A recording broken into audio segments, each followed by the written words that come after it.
side, let's go. Let's go, let's move side to side, let's go. Let's go, let's move side to side, let's go. Let's go, let's move side to side, let's go. Come on, everybody, bring it in.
that brings you to the lost and found, dear. Won't you pull up a seat? Everybody got a prize round here to play. Make me an offer, what will it be? Oh, what will it be? Welcome to the playground, follow me. Tell me your nightmares and fantasies.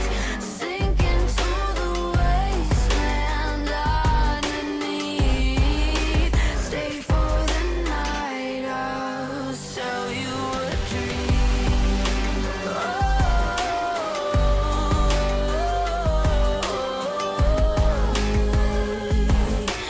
Welcome to the playground.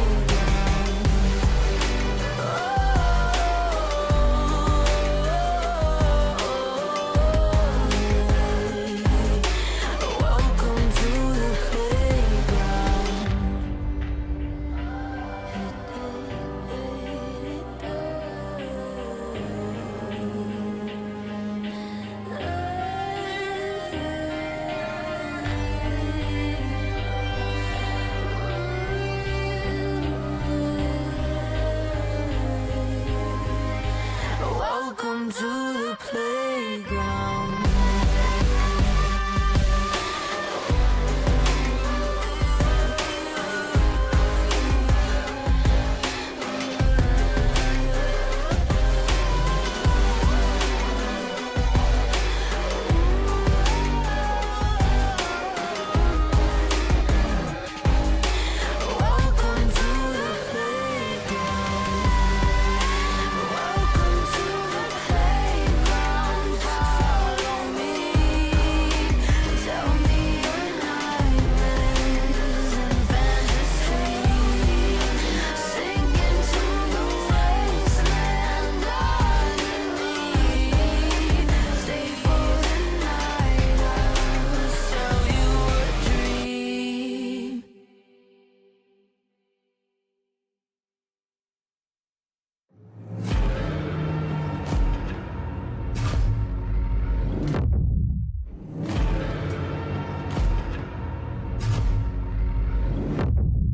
You walk along the edge of danger, and it will change you. Why would you let this voice set in your head? It is meant to destroy you. You summon storms, you play with nature. Now watch it hurt you. Why would you want to shape the world in your hands? You will never make it through.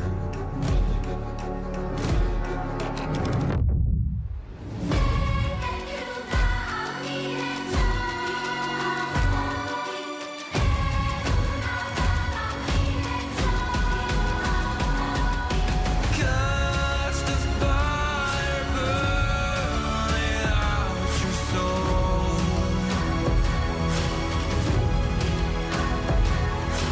Just make it die, or you will turn it all to ashes and blood. To ashes and blood.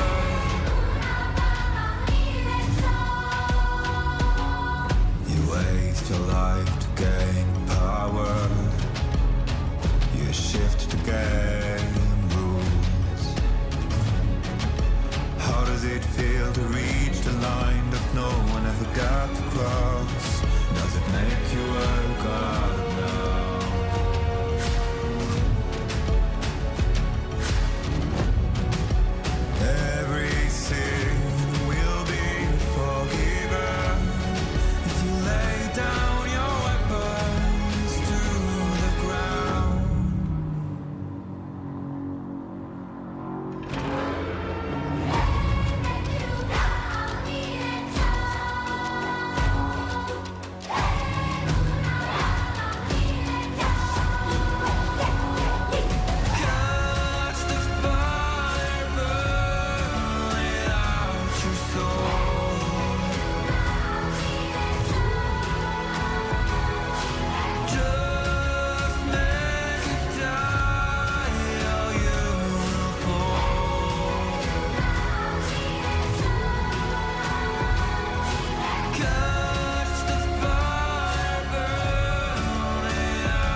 and blood.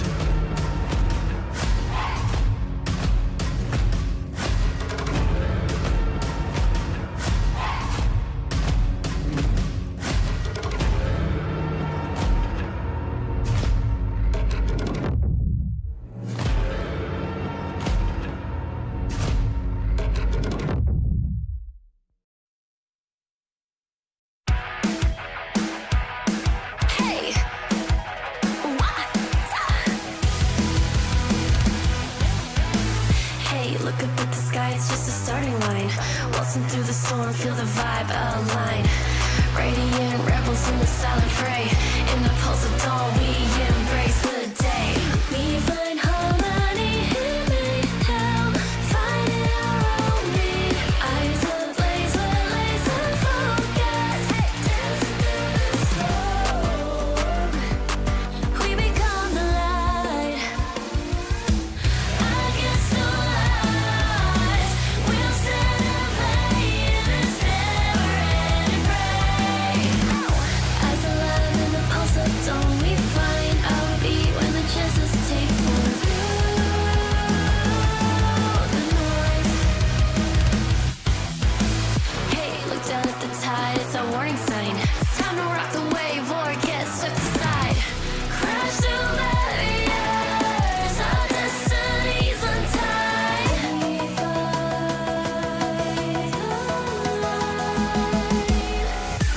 We find harmony in mayhem, finding our own beat. Eyes ablaze with laser focus.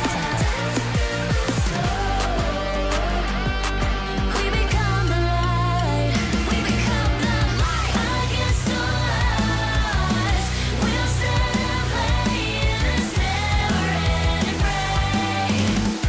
Eyes alive in the pulse of dawn, we find our beat when the chances take form through the noise. Hey, look up at the sky, it's just a starting line. Hey, look up at the sky, it's just a starting line. Radiant rebels in the silent fray. In the pulse of dawn, we embrace the day.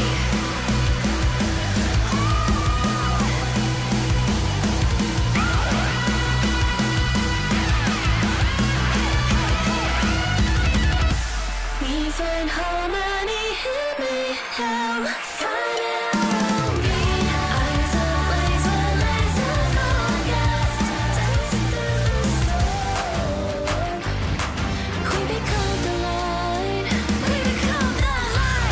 Against all odds, we'll stand and play in this never-ending fray. Eyes alive in the pulse of dawn, we find our beat when the chances take form.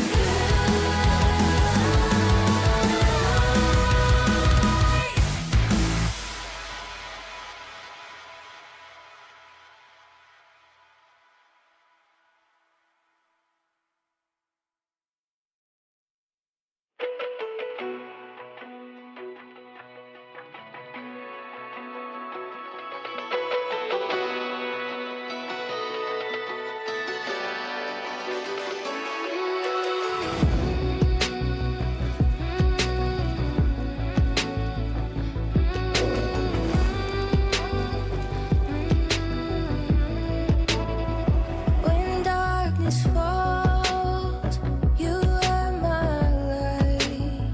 You take my hand and hold it tight. You are my home, I know it now. Don't let me go, we're safe and sound. I see your beauty shine, you radiate with light. Our hearts dancing time, you're one of a kind. Sound on and feel my heart. We're never lost, even when I'm gone. Like circles on, from near and far, above the flower bed. As we watch the stars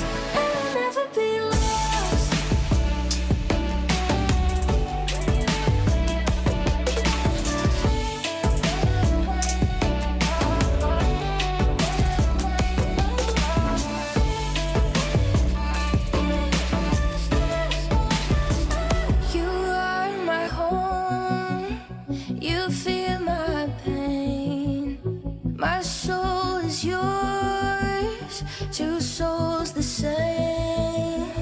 With you I'm everything. You never asked me to change a thing. They set our world on fire, but our hearts will burn for miles. I see your beauty shine, you radiate with light. Our hearts dancing blind, you're one of a kind. Stars shine.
君のことば繰り返し寝ても全てもやまない Well, I guess that's a wrap for today.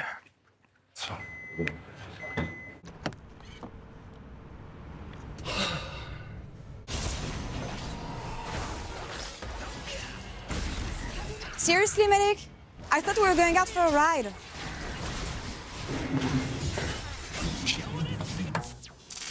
Okay, but I'm driving.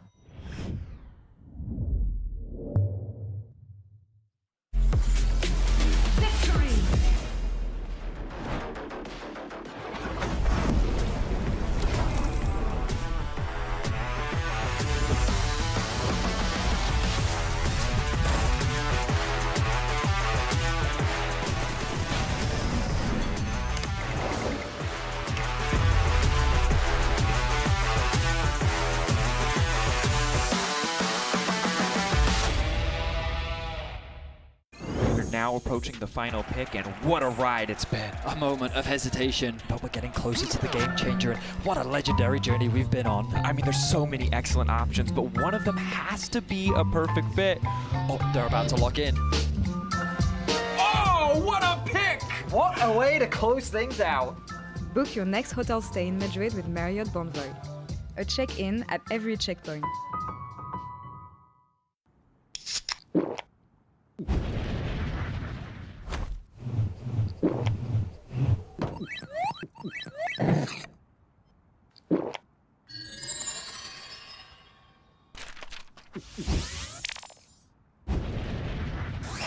Red Bull gives you wings.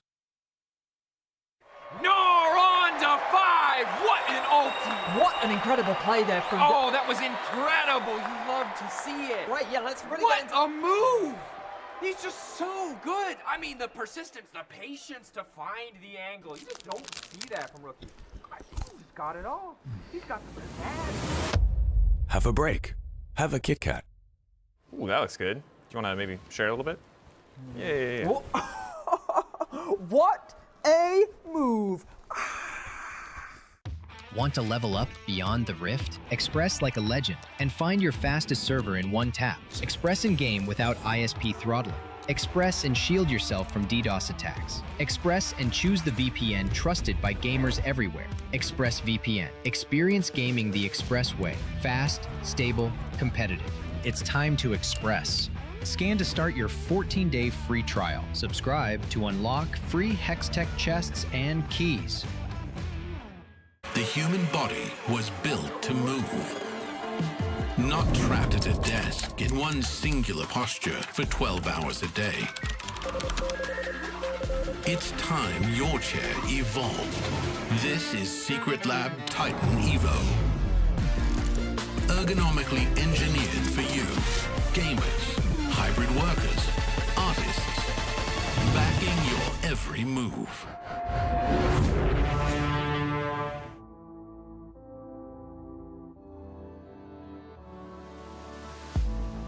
If you had it all, would you look the fall in the eyes? Could you walk away this time? Will you realize, recognize it's never over? And the flame that once had died, awaken. Will you rise above the days to come? Will you be enough? Will you walk away this time?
Wash away what used to be. Will you make your stand? The world in your hands again. 'Cause we all face the fires, and we stray from the light. Turn the page and make it right.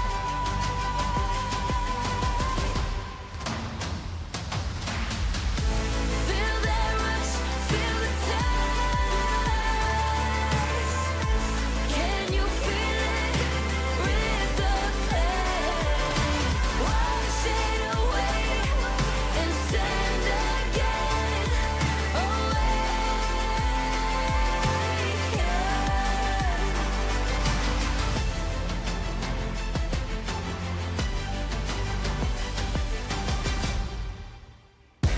Welcome back to the LEC first summer split. There's only 3 days remaining in the regular season and summer is heating up.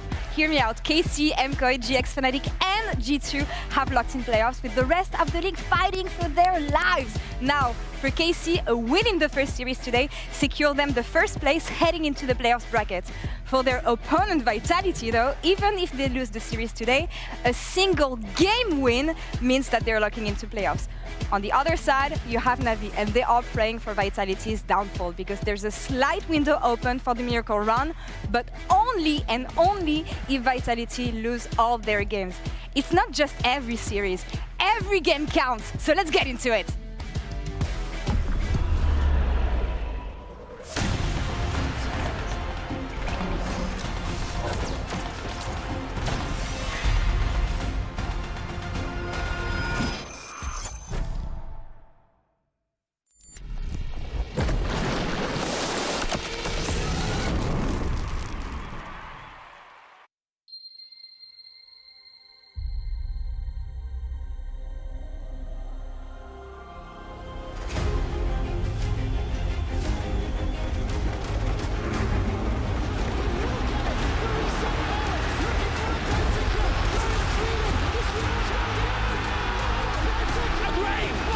G2, the perfect teammate. They take it all. Here comes the Crow's storm. It's not back. It's the goal of Hudson.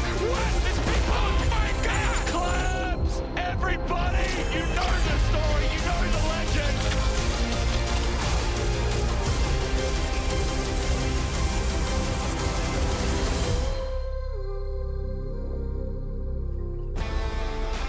And we're back here to wrap up the last day of Week 3 in Summer Split, and it has been filled with a bunch of L's and W's, let's say. So I want us to take a look, Jack and Odo, to what we've seen so far in the week and attribute some wins or some loses to some statements. Are you okay? But I want to give you some props for this, okay? Because, of course, if it's a W, you'll pull the W, but if it's an L, What? you will pull yourself. What the Shelly? Hey, show me You yours. know what it is. Show me yours. You're used to it. Oh my God. You look the same. Yeah. Disgusted. Same face in Kind of defeat. scared, to be honest. Yeah, I mean, my facial yeah. expressions go Some all the statements way. have been spooky here this week. Let's queue up the first one because Nuke commits to the bit and goes monkey mode on Summoner's Rift. Bit of a recap here. A lot of banter between him and Poby last week ahead of their game. And he committed to the bit. He's now new monkey on Summoner's Rift. So is that an L or is that a dub in chat? I mean, for sure it feels at first like an L, right? He tries to crash off the new player from the LEC, and then he ends up getting completely stomped. But then it's kind of a W because he goes through with it, and he just kind of takes it on the chin. And I played with him in solo queue and he completely carried me. W for me. Yeah, that's an L for me. It's just, you pick up on the new kid and it backfires miserably, you kind of need to deserve it. So it's an L in my book. It's an L Nuke. here? All right. The next one is Zeph in an interview with Ilias Mashud. He said that G2 and KC, I don't see any other teams for now. Are these the only teams that should be acknowledged in the league? Is that a dub or is that an L? Maybe G2 yesterday and I'd KC. say L, but after Fnatic, ooh, that's a W, I think. All right. For me. Yeah, he's not wrong. That's a W for me. MKOI! Well, not for now, maybe. okay, so it's a W in the sense that I feel like they're doing the mind Okay. games thing again, as usual. Okay, So. all right. The next one we have But comes. it's G2, like, Yeah? G2, KC, and MKOI, no? Yeah, I mean, yeah, they count themselves in. Yeah, But yeah, I just so- wanted to have your take on like Okay, if okay. they're 'Cause on top otherwise 3 I don't as well. A former Fnatic player actually Vivian. had some strong words yesterday. I want to say that He this said was before the game, It was honestly. before It the was game. before. It was at the beginning of the game. That aged like milk. For me, that's a big W. That's the most W cope I have ever seen, you know? It's just you're invoking unreal levels of cope to try and win against G2, and it just backfires miserably, Oh you my know? God. But it's still nice try. I think that's L for me, bro. That's too much glaze. Like, how can you say Poby Zorks? Poby Zorks? Okay, that's an L. That's an L. Poby Zorg, it just doesn't work. All right. They And don't have that synergy. another person who might have gotten an L yesterday is Yonkos, but the hype W Foundation, the and the studio is still despair. standing, yeah? Yeah. No, for me it's the mental crumble that you can actually see happening on the screen. I call that a W. I mean, for me, it was a For W. content. Hearing Janko screaming while you were casting, that's a You were W. there, yeah. Yeah, that was a W. That's a W. All right. Oh, goodness. Next one we have also comes from MKOI, and he says, Melzet, the LEC is a 4-team competition. Kind of following up on what Zeph said as Kinda, well. I feel like I have to say the opposite now because I said that was W. So now I have Yeah. to say this L. I mean, just Fnatic Fnatic, was really no. disappointing. Maybe G2 is just that good. It's kind of hard to say, right? With the format, we haven't seen them up against the other top teams. But I don't know, Fnatic is hard to. Yeah, I mean, it hits the nail on the head because I feel like it's still, like, for me, it's a W because I think he is right, but at the same time, it's a little bit of an L because I would want, you know, more teams to break into that top 4 and make it a little bit more exciting. Yeah. Do we count them out after what happened yesterday? We don't count them out. You never count Fnatic Still. out. Yeah. Out. Off Yeah. the Rift for now You until can next also week. maybe never trust them. Yeah. So. Yeah, that's the thing. Past regular season, but we'll see that. We won't see them actually again this split. They've played all their games. About Vitality, they smashed Navi were yesterday, great. and they did it with confidence.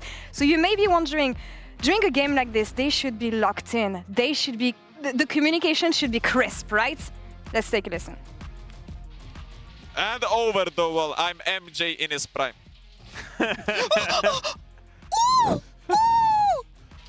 I wasted my nights, you turned down the lights. I'm stuck in that time.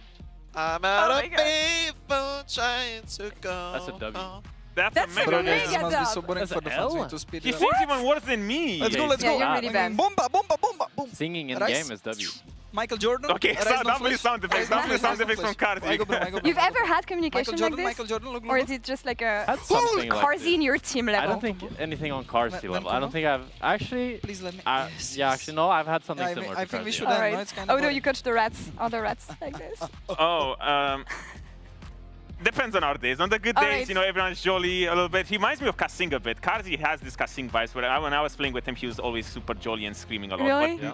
But honestly, no one gets to the Karzi's levels. Like, yeah, Depends on the mood. They were winning. They were smashing Navi. Maybe it's gonna be like this today as well. We'll see that later. But for now, Wadid gave heads up that Faker is watching LEC. Maybe a week watch right now. Is that a good thing? That's a W. That's a W for LEC. W That's not for a us. W for him though. The Hey, unspeakable hey. things that he must have seen. I mean, I don't know. He watched it for entertainment. Maybe he learns a thing or two. I mean, he's watching Poby cheering him on. I mean, if we're not a great league, you know, it's late night in Korea, I think. I hope. I It didn't is, get yeah, wrong. It's it's late late night in night. Korea, long day at work, you know, you gotta put your feet up on the table, and even the Go needs to watch, you know, a little comedy show. Who do you think he's watching? Because you were saying Poby, of course, former yeah, so teammate. he's watching Fnatic. He's probably watching KC. I would Yeah. think he's trying to like watch the top 4 and think about them. I'd be surprised if he's tuning into Vitality versus Navi. Well, I mean, Faker. maybe, but Come on, don't be like that. I mean, I If don't you're know. with us right now, please let us know. We appreciate you. See you at World. The last one is from Skewmond, who tweeted after the series yesterday, LeBron James superior to Poby Bryant. Hey, and I Poby Bryant love goes the hard. pun. I love Poby the Bryant pun. goes Bryant hard. is good. Yeah, yeah. I really want to see Poby playing Sigs and then Poby. Oh, good one. Good That's one. actually a really Double good one. W Jack. W Jack. Double W. Yeah, our players are smashing it on and off the Rift. But I love it. about off the Rift, Yeah. there's something happening with Niski over there. What's happening over Okay, there? I'm so happy you mentioned it. Hold on. Because I've been investigating and I have something. Okay. Are you okay? Yeah, hold on. I'm coming. What's she doing? I mean, I don't know. It's just the bloody Niski is just a sub. No, it's not that. No, Oh. hear me out. Because, okay, Okay, hold up. I've been investigating because I cannot make sense for the whole thing that this Niski-Vladi situation has been. So, beginning of the split, we find out that Niski is joining in KC as a sub. Cool, maybe they have a master plan, maybe they have something in mind. Kalist goes on L'Equipe to an interview saying that it is gonna be a 6-man roster. Vladi and Niski are gonna fight for their spot. So we expect a bit of fire here and there. But then, this is where the plot thickens, because Vladi goes on interview with us, great feed Dracos by the way, I love that on week 1, saying that Niski is not doing anything, not even helping him. I'm starting to get confused here, right? Rhea goes on PGL afterwards and tells us that actually Niski is here to coach a bit Vladi and help him get better at the game. So I'm like, what is this? What is going on? And this is where I started seeing a conspiration here. This is where I think we've been misled, because last week, Vladi, outrage on social media, on his stream, loses it completely. And I'm thinking this has to be staged. They have to be aiming for something, because right now KC is leading, but KC is about to play Vitality. And now, if you're not familiar with the rivalry in France, KC and Vitality don't really go together, and KC will take every chance they can to take Vitality to the ground. We've been seeing Niski as a water boy, but I don't think that's what he is. I think Niski is a double agent sent from KC, joined Vitality, gathered info so that they can smash them today. That's the only thing I see here. I mean, that's the only thing that makes sense. I see a dysfunctional KC that's going up against a Vitality that looked fantastic. And look what I found today. What is this? Niski sneaked in to the Vitality coaching room. Well, this changes everything. And was gathering all the strategy he can for his team. Complete spy behavior, complete rat behavior. I don't think KC is on the verge of collapse here. I think this was a well-thought plan from KC to begin with, to bring Niski as a spy. Look at him. Look at this rat. W, it has to make sense. W Niski, W spy. He was there all along to just bait us, thinking about, oh yeah, Carmine Corp, they have all of this drama, they're gonna destabilize, but in reality, he's here to just, you know, at the end, you know, it's the meme with like nothing personal. And this is why I think that's what's happening. Vitality stand no chance today, because they think KC is collapsing. They have them here. But Vitality is used to this. They already had Niski sabotaging for a whole split. They're not going to get caught off guard now. Come on, they looked fantastic against Na'Vi, and Na'Vi that struggled so much, or an MKOI that struggled so much against Na'Vi, while Vitality just smashed them. Carsey's back. It's beautiful. You've been coping all splits, and it started in week 1. I brought the receipt. Week 1, you said. A real hot take is Vitality will be top 4, and not just in their group, in general. They upgraded on support, now they have a real support, will enable Carsey to play the game. Naknako has been brilliant, Chayek has been brilliant. The plan, the 3-year plan, is coming together. We're swimming in delusion here. So? W. Yeah? W 3-year plan, W Vitality.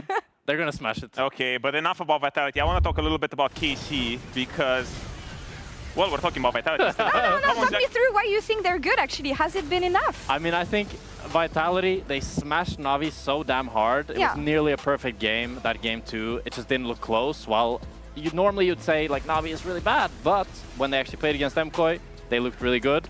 So I actually take a lot from this win and just think that Vitality has so much confidence. Yesterday you were saying that it was Naknako and Naknako only. Do we think it's a bit more now? Well, it's a little bit more. Linkas, I think he had a deadless, really good game yesterday into Na'Vi. So I do have signs of life, or I do have a little bit more hope.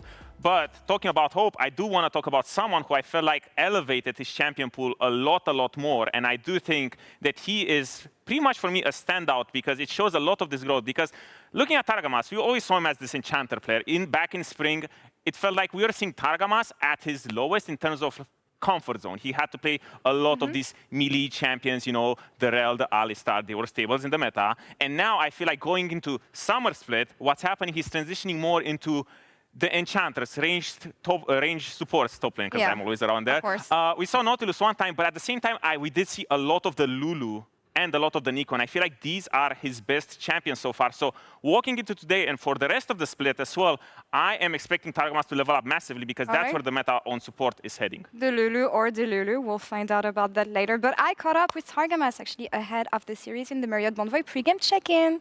W. Dub. Targu, merci beaucoup. We were just discussing your champion pool and how much we feel like it evolved throughout summer from melee champions to ranged champion god. What happened to you? I mean, I feel like I always was playing those kind of champions before, like I would say years ago, right? But I don't know why this year. I think in winter, it was kind of like the label on me that for losing every game on range support. I'm not sure why. I think it was just unlucky, honestly, because I used to always play it, right? But I think specifically, like right now, I feel more confident on the Nico compared to spring, where I was maybe a bit late on pinging it. I mean, I was playing it, but I was not like sure if it was good or not, right? But now I feel, yeah, for sure more confident on it. All right. I'm glad you mentioned Nico because busted champion or you're just that good on it? The impact you had the previous game was just insane. I think it's really OP. Like, I mean, I think it's very easy to get good engage, right? Because you have so much tools. Like when you have flash, when you have proto belts, like it's for sure like the easiest support to get like a flashy engage on, like on 4 or 5 people. But of course, you need to be still creative with like the passive as well. There's a lot of usage. And the flanks as well. I think it's something that's maybe I was doing a bit less in the team before because we already have like Kana that always flanks, so it's not easy to. You can't really have always like 3 people on flank. But yeah, we are trying different stuff. Thinking about KC and what is next to come, if you guys win today against Vitality, you lock in first. We keep on hearing on social media and everywhere that you guys are one best of 5 away from locking well. So how are you managing expectations, actually making sure that you don't get carried away? Because one best of 5 is super close, but yet so far. Yeah, I mean, it's true. I think it was also similar in spring where it was not one best of 5, but 2 best of 5 to qualify to MSI. And we, in the end, we never really, like, we didn't make it, right?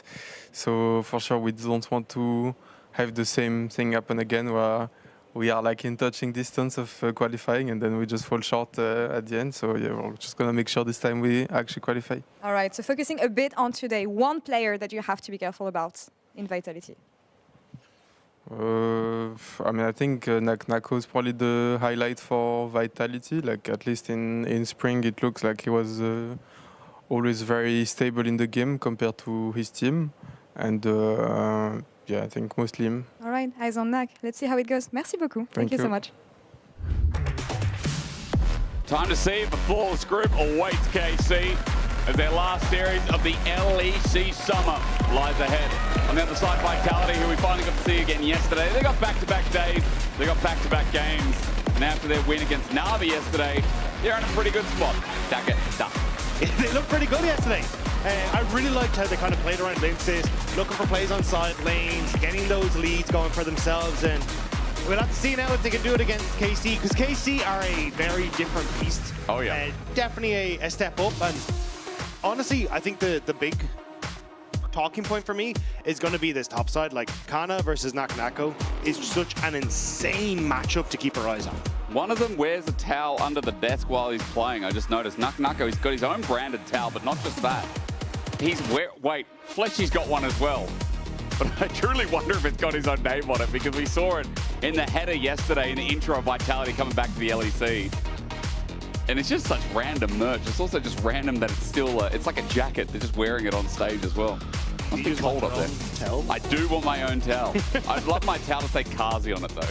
After the noise we've heard, I think I feel very encouraged by Kazi at the moment. I was feeling Linces' vibes when he was singing along. I was like, that's the kind of jungler I want on my team. Just living his best life, you know, hair down, shaking it in the wind. the comms the next level. Let's get to pick band. KC Vitality and KC on the blue side here. Pantheon straight away, taken away. And it feels nice when I think Linces very good on his skirmishing junglers, and that Pantheon seems to be a good trade for 1-2 on red side at the moment.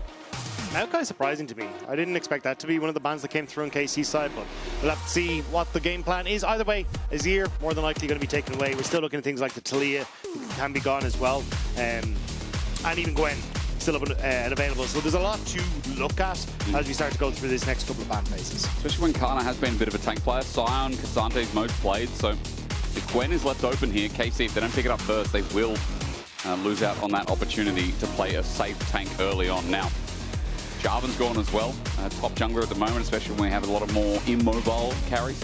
So if I'm KC, I'd probably try and ban away Gwen here on blue side. Okay. That means that then you leave yourself open to a potential Rumble first pick and you have a decent time into that matchup there in the top side.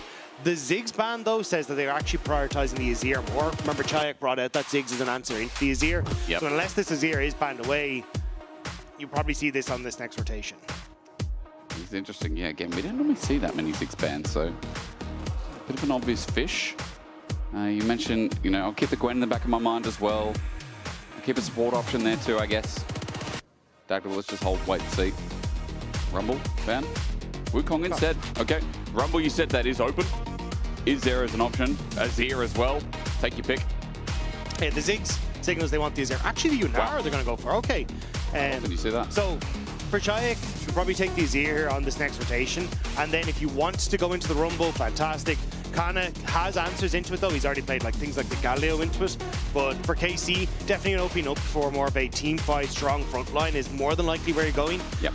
Which could even go for things like the Sion, which are also left up and available. I think that's kind of the thing about this patch. There's a lot of very strong picks in the individual roles, and it's more kind of how do we steer our composition into the direction of some of the stronger picks. And when we're still getting lane swaps, it's really nice to see that there are a lot of tank, like surviving options in the 1v2, right? Like we still get that grub lane swap. We still get options at 4:30, 5 minutes in. Not as often, but it's still in the meta. Xin Zhao is going to be the jungler of choice for Linces in this first game. He's played one different jungler each game with the Talia pairing.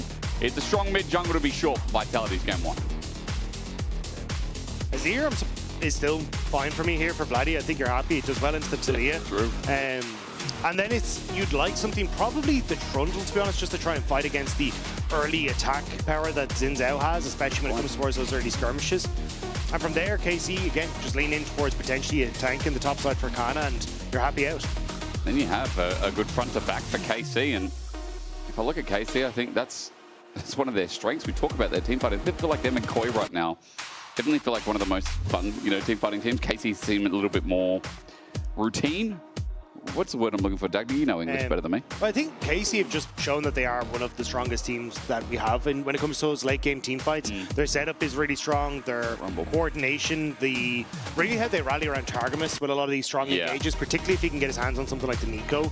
And it's kind of MCOY at times. I think that was an incredibly close series, came down to the wire, but KC just able to cinch it right at the finish. So now what's the option here when we look closer into the game itself? Rumble was picked up, but Nako, so far, it has been tank options or the Ambessa. Ornn has been played once, and that Ambessa has two. Now a second, and better lining up with the Talia, or rather, should I say, Xin Zhao, as a skirmish option picked up for Vitality. We've started to see this Talia and Ambessa a little bit more often, just because it gives you such good side laning. Yeah. And then the option to send people in towards the back line if you want to. The options to cut off members in the fight as well, and set up for these really strong skirmishes where both Talia and Ambessa can actually do relatively well, because they're very good at kind of focusing down one of those targets with the CC that they both offer. Now we look at bot lane. Oh, the Jack Spectra of lanes. Kazi, what's his option going to be into Yunara?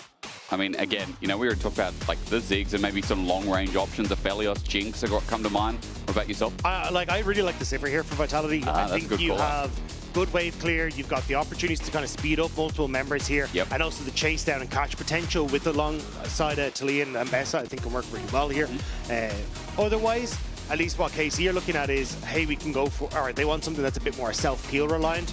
Zyra Khan can also work in the Vitality composition as well, so maybe that's what they're going to ban away here on this next rotation.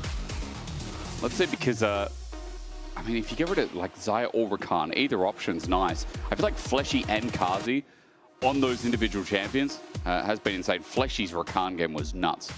Only yesterday. I think he played one hell of a series as we get that final ban away. The Trundle you mentioned, I'm glad you did bring that up. That's now taken away too, by the way. The other option for KC, is actually, I wasn't going to say the Nautilus, I was going to say the Aphelios. We've seen the Aphelios taken into the Yunara just to try and match that scaling, even if he can get poked out a little bit in lane. But Vitality now, what's going to be your option here?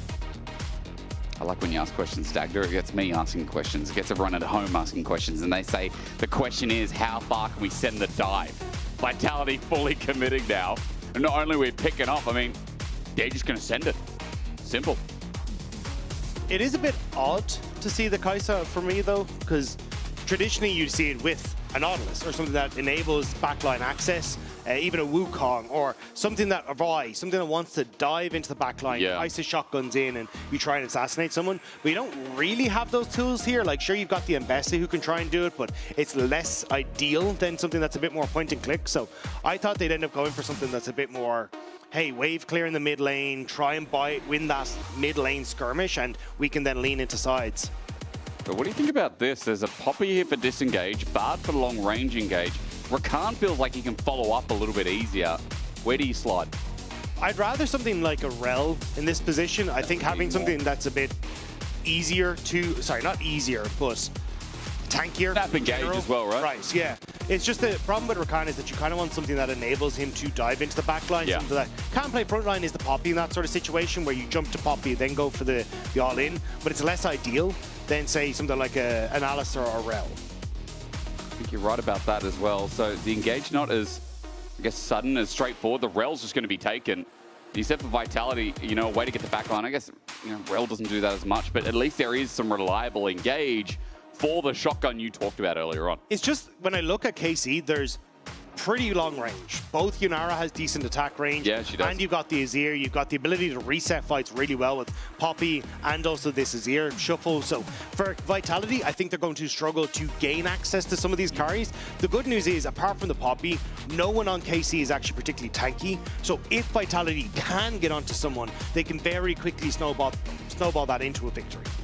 All right, well, Vitality bring out the risk, though, but for their game one, when they've just slammed Na'Vi into the ground, it is nice to see that, you know, Cards are willing to play something like the Kai'Sa that will take a bit of scaling up to do, but can really carry these fights. How do they get into KC? The question's now been asked, and hopefully Vitality have an answer. They are the underdogs coming into this series for obvious reason, for the fact that KC have already locked themselves in a top 2 spot. Today, the chance to lock themselves in number 1 of the group as well. And when you get the choice of the second team in the other group, it's so nice, right? Because you're arguably versing a worse team, and you only need one best of 5 to get your way into Worlds. If you have a chance of versing the second seed out of Group B, or alternative group, excuse me, that's a dream come true. It is Group B. So they'll face off against G2 or Fnatic at this rate. Still not easy on either side of the equation, but... No, but... You definitely want the supposed weaker one of the two, whichever way that goes. I mean, if G2 win today as well and lock themselves in, then I'd be like, yeah, I'll take Fnatic, because Fnatic versus G2 wasn't even close yesterday. G2 destroyed them. So for KC, I'm cheering if I get that. Will they be the best Group A team? We're about to find out now. Welcome back to Summoner's Rift, and welcome to, as Dagda was saying as well, a hard comp for Vitality, but man, I feel like that's why the Ambassador Tilly is going to be so important. Maybe early jungle mid is something we have to focus on, Dagda, because how Vitality get ahead and kind of control the pace of these fights is something that Vitality need to do. And something that Vitality did well yesterday. It was, hey, we're going to get our mid jungle, we're going to attack sides, and we're going to try and find our success against Na'Vi that way. So for Vitality, they have shown that they can do this. Yep. And I want to see that same story here. Chayek getting access to these sides, working with Linces, setting this game up in a successful way where they can actually get these sideline towers down and enable the Taliyah and the Mbessa. Well, a quick reminder as well as we roll you into this game is that for Vitality, the reason we've been talking about how big their win was yesterday is because their starting schedule, their loss against Giant put them on the back burner. They then had almost 13 days off from playing League. They come back after almost 2 weeks. And they face off against Na'Vi. It's really good to see the 2-0 cemented themselves as a potentially strong team. If they can do that damage against KC today, then that fight for top 2 in the group, that fight for a better seeding is still available to them.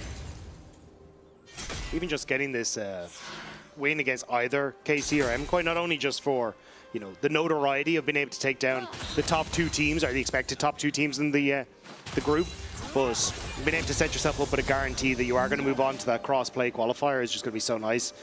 Still, early game, Kalist and Taramas, good control over this bottom side. This is kind of what you expect with Yunara. Yep. She's so good against these short range AD carries because she can bounce the Q off of those range creeps onto lower range AD carries. Yeah. And it should be in a good spot now. As you said, the range is quite bigger, and I think a lot of people don't forget, like, was it 625 or something like that? It's Yunara's range is really decent, and I think they could have crashed third wave here, though, and actually set up for a bit more poke. Yeah. They kind of did this. When we had Mickey on the last time as well, he was saying he was surprised to see them crash the second wave when they do have this kind of range discrepancy that they can try and punish through. But either way, should be fine. Both junglers moving down on towards this bottom side. Maybe some action for Linsis, as I think Fleshy was trying to burn some similar spells, and we'll get one. And Kalista's got his Q activated, though, and Fleshy needs to just back right off here. The support who was my MVP for Vitality yesterday. He gets chunked out quite heavily, 265 current health. He's backed off. You see Linsis is hovering down that bot side for now, but it's one more engage, and that first blood is looming here in the 2v2 for KC. Yeah, all members on this bottom side with the jungler now getting involved, but I don't think there's much that they can really do. Again, like Poppy, her early damage is so incredibly strong. And with the push and control that you already have with Taramas on that Tri-Brush, Linsis just has to abandon ship and go for the top, which again means you get to punish a little bit more here.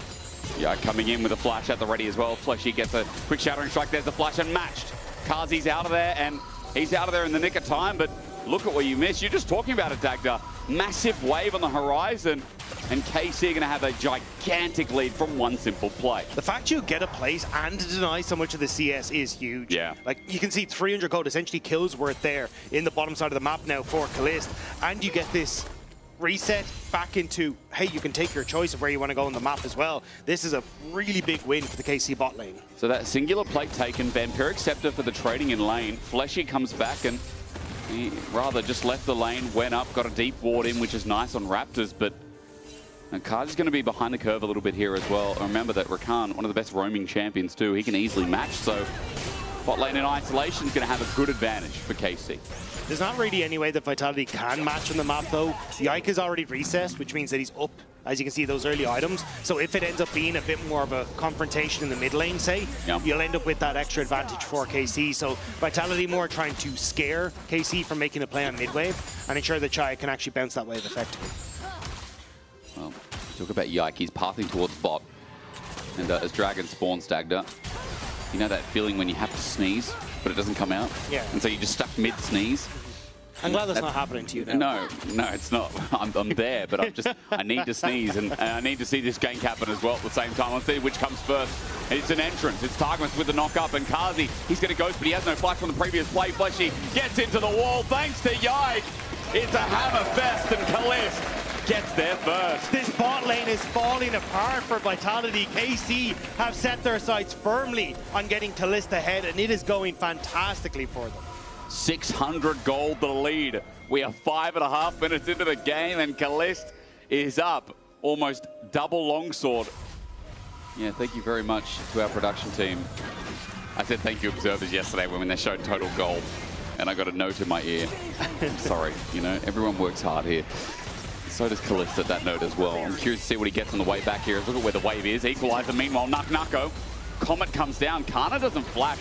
Nuko holds onto his summoner, but even though he has TP, it's close to a solo kill. Still, though, it means that you get to clear this wave incredibly fast. Nuko will have to TP back to the top side. And I think Kana should have enough time to just walk this back up if he really wants to.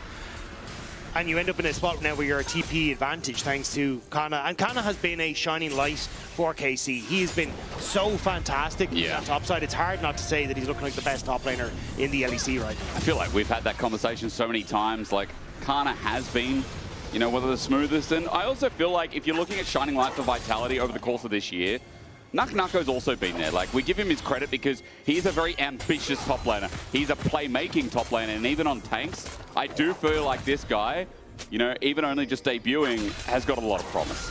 I 100% agree. The guy has definitely made a name for himself coming into the LEC. It is just going to be a tough time from here against Kana, though, because it just feels like he's on a different level, especially when he's on these comfort picks like the Rumble. But Nuko, trading effectively, is kind of overheated. Wouldn't it be nice if Nuko solo killed Kana as we're talking about the levels not being even? All right, let's look towards top. Yike is back again. He doesn't have Hex Flash on this build, but he does have the Keeper's Verdict now up and available. Kana still getting control of the wave, making sure that again, with Yike there, he can push in the wave. And you've got good vision set up already for KC. Kana getting one there on top side. You've got it basically littered the whole way down. Excuse me, sorry, that top side river.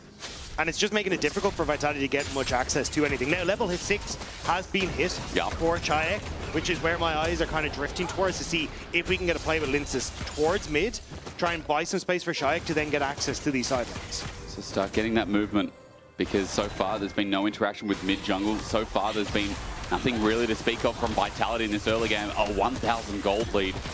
And it's basically all sitting on Kalist as he picks up his second plate. Targma shares in the glory, but it's really the 20 CS lead that I'm now eyeing here with a pickaxe in inventory for Kalist. Makes it very hard for Kazi to be able to play this early game at all. With Fleshy's constantly roaming, as you'd expect, because what else can he do but sit here and just watch the sadness in lane? It's a difficult old time on both sides of the map, it looks like. Yeah, it looks difficult top as well. You're right. Nucko, a war good buffer, though. He sets up with the public execution, but Yike makes it so he goes nowhere. Nucko is not okay KO. It's Kana who picks it up, and it's another lane to worry about for Vitality. Yeah, the fact that Kana ends up getting the kill is fantastic, but also the fact that you get to keep Kalist on the spot side, and he can keep that 2v2 against Karzi means that they get to punish more as well. Yep. It's still effectively what KC wanted, which is a dragon trade for these early Void grubs, but you just get to keep these strong lanes that are working so well for KC. Void grubs for a Yunara plus, Rumble that can overheat on Tara. I'll say it again, I feel like Tara pushing when you have an early lead just seems so broken with this objective. One dragon regardless though, over to Vitality. All 3 grubs now announced across Summoner's Rift as KC pick up those 2. But I mean, look at the CS scores at the bottom of your screen. It's essentially 10 across every single lane minimum, if not 20 in that top side. It's just KC bullying Vitality in the early stages. And remember, this is a composition from Vitality that wants to find early success to take down side lane turrets so they can try and play out through a 1-3-1. And they get to that first item, they really want to pull the trigger, but you're right, in this first 10 minutes, seems a little bit negative now with the flash away. It could be. Bloody steps forward and over the seismic shot from Chayek. Yike was there, so if the soldiers hit, Chayek was dead to make 3. Vitality trying to scramble now to get vision in this river, force KC back. There's not really much on the map that Vitality can force though at the moment, especially the fact that Vladdy didn't end up burning his flash in that mid lane means that he's still not particularly vulnerable to a gank from Linces, and no flash on Chayek means that if he tries to make plays onto side lanes, he's actually a little bit more vulnerable on those plays. 2v2 skirmish happening in the meantime though, but Arc of Judgment goes out, goes a bit wide. I love how you're talking about CS leads before. The biggest one that stands out to me that's not actually the biggest one is kind of mid. Because I know a lot of players, look at this Talia-Azir matchup, and Talia is a really good option into Azir. In the laning phase, Azir can struggle a bit. I'll hold him that for now. Fleshy with the engagement, Kalist backsteps it. And now, with the Arc of Judgment upgraded, Evolve, Fleshy in a lot of trouble. Autos flying through with lethal tempo flashes out of Misery, but the Misery doesn't end there. Here's Yike with his flash up and available into a wall again. Bot lane just cannot breathe in Vitality. We heard rumors that Karzi was doing fantastic in scrims, and KC were like, well, that is never going to make it to the main stage. He has been focused hard, and Fleshy has been the one paying as a result. Man, Yike has been on a tear on this Poppy. Bot lane just about to crumble. That turret at 11 minutes onto its last legs, and that disappointing on the 1.1k gold lead between ADCs. As Kalist's sidestep was nice. Nice job from Karzi as well to use the Killer Instinct to reposition, but you're falling apart here. Kalist is so far ahead, and you've got Yike in position as well. You just can't fight this, and it has been a focused effort from KC to get this bot lane to this position, especially when it was already a difficult matchup. It's just gone completely out the window. And meanwhile, it's not even like, oh yeah, one lane suffering. Nucko has been below 300 HP 3 or 4 times in this lane, I swear. Kana has flash as well, by the way. He'll stop the back and solo kill Nucko. 2 in the ground for the top lane of Vitality, and Kana is destroying. Vitality are going to need some sort of life ring in this, something to get them back out, because it's a disaster everywhere. Bot, top, mid is just solo ends up like, well, it's kind of evened up now, but it has been everywhere going in favor of KC. There's no breathing room. You know, like, man, you're gonna need more than that. You're gonna need an extra boat. 3.5k gold lead. And although mid now looks a little bit red, which is nice for Vitality, it is hard in this game to say anything positive because we talked about the groups and we talked about like the depth of talent. Like KC at the moment, they are undefeated in series for a reason. They've dropped 2 individual games in those series, one to GX, one to Koi. They win this, they go undefeated, and they will be first seed of Group A to verse the second of Group B. It's super easy, and Kalis, by the way, talk about easy, he just walks up, takes another plate, while Vladdy's going to do the same bot. Kayak's going to potentially die here. Sidestep, I think potential is going to turn into reality. No wall for you. Yike, again, he's everywhere this game as Lenses. His defense won't work. There's a sun turret in the way. First turret drops down in the meantime. 5,000, 13 minutes. The French are taking control. I was about to say there's still some hope. This game isn't over until Lince stops singing, but KC they're piling on towards this mid lane alongside. Maybe the other French can take control as Kalis. He's going to get ultied up, and there's a chance for Kazi to make it a dive. Nucko on turret, though. The Arc of Ruin slows them all down, and with his collapse, Taramas keeps him grounded. An ulti again from Bloody that keeps him standing, while Kalis sends out Ruin once more, but Lince's looking for their first kill. So close on Bloody, so close on Kalis, so close on Targamas, but Vitality are still without a singular kill. The TPs from KC come in to cover the play. They get the kill, and look at the top side. Kana's just getting the tower. Vitality are throwing anything they can anywhere, and it's just not happening. Again, Targamas, Summoner Spell TP, swapped so we can move in here. Kalis ends up getting the dodge away and the slow, and then the TP from the Azir. Vladdy with a huge ultimate off the back of this. Sets up perfectly, and Kalis AoE just shuts everyone down. Again, Karzi can't really go toe-to-toe with Kalis because the range, and the rest of those people are melee. So Kalis is just free to step up to take the fight. And again, he's such a great duelist because Blade of the Ruin King as well. His chase, his sticking pressure because of the slow is unreal. He got it so early, he's now on a Zeal, and I'm talking about that. KC are taking yet another objective.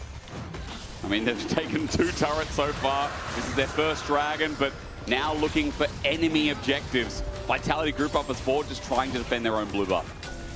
There's nothing in the mid lane, though, when it comes to the wave, so Vitality's still able to somewhat defend. You're going to see them try and poke their heads in to steal this blue buff away from underneath KC. But what happens if this turns into a fight? Vladdy without his ultimate for another 20 seconds, but that'll soon be over. Yike looking for the smite steal to walk in. Lenses is going to turn on him, flash away, and there's the smite. Okay, Lenses gets a blue buff. Chayak shares in the glory, and they get the flash from Yike, but they have opened up mid in the meantime, where Kalis is trying to deny as many minions as possible, open up this turret alongside with it. They won't quite be able to get the turret yet. And Vitality will somewhat defend their own jungle. Actually, the Grump is still there, so they successfully defend. That's a win. Still, though, the fact that you're having to fight so hard for your own camps says exactly where this game is at. And now by Nak. Let's watch this one again. I know how this movie ends. I know. Yeah, he's got a Haunting Guys as well as the full Leandries, so staying in combat is not advisable for Nucko, who's almost 2 levels behind. Well, I think that's going to be the Rift Herald now for you're not wrong. KC off the back of it. Nucko has no TP, so I think you're right. Yeah, and now, again, like, Kana has just been absolutely insane on this pick, and it has been such a strong pick for Kana as well. This is kind of the pick that he made his name on when he came into the LEC as his go-to, and you can see here, the stats are absolutely insane. It's super easy to glaze this player, right? But this does feel like an exception over the rule this time. 2,000 the lead. 40 CS the difference. Like, how do you start talking positive about Vitality in this game when we did say, again, they need to get the ball rolling. They need to really snap engage with this mid-jungle duo. It has been hard to cast this opener because... But that was the thing. I was going to say you can have options to, KC go for Dragon. Let's see if we can cross-map, look for a play there. But they're falling apart. And minutes before the objective actually happens, someone's dying, which means you're not getting the map set up in a way to correctly be able to cross-map. And that's where KC have been doing a good job, which is constantly attacking off these pushing waves. You can see, like, you get pushed with Yunara in mid, Vladdy pushes boss, and then you immediately invade onto this bot side jungle. It's a ton of these little plays that are forcing Vitality out of their comfort zone and being out of those positions where they can try and mount a comeback. So now let's do a timer check. 2 minutes 30 till next dragon. Atakan comes in shortly after that. Sides are constantly pushed as Kana will be going back to his top lane, but holding with the Sun turret is Vladdy. Well, Vitality have to hover just in case because of how dangerous their own jungle is. They don't know where anyone is. Was a reset from KC, but regardless, those are the precautions they're now taking, knowing that they need that extra man advantage to find any kind of fight and get their first kill. It's desperation from Vitality. Everyone's grouping on this mid wave. You see Nako over in there, hoping he can get the public execution onto an unexpected Kalist. It's just opening up Rumble to push in this top side. And now Nako has to respond to that top wave that's been pushed in, which then moves multiple members of KC back to take this mid lane turret. Vitality just aren't being given any leeway in this game. At least they are, in the meantime, denying a bot wave, but it does mean that with KC moving towards mid, with Herald getting a charge, it might not just be limited to one. Look at where Kana is as well, with the Weaver's Wall that stops and holds a play for now. At 500 HP, the Herald's going to drop before getting mounted once again, and Kana doesn't come in for the flank, so it's simply the mid turret for now. Taramas gets tagged out, rather not. It was close. It looks like the height had a difference to that as KC back off. I think about a bit of blessing disguise for Vitality because you don't want this. Yeah, I don't know if you do. I'm thinking Lensis is ultied out. Yike is holding his, disengages. They're engaged, and with the quickness in, even though it looks okay for Vitality, they need to finish off the kills. Bloody looking for a road. He's got his ulti, he's got his flash. He'll walk on the footpath for now, because that's all he needs to do. I don't know if Vitality thought that multiple members of KC weren't there, but you just cannot take these fights right now. You're too far behind in gold. You have to try and play smarter on the map. But KC are just catching them every time they try to make a play. Also, it was Taramas. It's a Rakan, and they just didn't have the burst to finish off that said support. So it ends up being a 7-0. Here we go, ulti sent out, Kalist. I mean, he had cleanse. Maybe he does die there, but the attempt from Nako is not going to be enough. Yeah, you have to try and fish for anything here. It's Vitality. Maybe you can slow down KC if you get it. But again, I don't know if they spotted that Kana was here. Maybe they thought he was somewhere else. I thought they just spotted him there, but Linz is going really aggressive. And these choke points are perfect for things like the Rumble, the Azir. You can see Taramas setting up well there with the engage. They're just not able to deal the damage that they need to, especially for guys like Karzi, who's so short range.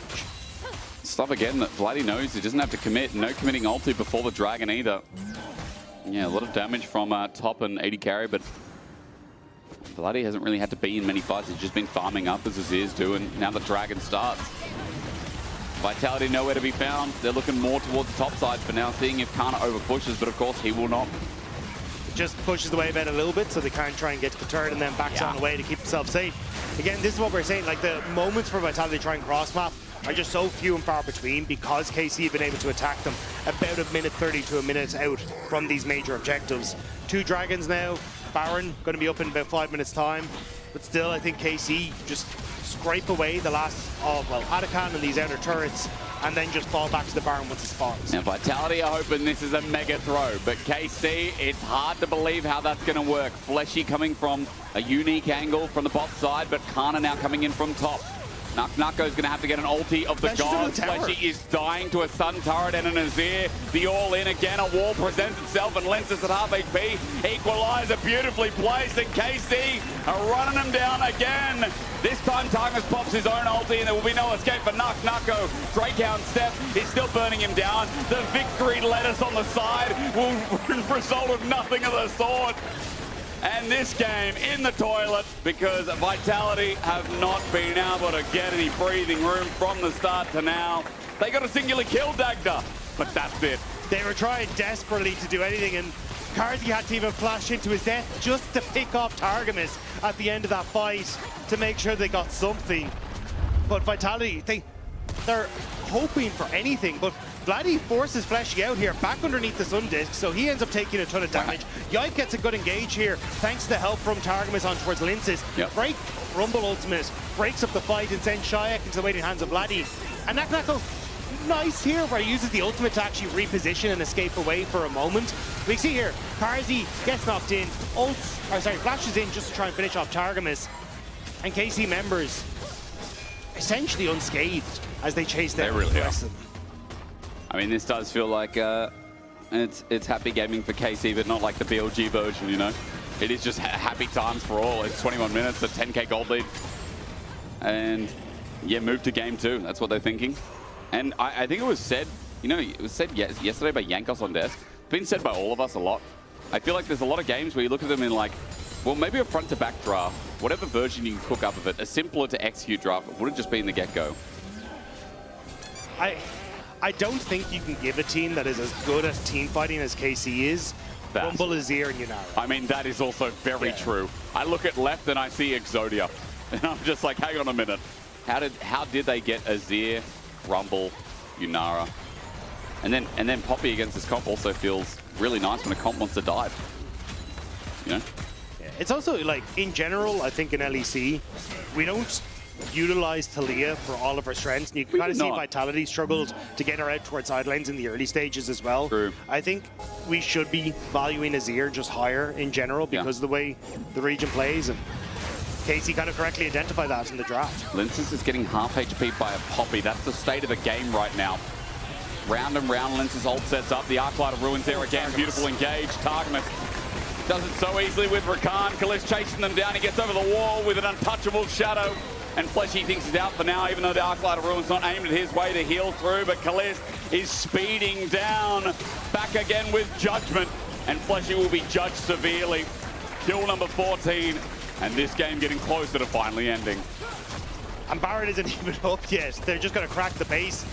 It looks like here, although Shy, oh no. Bloody clean as anything. What do I say at this point, Dagger? What do I say? This game was a total and utter stomp. Nay, I won't even use the word stomp. This was a massacre. And Vitality need to bring out something either unique or simpler for game 2. Because right now, KC, you give them something that scales, they'll still play good early game. You give them something that can team fight, they'll still play good skirmishing, Dagda. It's a glaze session for KC, at least for game 1. Yeah, it won't quite be the fastest game. We still have the 18-minute one that came through versus Navi, but still. Oh, wow. Vitality struggling here. Again, like, Yike, unstoppable here, and great engage from Targamas. This is what we were kind of talking about, is you can't dash to Poppy to be that engage tool. But really well played, and even Lince's poor lad, burnt down just off the back of the Rumble ultimate. The red carpet laid out. And KC are walking that straight into the base of Vitality. You know what the hardest thing about games like this are? Like, if you had to give MVP, if we were back in best of 1, right? A man can dream. A man can dream. True. You're going to have to really, really close your eyes and hope. It's like, imagine if we're in best of 1 and you had to give MVP based off this, you'd be like, bro, what do I do? To be fair, though, I think Yikes has a fantastic game. He has, but then so is Kalist. And I do agree, but I think Yike did a great job to set a lot of that up. Yeah, right, Yike has been kind of insane. You're not wrong. And I think for a man who has taken some criticism for how his early games have gone, I think it's nice to see him having a game and a performance like this now. Bloody in, golden. That's the Sonya's. He's still tagged out. There's going to be a full-on dive, but there's no commit. Carsey doesn't want to go in because he knows it's worthless. And Fleshy can't even get the engage off. Yike stops him. Meanwhile, Targamas, this guy got his quickness on, his exhaust out, and Linces, he's not going to make it out. Casey will run down, and in 25.5 minutes, Vitality get 19-1. Kazi sent back to base, and you know what? This is still one hell of a fast game. Casey on the final Nexus turret, and Dagda, Vitality are just trying for kill number 2. Absolutely insane. KC gonna get held up a second here, but should be fine. It's a new wall. It's a new day. Yike, Smurf. And that was not even close. That was destruction incarnate. Incredible game from KC. Do you want to give a little correction? It was Navi versus KC. It was the fastest game at 24-14. It was still a very, very close game. It did come from KC. And again, what's this, the second fastest game? We'll have to get a check on that because as we go to a break, KC, they're not taking prisoners.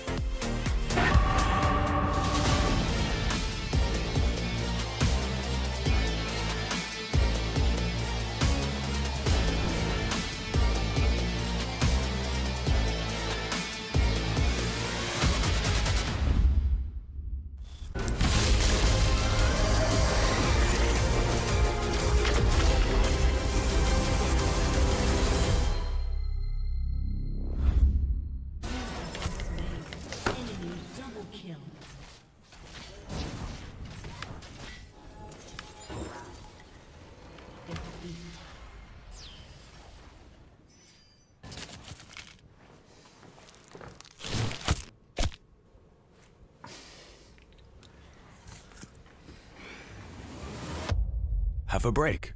Have a Kit Kat.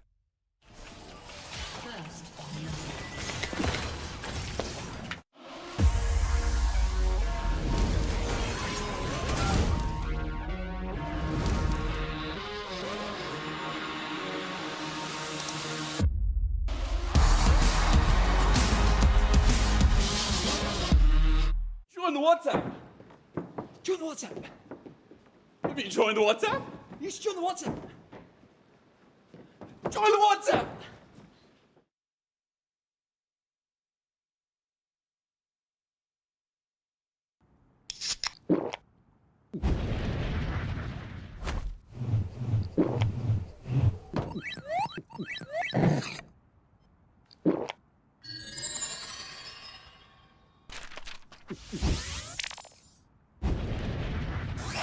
Red Bull gives you wings.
It's good to be back. Stop stealing my thing. I'm the fastest jungle in the world. Wait, we're red side. Wait, we're red side. Wait, what? You in? Good. Wait, what? Wait, we prepare for blue, no? Okay, guys. Look on the scene slowly, okay? They are not talking there. We win this. Go forward. I can also 3k, okay? Look at the cannon. Look at the cannon. Yeah. Azir on ult. I kill one. Oh, nice. Fuck. I get one kill. They are not losing like. They are not losing like. Oh, I died. No, you died. Welcome back, everyone, to LEC after an insanely dominant game one Now I'm joined by an excellent supportive mind behind the scenes. Niski, tell me the secret to getting the perfect Exodia draft. Did you have to was it like a mental, like brainwashing them? How were you able to get that one out? It's just Niski diff. Oh, it's the Niski diff. Okay, fair enough. Now I gotta ask, former team on the opposite side, are you hoping for 3 games? Are the boys gonna give them a little bit of mercy in your honor, or are you going all out as we go into game 2? Nah, I think it's gonna be a stomp again. Top diff. Top diff. Look, you said it. Niski, thank you. It was quick, it was concise. Let's get ready for game 2. Lore, take it away. And after a game like that, after such a stomp, it feels like there were so many huge things that went wrong for Vitality. But at the top level, it's really all about the details. And I want to showcase some of the details of KC's bot lane that transferred their lead. You can see Kalist and Taramas were consistently able to get great trades utilizing Yunara and Rakan's longer range than their opposition. It's by getting these trades again and again and again. You see Taramas landing the Q, Kalist is spacing Karsi here very nicely, gets the auto attack, and this HP keeps snowballing to eventually where they get a point. Fleshy feels that he should try to engage on Taramas, and he gets chunked even more, and that is really the domino that sets the fall of Vitality's bot lane. As now, Fleshy is too low, they cannot no longer really defend tower, so they have to leave tower. Yike pulls up, Linsas can't defend anymore because his bot lane is too low. They get Karsi's flash, and they get a huge lead in bot lane. It was only at 4 minutes, already a 300 gold lead in bot lane, practically a kill. And against the top team like KC, they will run away with a lead like that. As I join my fellow analysts here. Come with us. Beautiful breakdown. Thank you so much. And I want to say it's a massive dub in the jungle on the side of KC. Jungle diff even? Man, that was one of the bigger jungle diffs. At the same time, it just goes to show how when everything is in harmony, everyone just collectively working together, because that's how Jack showed it as well. Bot lane set it up, but at the same time, it was all about Yike's jungle patty. He does 1 full clear, blows the sum. 2nd full clear, gets a kill on bot lane. 3rd full clear, gets a kill on top lane. 4th full clear, gets another kill on bot lane. So this man was just everywhere, and it's exactly from just the bot lane. I think the efficiency from Yike this game was really, really unbelievable, especially the fact that he managed to snowball top lane as well, and how he felt like he was everywhere at once on the map. But it's also, I think, both how bot lane set up Yike for success, top lane did the same. And it's the fact that they have such strong lanes and they're executing them well that really made it so unplayable for Vitality. Yeah, so what I'm thinking is priority in lane, because I'm just wondering, I was looking at the replays here, whenever you see Yike on top, jungle for Vitality is on bot, so I'm like, how hard is it to catch up with the Chinsao in the jungle when you're in this situation like that? Well, it just speaks a lot to the prowess that the laners have from KC, because when you get this sort of lead, especially from bot lane, you have this resource and it becomes a lot easier for you to decide on how you want to balance it. Because every time Yike was on the other side of the map, that the opposite laner was playing respectfully. He was managing his way with the lead that he was getting from Yike. So it was just becoming this back and forth between maximizing Yike's time that he spends on lane and also minimizing Linsas' time that he gets to have these opportunities on the other lanes. Yeah, and I think it's important to note that, like, I don't think this game was so much Linsas' fault, more Yike taking advantage of his laners winning, because Linsas is in a lose-lose situation. Either he tries to defend his laners, which he can't really do anything. It just means that he stands there and hopes, like, okay, guys, let's try to not die. Or he tries to farm camps, which is what he did, and be efficient, but then your laners are dying. So. It's too late. And that's just to add more on the Linsas point, because as Jack said, it's hard for him and it's not really his fault, but when you go for this sort of draft, because from what we saw from Vitality, it really feels like they're this sort of impossible situation where they just don't have enough lane agency for Linsas to be doing anything, because you're seeing constantly top being shoved in, bot being shoved in, mid, yeah, sure, there was not a lot of attention, but you have Azir Talia, you know, just smacking heads, not much really happening. But at the same time, what can you expect from Linsas? He can't really find any sort of proactivity, because I do feel like KC somehow, as Niski said, they did a little magic trick, a hide, and I feel like they got 3 first picks, because for me getting Yunara, Azir, and Rumble on both sides, that's just crazy. Yeah, for sure. I think for me, the only hope I had was that Vitality would be able to weather the storm of the early game, and then they have the Ambessa engaging in, the Rel engaging, Kai'Sa. they can kind of pull off this comp, like very Fnatic-esque when they had their Vi and Besta Kai'Sa, that type of vibe. But I think they really need stronger lanes. I think if you give KC these strong lanes, they will just run away with the game. And Vitality have not shown us that they can persevere under that pressure. Well, good news for Vitality. Those champions are taken off the board here. So what I hear is that we want more agency. We want more lane priority for Vitality. They're staying on red side, though. So I'm guessing they have a plan to answer KC's picks. I mean, for me, that speaks to either like a top lane support counter pick. You're trying to betting on that. And maybe they feel like, as you said, there were a lot of first picks that went out the first game. So maybe blue side's not that valuable. Okay, hear me out. So maybe this was the master plan where your red side, you give blue side 3 first picks. So when you go in game 2, there's just no first picks left. So that then you go red side and you just abuse counter picks. That's for sure the plan here. Sounds mega cap. Mega cope here. L-cope. L-cope here, but Vitality, they have to come back. They will still have a chance later if they want to qualify in playoffs. And if KC grab this other W, they're gonna go lock in first in their group. Outside of the draft, gameplay-wise, is there anyone that we wanna pressure on the side of Vitality? Who can be the hero for the team? It needs to be Linces and Flashy stepping up. All right. Because I don't see KC individual laners are really going to falter, but I think if they can link up well, if they can get pressure on the map, that's how you really beat a team with such good laners as KC. Exactly, and that's what we saw yesterday. That's exactly how they persevered against Na'Vi. It's just they were just enabling each other so well. So now heading into the draft already, we do see the Pantheon and Maokai taken out, which is honestly a little bit bizarre coming from blue side, because I would expect that these are some of the first picks that I would have expected KC to prioritize going forward. Especially the Pantheon, I feel like it fits very well with how fast KC are looking to play and how much Yike wants to pressure the rest of the map. I can understand the Maokai, it's kind of like a noob-friendly champion. It is Linsas. Honestly, when I think of Linsas and I'm thinking Linsas over the years, I'm thinking Maokai. Yeah, he's been a big Maokai player for sure. I can definitely see that. So, okay, they banned the Nico, but now Wukong is left open, because I was thinking that already KC is starting to pressure the jungle here with the bans, with Nautilus especially being, you know... Vi is open. I didn't even remember Vi. I mean, Vi being open is quite criminal, I think. Really?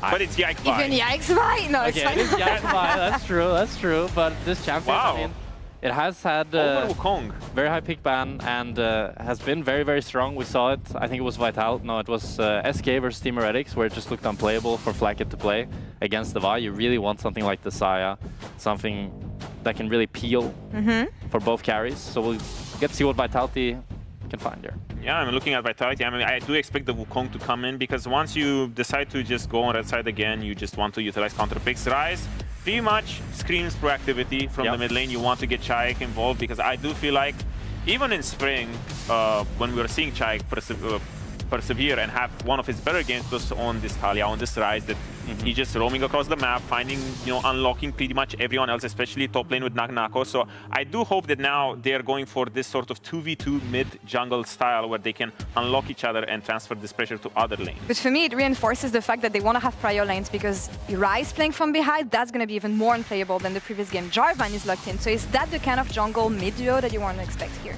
I would definitely think you'd go for something more like the Wukong or more of a carry jungler, because usually you want to have, like, if you have a setup mid, you want more of a carry jungler that doesn't necessarily need CC, but now they have both CC, jungle, and mid, which is incredibly good at ganking. It's just you kind of get outscaled really, really fast if they end up picking a more scaling mid laner towards the KC side. And you have Kana, Kareem, Kana and Jace. Yeah, first Jace of the split for Kana. But oh, someone left it open finally. Yeah.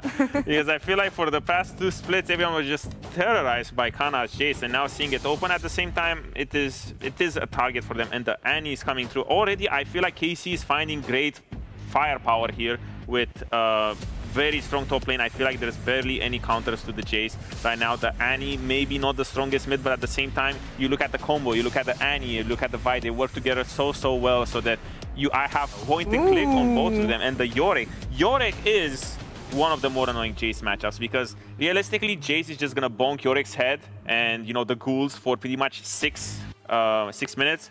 Yorick gets level 6, summons his wife, and then it just becomes easy for him to just get prime and shut down the Jace. So I'm looking at this as more of a neutralizer here. All right. So the goal of this Yorick pick is really just to shut down the Jace after laning phase and always match him inside. And I would say, do you outscale him inside eventually, or? I would say it's a little bit more of a team defeat there, because I do feel like there's a time where Jace will get 1, 2, 3 items, and I feel like if he itemizes well, there's a chance that the Yorick is getting one shot when he walks around. So now I do like the Ezreal bans. You want to ban pretty much any, I mean, you know your terror of an ADC playing against Jarvan. You don't like having Jarvan and Yorick? Try to remove all the dashes, and the Vi team is removing the Saya. Maybe they're even going to take away something like, I don't know, the Thresh. Just anything that can provide any sort of self-peel against this Vi is what you really want to try to remove. I'm already looking at Casey. I'm thinking that there's Jinx Thresh is open. Pretty much anything that takes you out of the Jarvan cage, I feel like already should be... It's a rare game where I think Thresh is kind of good for both teams here, when normally it's not the greatest in the meta right now. Let's see. And the Sivir Xayah out here. So I do think that Casey would be looking for Hyperscaler here, but the question is, what does Vitality want to round out their comp here? Because I'm thinking the likes of Corki, maybe for Karzi. Yeah, you could go towards the Corki route. Looks like they're actually going to go Alistar in the late ADC for 5. The problem with this is it's, even when you get counter pick on ADC, usually you don't get too much value. But maybe if Casey wants to try to blind pick something that's a little bit more risky in the bot lane, then Karsi can pull something out. My assumption is that they just believe this Alistar to be extremely strong, because usually you want to use your counter pick on support, but now when you think, okay, well, there's no counter pick to the Alistar, I can get an OP pick that the enemy cannot really do anything, then it is worth to give up that counter pick because it's technically uncounterable from at least their beliefs. And ends up being Corki going for Kalist, and then probably just something like the Nautilus maybe for Taramas. I don't think he's going to want to go for a range support here. I do think they have enough. Ooh, the set would make sense. I do think they have enough engage and snap engage with the Vi and the Annie that he kind of has freedom in what he can pick here. I feel like he can take this draft in any direction, and it still looks like a good draft for KC. The set would be exciting. The set I see Targamas smiling, so... Oh no. Come on, do it. No, okay. I was like, okay, let's keep it simple. So when you have a comp that is has such a clear identity, why not add one more, you know? Just like hit the nail on the head, get more engaged, and just make it impossible for pretty much Karzi on whatever he picks here to survive. Because I do think that when I look at this comp already, you are looking to kill... Running it back. Well, the Ziggs is Jarvan. Put him in the cage. I don't really like it. I like it. I kind of like it. Yeah, I'm just not sure if that's the way Vitality can win this series, but I think it's a good comp.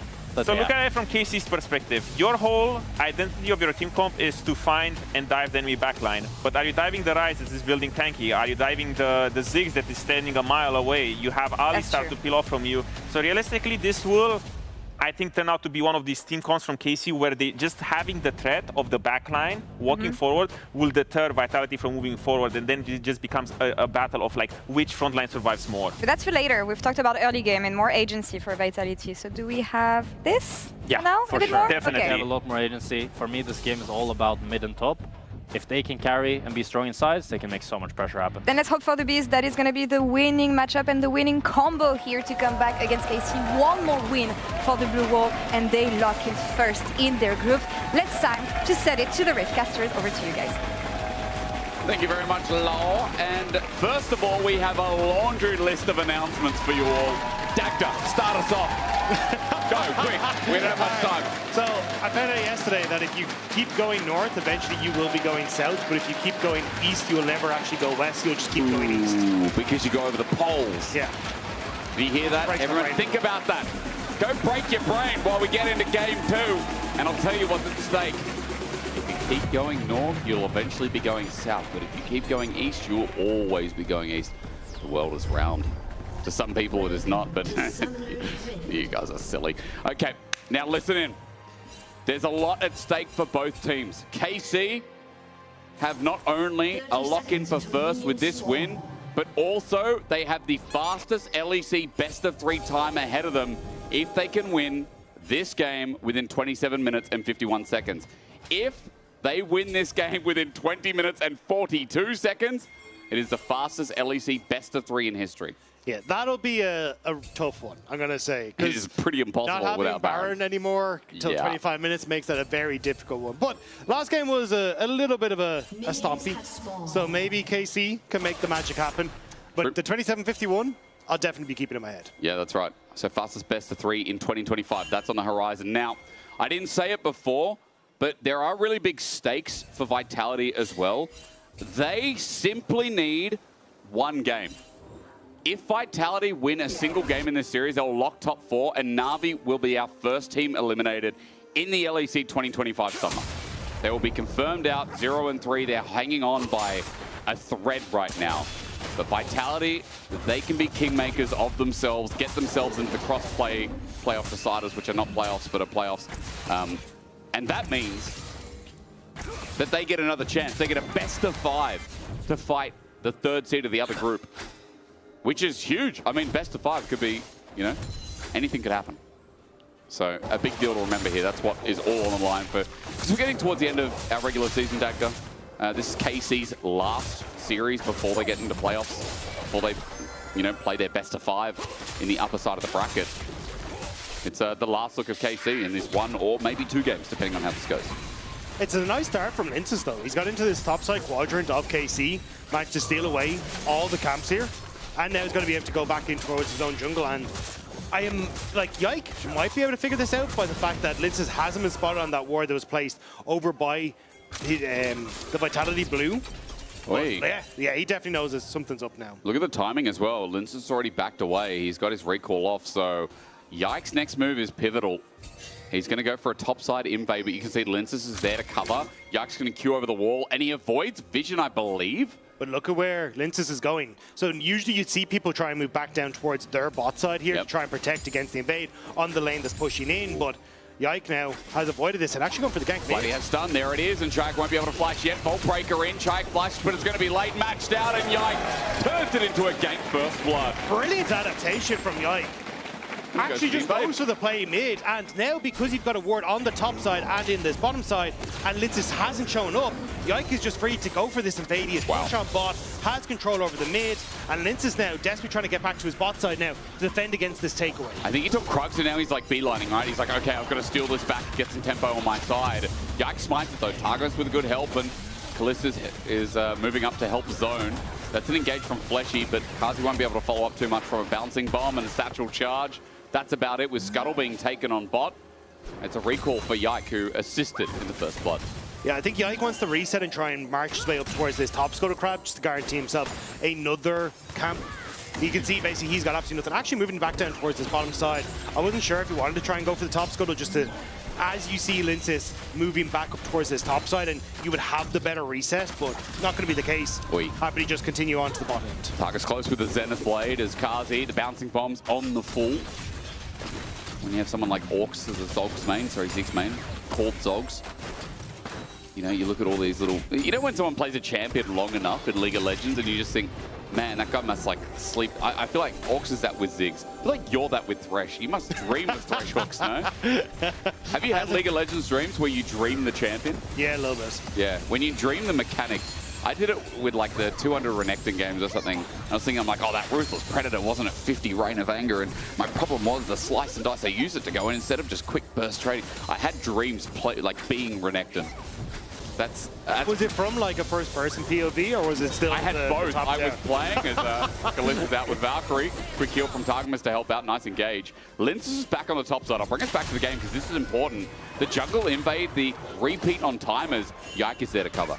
The thing is, though, Linces has no push top, not really control on mid, and also doesn't have the back recess that he needs to match on items. So this is where it's a little bit of a risky one. He just kind of needs to finish at his top side. Still hasn't cleared his own red either. We'll just now do that for the first time. So that's going to be on a very off timer for the rest of this. Level 1 red, yeah. Bot side timer is going to interest me the most, though, because Yike, see if he goes for the repeat there. He's got those timers. He's got his Raptors up and available as well, so... As Krugs are still there and available for Linces or second spawning of, he still will be up in CS, but remember that gold is neck and neck because Yike did help out Vladdy with that kill. And Vladdy also, side note, 10 CS up in the lane. Yet again, KC's laners, whether it be the lane matchup or just the skill, are up once more. I'm still keeping my eyes on Yike to see what he's going to do here, though, because there is a window where you could potentially just immediately go into the Dragon Pit and try and take that one away. Or you can try and use the push that you have from Kalista on this bottom side to try and go for an invade on this respawning comps from Linces. Linces is coming out of the jungle to try and counter that, but I think you're Yeah, I think he's just Dragon is the better option because Kalist now doesn't have his own reset to try and match Karzi, who's just... Yeah. Oh, sorry, it wasn't Karzi TP back in. It was Nako TP back in. Onto the It's okay. You've got 4 TPs to look at on Vitality's side, Dagda. I don't blame you. Flesh, you're going to be using that one too with the Unsealed Spellbook. But maybe that's just for the next reset. Yike is giving attention though. That Vitality coming to contest, so he backs off. Vault Breaker's over the wall. Dragon still didn't reset, so Linces, if he can hold this, is a nice leash. Could have Kana TP down to this bottom side. Wouldn't mean that Karzi is the match, but he's in pretty strong position. Actually going to deny Karzi being able to enter back into the lane. Look at the burst. Oh my lord. Kana's level 7. Yes, Dragon's going down, but I'd be scared of top right now. As Kana with serrated Dirk. Dagda, let's see if he cancels. Look top. Mr. Observer, may we have a look, please? Oh, no, doesn't mean you wave in the way. Yeah. That's why our Observer knows more than me. I agree. Fleshy doesn't get there, though. That was a pulverized attempt, and I think he headbutted a minion first as there's a knock-up onto Taramas, but Taramas is a Leona. With the Soul Shield now out, Exhaust in response. Yike is just over the wall, lurking on Krubs. He just picked up his level 6 as well, and Naka, while he puts the cage down and everyone's bullying Taramas, the flash finally comes out, teleport in response, and that's now Kana joining into the fray. They really wanted to kill that Taramas guy. They tried desperately to kill him, but weren't quite able to get it. It's a little funky though. You end up investing so much time onto the bottom side that Yike is getting a lead when it comes towards getting back out into the map quicker again and moving towards this top side, whereas Linces has a lot more time. And now Linces' time going to be used wisely. Vladdy dead, he steps up at that last minute and he's punished for it. I don't think Vladdy was expecting Linces to try and go for another play, because as I was saying, like Linces hasn't cleared out his bot side. It was actually until he got the kill kind of starting to trickle behind Yike on the XP. Yeah. And now he's in a position where he's immediately going for Void Grubs as well. So Linces actually making things happen on the Jarvan early, denying, like not getting his camps, but actually making things happen. Which is important, right? I mean, his proactivity, he's unpredictable at this point. I think that's what really matters is Grubs. But now is one taken by Vitality. Maybe Linces thinks that's enough as Yike definitely willing to fight. Cataclysm up, but in return, double buffs and Yike having himself the tunnel up. Kalist also getting pushed in top as Fleshy in the brush. Headbutt pulverized. No Valkyrie out yet. Satchel charge, repositions, but the bouncing bomb does not connect. And Kalist is fine. He's going to emote on them for a little bit as Taramas get deep vision of this set push. And double Grubs in the end go to KC. Yike level 6 moving towards mid lane though, and also an invade on this top side. Wants to try and force Linces away from these Raptors while he's got the KC push on top side. It resets, patience lost, Linces gets the smite down, and as you said, that full bot side camp is just sitting there waiting. So it's a full clear for Linces just to move down to, and he'll still maintain that CS lead that he started the game with, where Yike right now, he's trailing in this top side jungle. We're thinking, okay, who can we find? Fleshy disengages, and a bit of time wasted for Yike while he's got 3 camps sitting and staring him in the face. Did end up stealing one of the Void Grubs away. Couldn't quite get the Raptor camp. Now going to move back in towards the spot side. Same when it comes towards Linces. I'm pretty sure Linces' camps haven't been cycled on this bottom side, so he won't get quite as much experience, I believe, as Yike, although I may have miscalculated That's okay, that. Doug. You're I very think he smart should be in a man. position where Yike will actually end up about even Steven on the clear time and not about the same experience level. Linces, so because he's got his red on a lace, Timer should be able to get a good amount off of that experience from the red camp that is on that separate Timer because he cleared it so late. Just watching Nako trying to stop this base in the meantime. Kana's going for the all-in trades, and it's fun to watch these top laners fight it out as Fleshy once again mid. Try beautiful trade. And he's kind of getting the measure of Vladdy a bit better this game, I should say. As Dragon's up in 140, but KC are definitely hovering a lot around mid. I think protecting Vladdy after Linces and Fleshy have just been on his case. Vladdy is getting perma-camped so far. But the thing is, Vitality have just been constantly rotating Karzi and Nako around the map, which is making it really difficult for KC to try and play around Vladdy. Traditionally, what you'd want to do is, okay, Vladdy, when you have your stun up, we're going to try and go for this play on mid and get the gank onto Chang. We already saw it on the early levels and worked to great success. But because you're constantly playing catch up and you're getting invaded, it's been difficult to make that play rinse and repeat.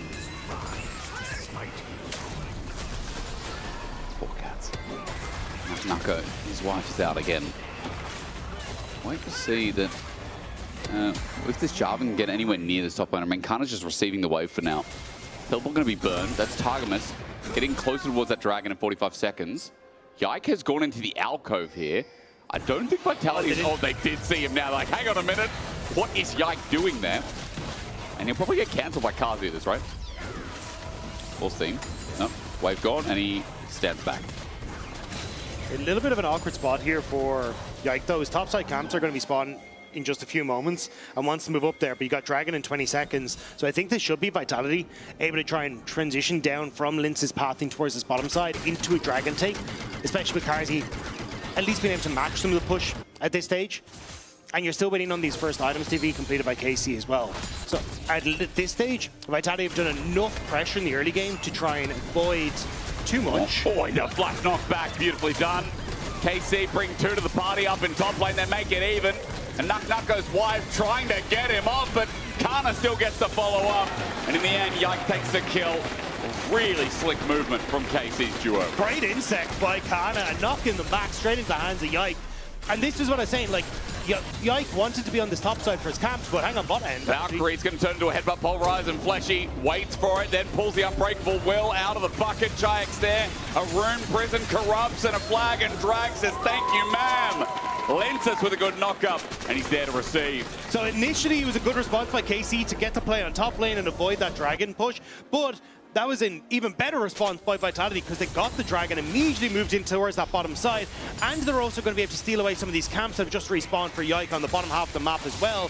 Vitality are going toe-to-toe with KC in this early game. Much better early game, and it seems like these tools are better. I mean, the comp felt like a bit of a mismatch and a lot of moving elements here. But a Zigzat stable, a mid-jungle that's able to keep up with Anivi, and so far a top lane that's able to at least keep within range of Kana. Yeah, and it was because Taramas was trying to go for protection on towards the mid lane. That didn't end up working out. It meant he got disconnected from the bottom side, and then Fleshy and Linces can look for that potential dive on towards Callisto. Really nice job across the board there from Vitality, even bringing Chayak down to the mix. So this is kind of what we wanted to see more of in game 1, when you have these roam-heavy mid laners. Yeah. But now Vitality have just been doing a good job of it with the Rise. Satchel charge sent out. Callista's just going to cut this around, and some really good movement again as Yike's going to back off. Now, we've been keeping track of Yike a lot this game, obviously because of how important the jungle pathing has been from Lenses. The invades, the constant invades at that, have really given Vitality some speed to measure in this game. Focus in on Callista because he's got a Trinity Force that's going to be picked up on the way back here. That means the fight should be quite measurable at 1:15 when we move to this Herald. It's still going to be, I think, a difficult enough one for Vitality. It's just not based on, although this early game has gone well for them, you've got Karzi, who is okay at clearing waves and dealing some damage with this Ludens, but not the best and the person you want to be relying on in a team fight. Shayak still has to go up towards his Rod of Ages and hasn't completed his Seraphs either, so he's still waiting to scale into the game. I think at this stage, you're happy that you've already gotten 2 dragons. Now just try and play for sides, continue to put pressure down, avoid fights of Rift Herald when you've got these 1-item spikes that are so strong for KC, and play for your 3-4 item spike. I was just thinking, Dagda, we need more animals in League of Legends. You know, we need like a hippo champ. Yeah, that'd be fun. That would be really cool, you know. Elephant. We've got elephant, we've got crocodiles, we've got lots of dogs. We've got Nasus, Warwick. Who's the other dog I'm missing? Neferi literally has pack animals. But we got cat skins. We got Pugmore if you want to count skins. We just need more animals. We need hippos. We need a giraffe champ. That'd be cool. Honestly, we need a slop. I think we need a champion that moves really slowly. That like their wind up for attack takes like 2 seconds. It's mega slow, but it hits like a truck. That sounds miserable. It's like slacking. Like movement speed is so broken. Yeah. Being slow is just going to be awful. But once the auto goes through, it's unavoidable, much like this fight. All right, 5.5k and already Vitality are just on the outskirts of it. Nuck is coming in with a maiden by his side, but Kana sits on the left, and now Yike does too. The explosive shock blast gets onto Nucker, but he draws in the Realm Orb as well. Yike flashes over the wall to get himself a Vault Breaker rather, and he gets out, but for Kana, as he gets low, Vitality's engage is good. They're playing at range, and they get themselves the beats. Linces engages a double knockup, and KC are losing the fight. The minefield out as Yike battles about, but Vitality will take 5 in the end. Total to the scoreboard, and the Herald will be theirs as well. KC scrambled to make the fight happen as Yike goes for the pick, but there's no follow-up, and Vitality can pick up the fight on the back of it. You can see here, they end up super separated on the mini-map. you've still got Annie in the mid lane. So as KC go for this top fight, it's just Khan who has to try and follow up. He has absolutely no flash to get out of this. And when Vitality reposition thanks to Chayek's ultimate, they're just picking off members one by one. Finally, you do end up with Vladdy arriving, but it's already with the fight over. Kalist can't follow, and it's KC falling as they go. Lince's engages have been great. That guy, 5 out of 5 KP, and he is capping Yike in this game, despite Yike having a really good response with the mid game. But that happened once, and I've got to be honest, you know, Yike on bike, this has been criticism in the past. It's not his best champ, even though, like, yeah, it's like a 55, 56% win record. I think was stated before the game started. But it is definitely his worst champ when this guy has won championships, when this guy has hit he's high a bars of record top for 3. the most championships in a row. There you go. Yeah. Most He's titles hit in a row. multiple championships, I should say, not just championships, plural. Sorry, Dacta. He's hit titles, many. Biggest thing is, he's now getting gapped. Look, here he's again. Lince has forced the flash out of Taramas. Yike here, but his Vault Breaker doesn't connect, and even though Khan is coming in, Shock Blast does not hit anyone. It's all for Dragon. Targamas is low, but Vitality backing out for now. It's a Dragon.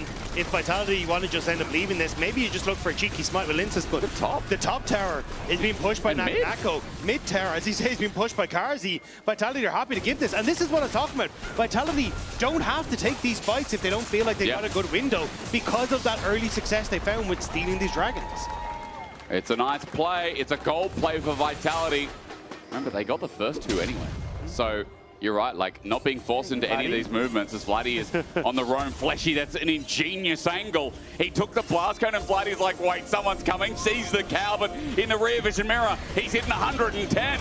The engage, the unbreakable will, and Vladdy just has to stand there and take it. Fleshy's gonna die for it, but hey, worthwhile. Another turret, another kill, and where it counts, Vitality are really making the speed of this game go. Realm Warp it. Oh! Oh, okay. The tech! Yo! Did not know you could do that. I mean, I knew you could take the Herald, but I didn't know you could mount it, and the Realm Warp kept going. Wait a second, Yike. Oh, Yike is here. Oh, peekaboo. Chayek gets him down. Did I say Vladdy? I'm sorry. I meant Chayek. That was insane for Chayek. I'm used to Vladdy being on the rise, but yeah, that was nuts. All outer towers down now. Unfortunately, wasn't able to get too much. We kind of just used it as a, hey, I need to get mid and cover Karzi. But either way, great plays from Vitality.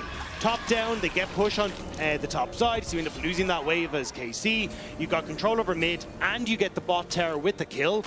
That is such a massive swing in the gold for Vitality. And now they're starting to hit that moment where, okay, we can really start to do business. You're seeing this era is very close to being finished for Chayek. Karzi getting towards the second item as well. This is now the point where you start to be a little nervous as KC trying to take these fights.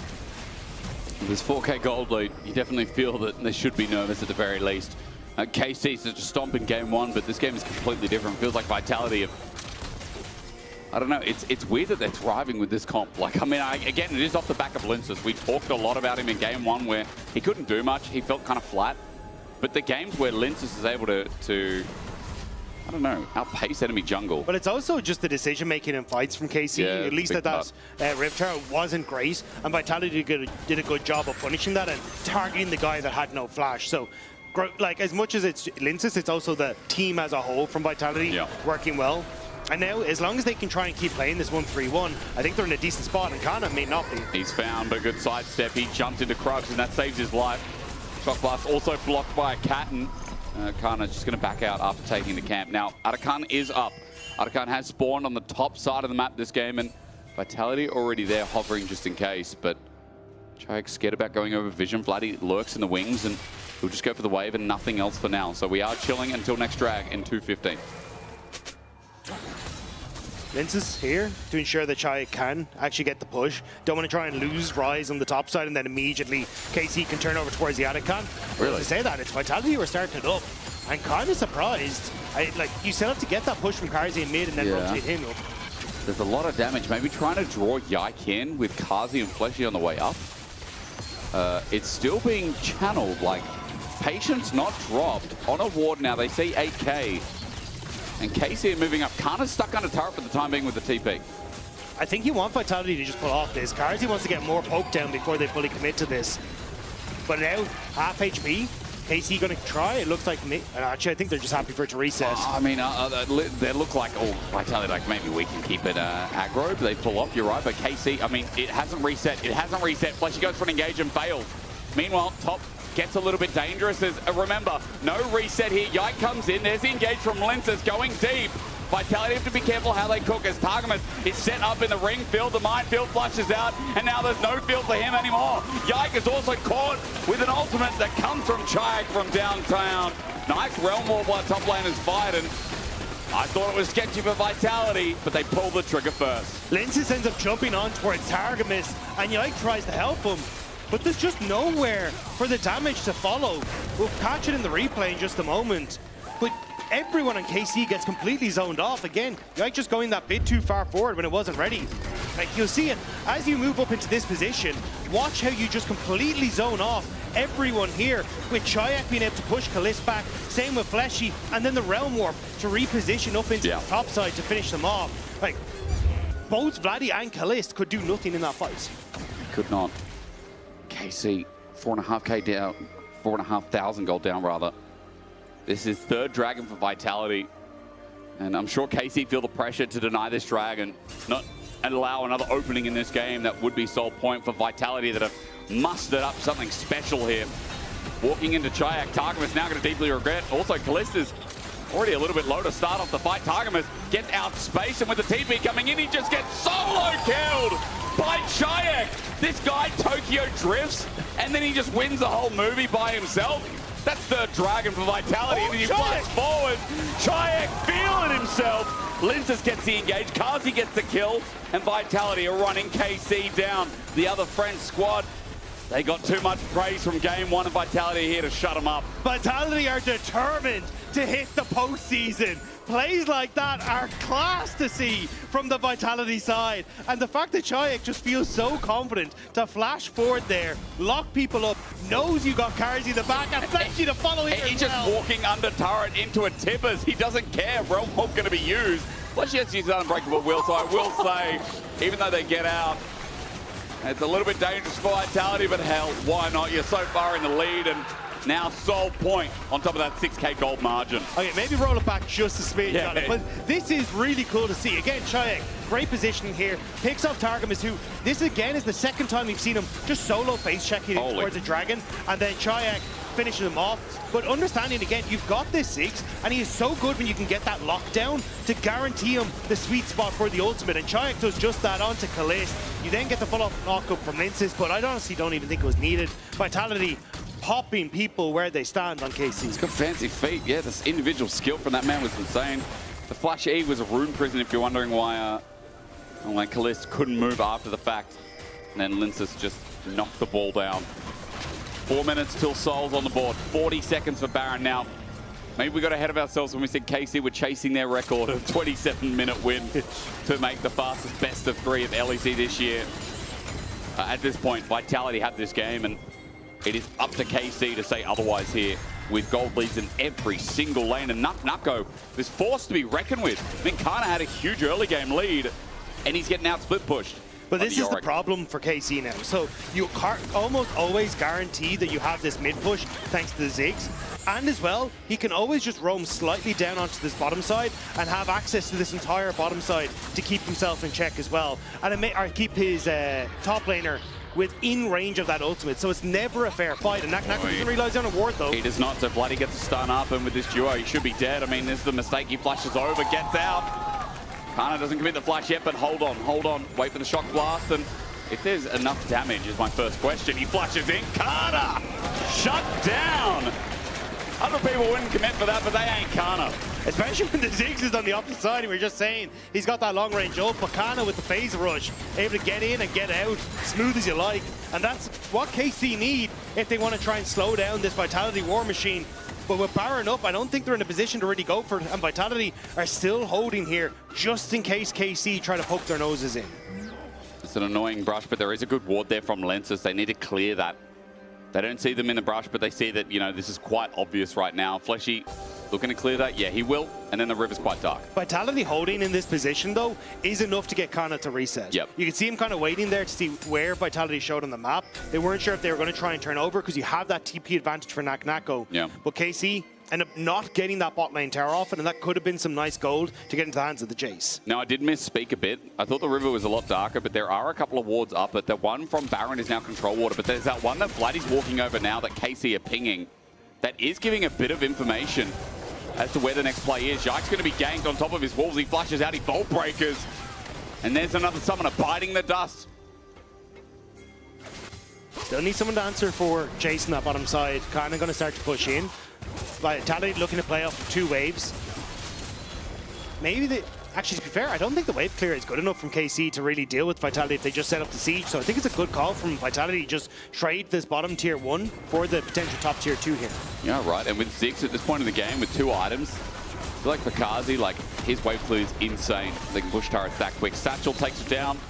Inner for outer, always worth. Kana's still getting this turret, but it's a TP flank. And Dagda, I mean, it's only 1, but this is a sandwich. But how many members of KC are going to be on this bottom side? Because I don't know if you're going to get outnumbered here as Vitality. Realm Warp, Fleshy and Shayak come through. Lenses from mid lane. KC turning this into a push. There's a Cataclysm on top of Kana. He sets it away with his hammer, but he's caught out. Shayak hits again. His rise is smooth, and it's a good punish from Vitality, a good move in the end. The pathing was so greedy from Kana. He has no flash. They could have easily walked into River and walked out that way, but just stands in front of the tower and gives Linces the easy slam dunk. Man, this is meant to be a game where we're glazing Kana's Jace is 10-1 win rate, but it might be the second loss here as Yike. He's tagged out. He wants to steal on the back end, and Yike is good for it. But hey, with Nako zoning like this at 7k, it's going down quick. Vitality should have this in the bag. Yike on a blast cone. He's going the long way around, but he won't be anywhere near by the time this smite comes through. And Vitality, there's been a couple of plays that have put gold back in KC's basket. But this Baron once again establishes that Vitality here to play. And Soul in 25 seconds as well. Kana gonna imagine TP out as KC trying to hold control over this bottom side river to make sure they can sneak that one away. But Vitality are coming back out of the map fast, and I don't know if KC have enough control right now. The back delayed maybe did something, but again, the Baron enhanced recall means that it's 10 seconds until this chicken, I cannot stand it, this sound. There's so many chicken skins in the game. You wanted more animals. I mean, I did want more animals, that's true. It's just strange that it sounds like a Gatling gunner's. All right, let's lock in. 5 members of KC around the back of Dragon. This one's for Sol. That ultimate is back up for Linces as well, so could end up making the pick here once again. Nako tries to get a flank and get access to Kalista on that back line. Vitality are spread out, and KC need to go. The wife set up there. I mean, the bottom wave's such an issue. Taramas coming in from an angle. Fleshy matches him straight away. Kana jumps on, and they're like, okay, we'll hit the Alistar. But meanwhile, the peeled off for Dragon. It could just be free real estate. The smite down, Soul inbound, and Taramas now dropping to the ground. The Mega Inferno Bomb zones off the rest, and a 3-man Cataclysm from Linces will kill himself for it. But in the meanwhile, it keeps him busy. The wife in our picture-in-picture is pushing and pushing. What a lovely supportive wife that is. Inhibitor drops down while Fleshy takes care of business. And KC are slowly losing the game to an NPC. Yike failed the Q over the wall, so couldn't get into the Dragon Pit. And now the Maiden is doing all the hard work for Vitality. Gets a Nexus turn. Marry and that Vitality woman. are still chasing Kalist. Kalist is not going to win this either because Shayak is unstoppable. The base broken, a satchel charge helping, and Vitality, I'm sorry I was not familiar with your game. Night and day from the start of this series. Vitality here to play is the Baroned up minions now have multiple lanes broken to run in. The game is in shambles for KC. Vitality have played an absolute stormer. Linces from the early game. The control they've had, these realm wars from Chayek, helping to keep the pace of the game up and catch out KC so regularly in these skirmishes. But I want you to keep your eyes on the bottom of the fight here, because as we kind of have everything happen on the top side, Targum is trying to keep Fleshy out of the fight, Vladdy constantly threatening with that flash engage, and as KC commits the top, Yike fails the Q over the wall just underneath the bottom of your screen, which is why he has to walk back up. But now he's completely out of position when the rest of this fight kicks off. Targamas ends up going too far because he's trying to keep Vitality from the re-engage. But Linces gives his life here for a good cause, because he knows as long as I can keep KC here, we can shake them down. Just ending the game. Nucker's maiden took, I think, 2 turrets and an inhibitor. That's how long she was just there. And a really smart play just to leave maiden. Take her Just as much as KC has this game. Yeah, true. Wait, so the maiden has done more than KC in game 2. And goddamn, if it's not impressive, Vitality, quick reminder for you all.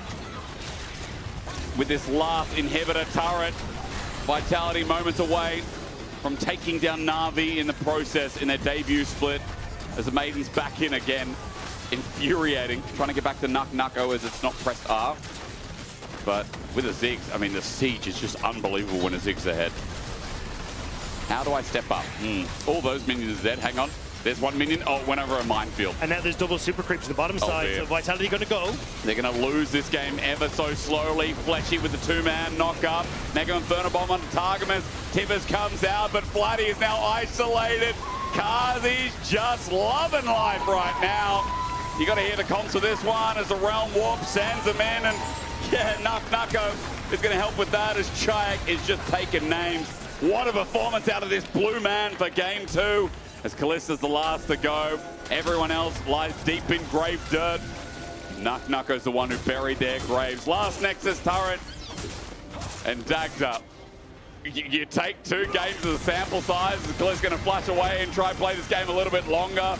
But in 32 minutes, Vitality are back. And they kick Na'Vi in the damn teeth in this second game. KC getting smacked down. Kallista having 3 members of Vitality chasing him down to the end. That was an incredible performance from Vitality. I should say they also kicked KC in the teeth at the same time. Goodbye to Na'Vi, but hello Team Vitality. Stand by with Dracos and Lensis. What an insane Java game. Lensis, what the hell happened in that game, man? What a turnaround from game 1. What was the plan? What was discussed between games to allow you guys to show that level of performance? I think we really focused on getting good bot matchup, because if we get good bot matchup, we can play the game. And we have way more fighting power, so yeah.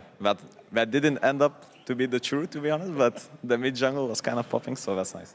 Hey, look, the mid jungle was certainly popping. What's going to be the secret for you guys heading into game 3? Is it just more singing, more confidence? What are you guys focusing on?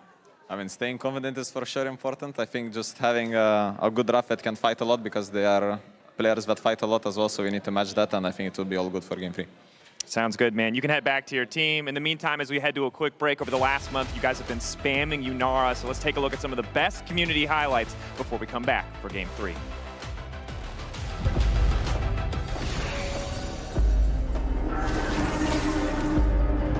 The eye sees, the fist crushes.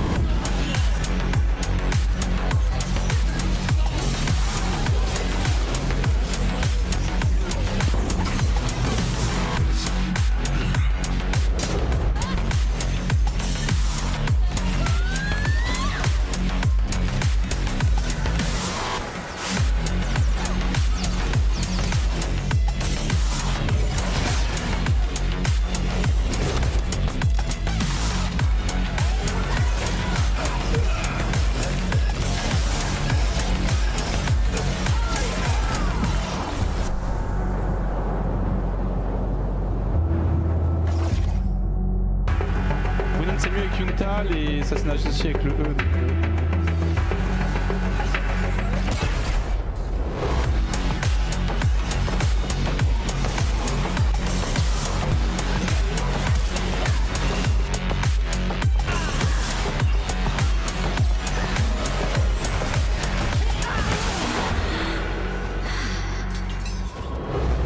Friend or foe, hinder me not. On trade, on trade. Boom. This can't be the end.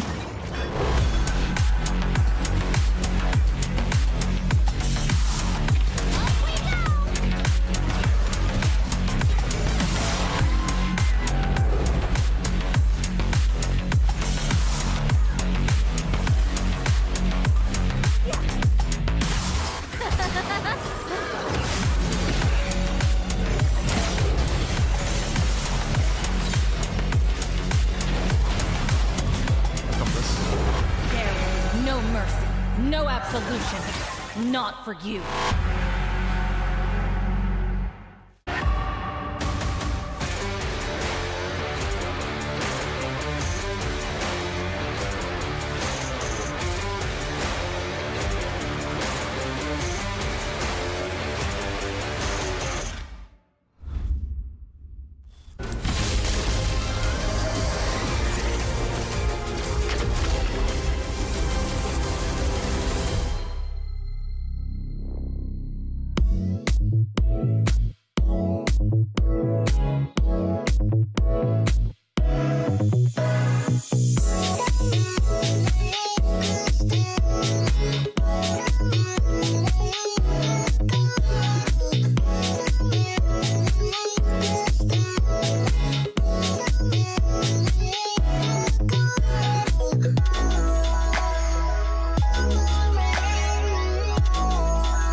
Yike now has avoided this and actually gone for the gank. But he has done. There it is, and Chike won't be able to flash yet. Bolt breaker in, Chike flashes, but it's going to be late matched out, and Yike turns it into a gank first blood. I open. Yes. Combo free. Yes. I'm holding combo. Look more. I'm looking at Leona. Why no Q? Keep fighting. Combo 4. Why will die? Okay. Look here. Help back. I'm fine. Don't worry, it's fine. Any no flash as well. Is that the goal? Fight him. I'm tipping behind also. You did it before. That's endless. I'm coming. Let's kill it. Where is it? A very different sound from Vitality's communication here as they come back against KC and bring the series in 1-1, and they lock in playoffs for now. So I will bow to you, not too much because it's not top 4 in the LEC so far, but they're on their way yet. Sadly, it means that we say goodbye to Navi for their playoffs qualification. They will play next week, but for funsies. Maybe not so much fun. For the glory. For the glory. Vitality had a lot of fun in this game.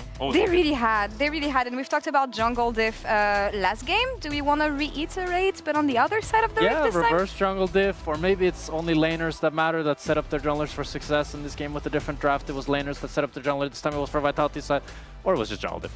Yeah, I think it was just jungle diff. I mean, Litsa said that they had a lot more agency in the lanes, and I do agree, but I do feel like this man was on fire, especially after the game 1 bounce back. I'm so happy that he gets to have more laners that he can do stuff, because now with the Jarvan, we saw it yesterday as well. I felt like they had the same combo, the Jarvan, the Alistar. They were working so well together, and it's not really always about him here. It's just the duo of jungle support has been exceptional this game. Yeah, for sure. And I think you could really see that Taramas and Yike, they just started struggling so much after they started falling behind.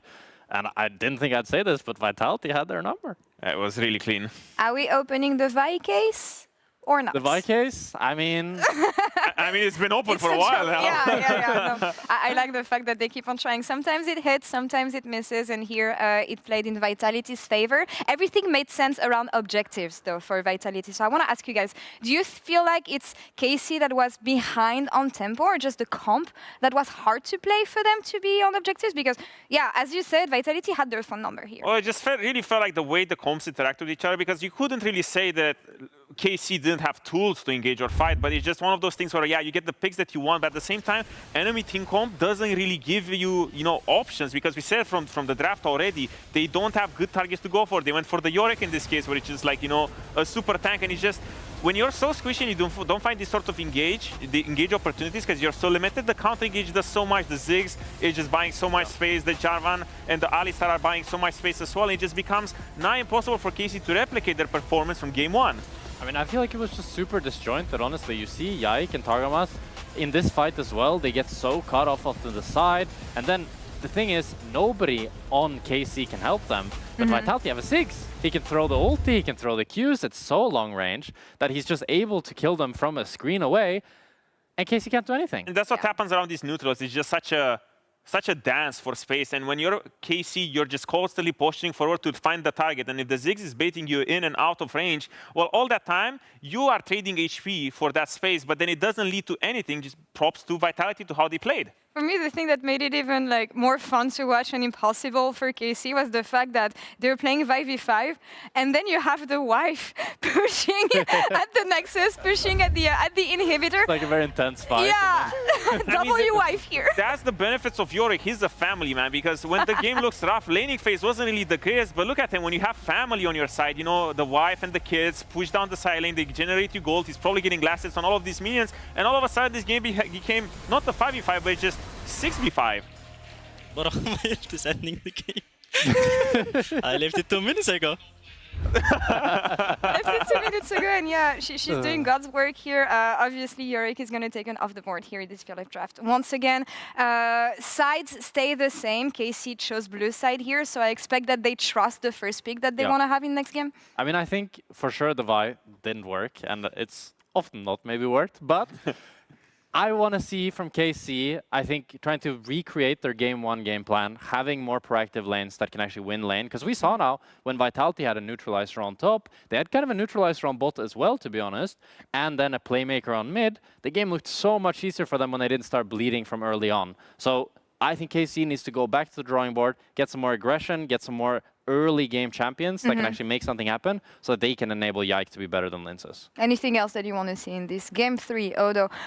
KC should have the upper hand, but I'm so happy with what Vitality did here. I'm just wondering, can they do it again? I think they just need a little bit more versatility when it comes to the draft, because you saw, typically this is one of those KC comps that you say, oh, they got everything they wanted, but at the same time, you can't just be so black and white. You just pick this. You need to look a little bit more and see how the team comps interact with each other. So you need more jack of all trades champion that don't just are so, narrow-minded, singular focus that they can only accomplish one thing in your team comp, because that's what we saw. They overloaded on the Vi and the Leona, and it just didn't work well into the enemy team comp. So I think they just need to kind of expand their horizons and get more different win conditions. It's been jungle diffy so far. We've talked about this. Is that going to be the case again? Are we looking at both junglers here? Jungle's a pretty OP role, and it usually decides the game. Of course you would say that as an AD carry and top laner. I'm traumatized by them as well. It's the tail as all this time. Yeah, I think it's going to be a jungle. All right, Yike, Linces, all eyes on you here in this game 3. Let's see who can pick it up. You won't believe what we were doing while Desk was talking. Yeah, we're at gate. He fixed my shirt. We were very close on the timing there of absolutely cooking it. And it would have been a bit sus coming to that. Now, I'll tell you what was sus. KC in game 2, obviously, that early game from Vitality was insane, and it is nice to see. It's just crazy that, the dynamics from game 1 and game 2, with more tools for Vitality, as I think Linces was saying in the post-game interview, where Vitality could actually pull the action out of the hat earlier. Yeah, I think that's the big standout for me. It's sure KC had some flubs, but it was Vitality doing a very good job of forcing themselves into good positions, and a lot of that came from Linces on this early proactive jungler, getting that good invade literally from the get-go, and making sure that they could win out through that. So for Vitality, again, let's see if they can have a repeat performance. Try and find some early aggression for Linces, see if they can play well through him, and enable Chayek to start helping him out through that mid-jungle. I guess KC think, okay, our option in Game 3 is get rid of as many junglers against Linces as possible. Now that the skirmishes are out, the Jarvan's gone, the Xin Zhao's gone, Vibe Poppy. But on top of that, you got Maokai, which every jungler loves this tree. And with Pantheon as well, I'm thinking, I'm going down the list. Nautilus is a jungler at the moment in this patch. So that's a triple jungle ban technically against Linces. Is it going to be the Trundle taken away as well? Because that's the last kind of early game jungler that's in my head that you could look to potentially go for here and try and set yourselves up for some success. And Yike has looked good on it, and also counters a lot of the junglers that are then left, like the Sejuani and the fallback path we see that tend to be more of those tanky picks. Yeah, because if you go, if it's like a Trundle angle here, or a Wukong maybe, by the way, is just another side note since we haven't had Orianna yet. Yeah, I think if your goal is to limit the impact that a jungler can have in the early game for Vitality, I think giving that Wukong across is fine. Because, I was going to say the pre-level 6 just isn't that strong. And I think Linces, if you can get onto something like the Trundle that can have that standout performance in the early game, still looks pretty good when it comes towards playing towards sides and looking at terror dives. That can work for Vitality and has worked both in the last game and their previous series. You're going up against an AD jungler, but still it's the dueling power that you love from Trundle these days. As Orianna gets locked in, and Orianna can pair with almost anything, right? We've had Nocturnes already. We've had the Trundles as a pairing with this as well. We've had the Wukong together, which obviously is not an option this game. So it doesn't feel like Vitality have pinched that much despite KC really knocking off 3 junglers that are S to A tier at the moment in the patch. Yeah, and getting something for Chayek that he can be comfortable on, I think, is a nice win for Vitality. The ban on Victor means that there's very little that can try and contest her in the lane state. So you're always going to have some control over mid, which enables Linces then to get his control as well. So KC, maybe you look at something like Silas for the Vlad if you want to. But it's not exactly the best when you're going in towards a Trundle who can steal away a bunch of your stats and make you very squishy very quick. Because otherwise, my head goes to something like Aurora, but Aurora in the lane doesn't feel as nice, and especially with the range advantage. Sivir gets locked in here, and I guess 80 carry is just now being moved into question. Galio. Now, that could be a flex, but most likely going towards mid since Rumble has already been picked in this series. Yeah, I think it is just going to be going towards the mid lane. So essentially saying I'm going to lose graciously in this mid lane, play as a disengage tool, but also follow-up engage on the Wukong, and we can play for these big team fights. Again, though, you're taking something that innately wants to be tanky, going to this Hollow Radiance build, against a Trundle that is going to steal away a bunch of those stats. So I don't think the Galio is going to have the best of times in this scenario when it comes towards the team fights, but at least it should be able to buy some space for what is a relatively short-range KC. Maybe there is a chance to pull out the Xayah ult as well with some of the all-in, but regardless, Xayah has just been picked up by Kazi, so no Rakan available for the pairing, but I do feel like a safe AD carry with a bit of dive threat being built up by KC so far. I'm also surprised Gwen has made it through so far this series. She's a very, very strong pick, and something that I think kind of might try and eye up, honestly, in this top side. You got the speed up from the Sivir to enable him. You got the Galio that can buy space. Makes it difficult enough for Xayah, who is relatively short range when it comes towards AD carries, to try and get value when she goes in towards the Hollow Mist. So maybe that's something that kind of eyeing up on this next rotation, and I don't think there's very much that can really go against her in that top side, and I imagine Vitality want to look at tanks as well. Do you think the Brom ban, though, in the meantime, is KC saying, like, we want to pick an enchanter for Sivir and we don't want like a stronger 2v2? Are they trying to angle out just the lane phase? Is it the disengage from all this dive? Okay, the Gwen person lost it. If with the Braum ban, it signals to me more they want to go for engage on the bottom side. I think if you're Braum playing into like Karma or Lulu, you're having a bit of a miserable time. It's more so, I believe, looking towards well, actually, I was going to say, I don't actually know now that I look at the engaged champions that are still up and available. Most of them have taken off the board, so...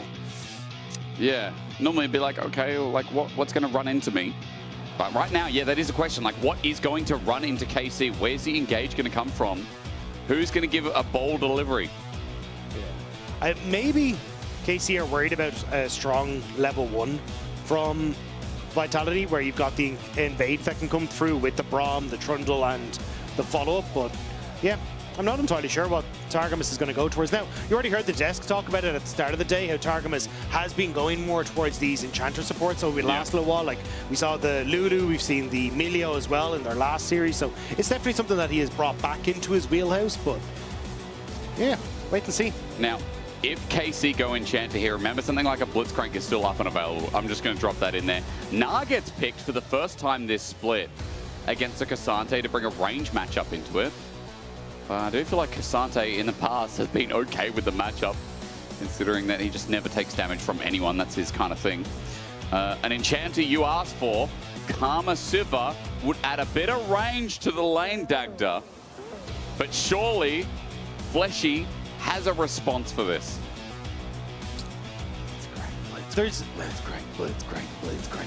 Yeah, I feel like you want some sort of engage, but it's mostly gone. Blitz may be the option. Okay. He does it too, but that guy, he uses a puddle to even go in, which means an Orianna ball, it's a delivery service.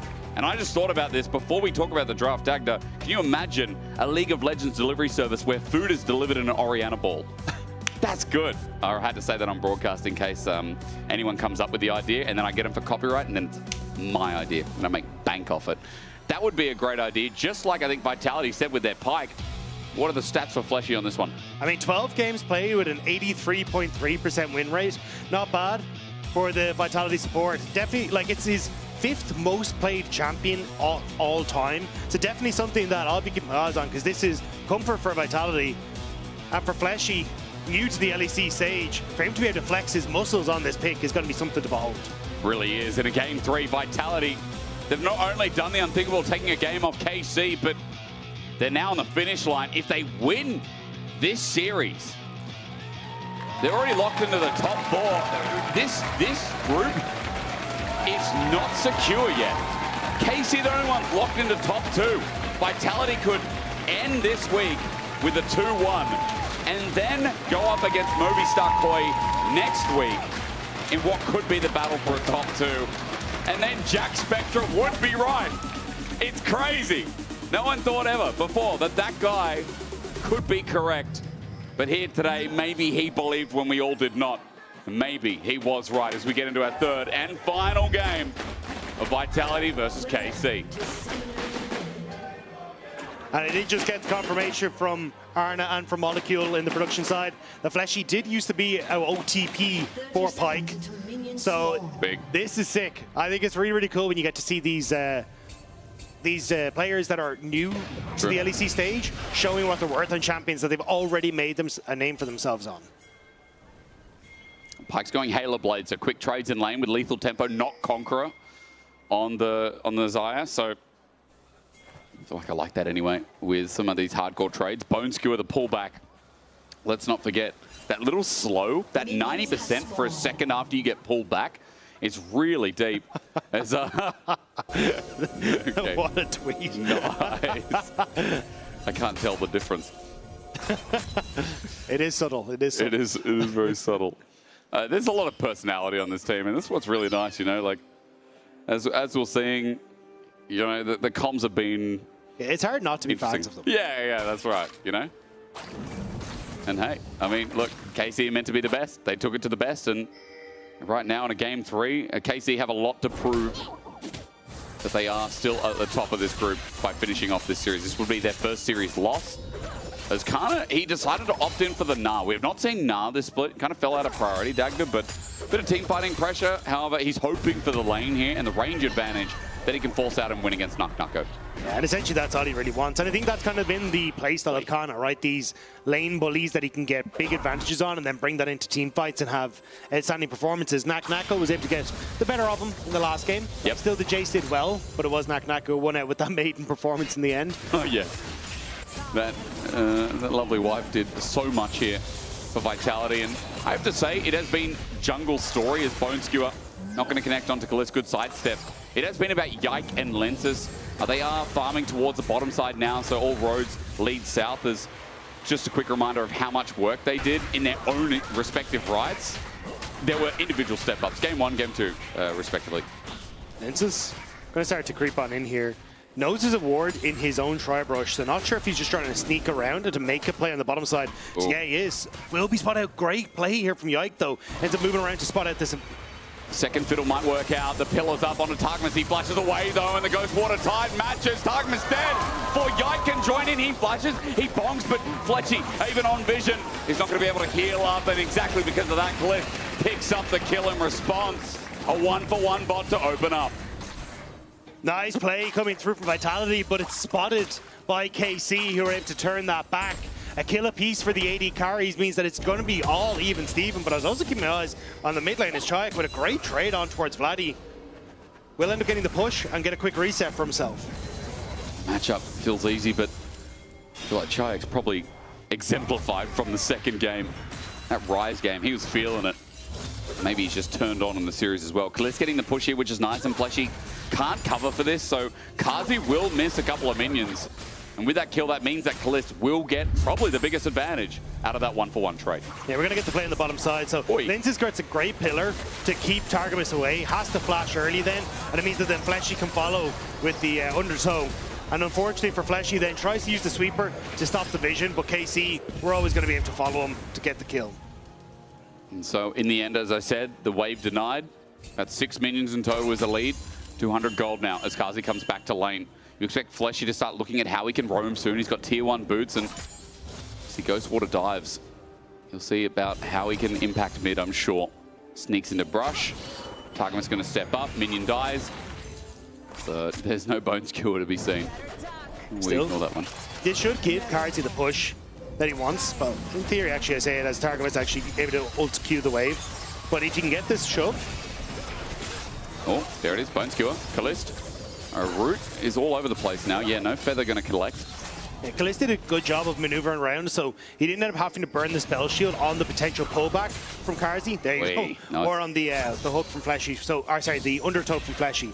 So it meant that he always had some way of being able to get away from the CC. But if you can get this push for Vitality, which is what they really want, you can then rotate Kazi towards that top side, and that's when you can unlock Fleshy, start moving around the map a little bit more. Oh, nice trade meanwhile though from Vladdy.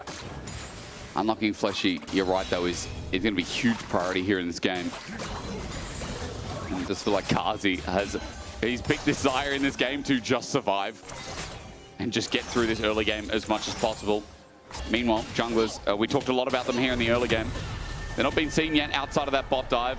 And it's also because we're just focusing heavily on this top lane now that Kana is winning by a milestone. Nuko will be able to teleport back, but Kana is abusing the range advantage right now. Yike moving down towards his bottom side as well. Just going to look to pick up his camps, but also should be able to cover in case Fleshy tries to go that little bit too far towards interrupting these resets. But again, I think, yeah, if you can start to get Kazi and Fleshy out of this matchup, that's really where the focus is going to be for getting Fleshy access to roam around, but also just trying to deny Kalist and Targamas from fully abusing how strong this 2v2 is. That's what they played it for, the range advantage that you get with Karma. You know, it's kind of like the old Nico. Like, not in any way it plays similar. Like, it's just the fact that you have great poke for lane, and the bonus is you are an enchanter that scales massively with AoE shields as well. I remember back in the day when Karma shields lasted for like 2 seconds, 2.5, then they nerfed it. Rightly so, because there's a lot of stuff that used to be in the game where you go, how did this fly? How did that go through, you know? Like old Mordekaiser on dragons. How did someone do that? Plus, she doesn't get the bone skewer. He's rooted down that Inspire. Nice from Targamas. Re-engage from Yike, but there's no Cyclone, so KC is simply just looking for damage right now. We go back to top because there's an ulti that's mitigated nicely by Nuko, but Khan's going to go to Minina. He's going to get his hype up. He's going to walk up to the turret yet again. Nothing happens in bot in the end, just to push in, while Dragon spawning is an obvious focus. While lane is not swapping here in this game, and they're going to stay it out for the 2v2. Yeah, a lot of focus from KC on trying to protect the bottom side, because Kalist and Targamas will slowly but surely whittle down Fleshy and Kazi and start to win out, as long as Fleshy isn't able to get out onto the map or even start to get kills on the bottom side. So Yike doing a good job of matching Linces whenever he shows up on this bottom side. Fleshy going for a journey. Dragon was pulled, but the patience is going to wear thin. Kazi receives a wave, and good time to back away for him as well, as bot is going to neutralize. So this early game is chilling for a little bit. It does feel like we talked about waiting for level 6 regardless, especially for KC's angle. As soon as Yike gets that, And especially with Grub spawning now in 20 seconds, our first fight could just be around the corner. And we're getting the rotation from Carzy towards this top side to try and start that. Callista's already moved back down towards the bottom side. So essentially this is Vitality trying to go for that play we were talking about, opening up Fleshy, start moving around the map and linking up with Linces. It does mean Nak has to clear this wave and then quickly reset so he doesn't lose out on the wave on bot. Fleshy went Swiftness, by the way. If you're wondering what kind of boots in pro play, I guess we're just never going Swiftness, as you know what I mean, all out used. Kana in trouble, hit by every Natofo strike by Nak. Tries to protect Kana walking out, and Grass does help the slowdown with Carzy running after him, but the flip is just out of range. A close call, and Kana walks that out. Unnecessary, because Kana, going to interrupt. And look at the bottom side in the picture-in-picture. Oh dear. You're just losing an entire wave, you're losing a ton of turret plates, and yes, you will get the Void Grubs, but you'd already rotated for that, so...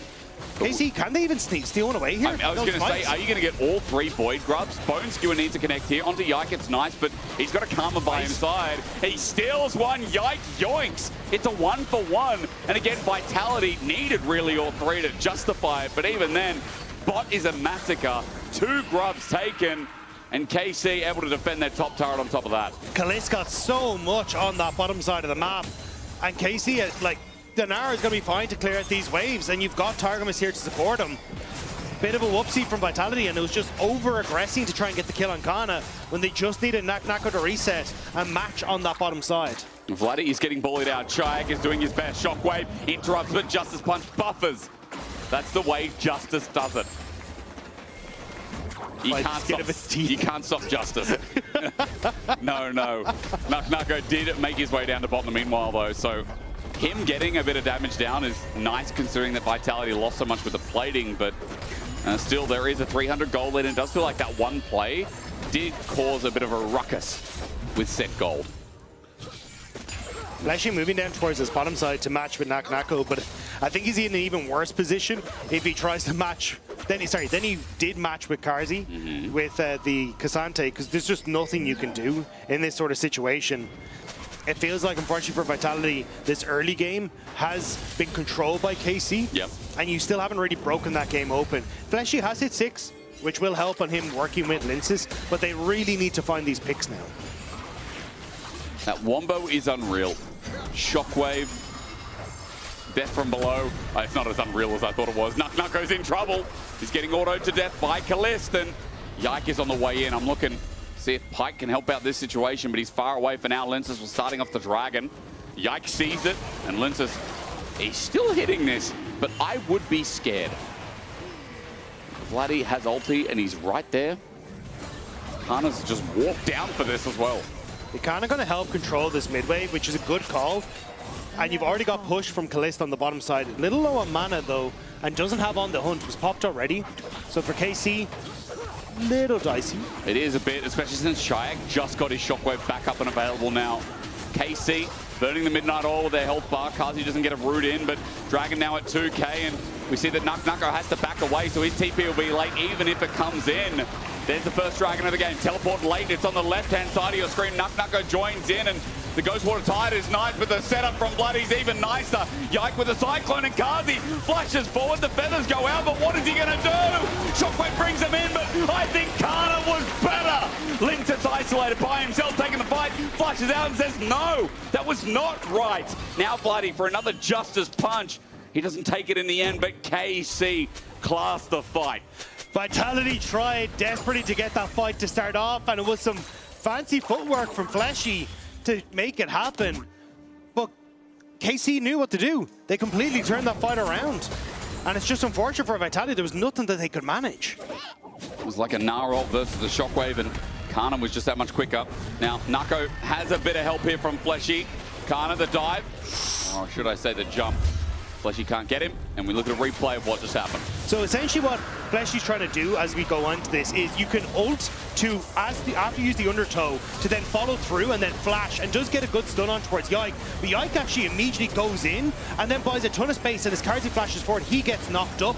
And this ult from Kana is perfect. The Orianna doesn't even have a first item here, so she just doesn't really do much. It's more of a CC coming through from the Shockwave. Yeah. So KC just have the follow-up to follow through. And then Vladdy came flying in as well. It's a well-played fight. It's a 1,300 gold lead. And remember, they got first dragon. And yeah, Kalist has picked up an item because he's also in 3 kills deep. Got 2 in the last fight. And with all the gold on the Sivir early, I do fear that mid may be unapproachable with him now perma-camping. Yeah, the problem is that the entire gold lead is between Kana and Kalist. So side lane, not going to be fun for Naknako. Kalist obliterates waves and immediately starts to roam, which is then also limiting the impact that that Linces and Fleshy can have in approaching these side waves. And this has kind of been where Vitality have found their success, is through side lane pressure and overloading the side lane. But they're not really being given that opportunity because KC now have a really good opportunity to defend those sides. So you have to think about how this next fight will go for Vitality. How do they find a way? Because they are so reliant on some of these big ultimatals. They're so reliant on this front to back. And we've already seen, I feel like KC, you know, have a similar kind of position, right? They got a lot of ult triggers. They got a lot of ult abilities, I should just say. You know, speak plainly. It's a lot of good R buttons that also just layer well. I mean, Wukong, Galio, layering's nice with Na too. It all kind of comes together. Linces approaching Yike and River. Let's look at top laners again. I'm excited for that. Unstoppable, nice Naknako. He can all out here. Mega Na in the meantime. Naknako holds onto his ult. And yeah, bot is getting frisky in the river. Now, Fleshy, he's still level 6. He has not absorbed away for about a country year. And you'd say that's good for Kazi, but Kazi's also a level behind completely of Kalist. Yeah, and that was because Kalist was able to stick around on that bottom side for the Void group fight. That's where we saw that lead open up experience. But again, it's Vitality trying to attack points on the map that they don't really have any business to because control for Kalist in mid. 25 seconds. Business in top, I wonder. If they're going to move up there immediately, because Herald is coming up. Quick reset from bot lane. Flatty will receive this wave. He does have TP. And there's no pressure on KC to step outside and try and fight toe-to-toe against Vitality, which is why they're kind of ceding that control as Vitality go in for the potential skirmish, because if they scale, they have the Sivir who's going to do fantastic. Vladdy's going to get tankier. Your Yike is going to get towards the second item. Like, you are fine to just continue taking these team fights.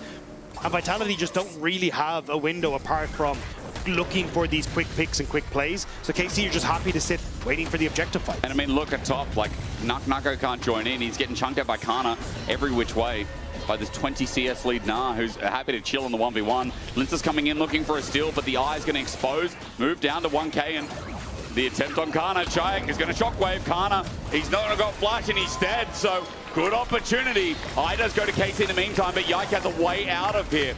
All he has to do is clone through his Linces, walks it out. A kill for the Herald, that's going to be the trade. KC still moving up towards his top side. That's a very isolated Orianna. She's going to back, but now she's going to TP. Yeah, I understand, Flatty. He's going for the wave first. He's not going to shield it around the empty brush and take a chance. And Chayak will get out of there, but now teleport is burned. And Dragon's up in 10 seconds, so Chayak's going to have to get this push in and stick around for what it's worth.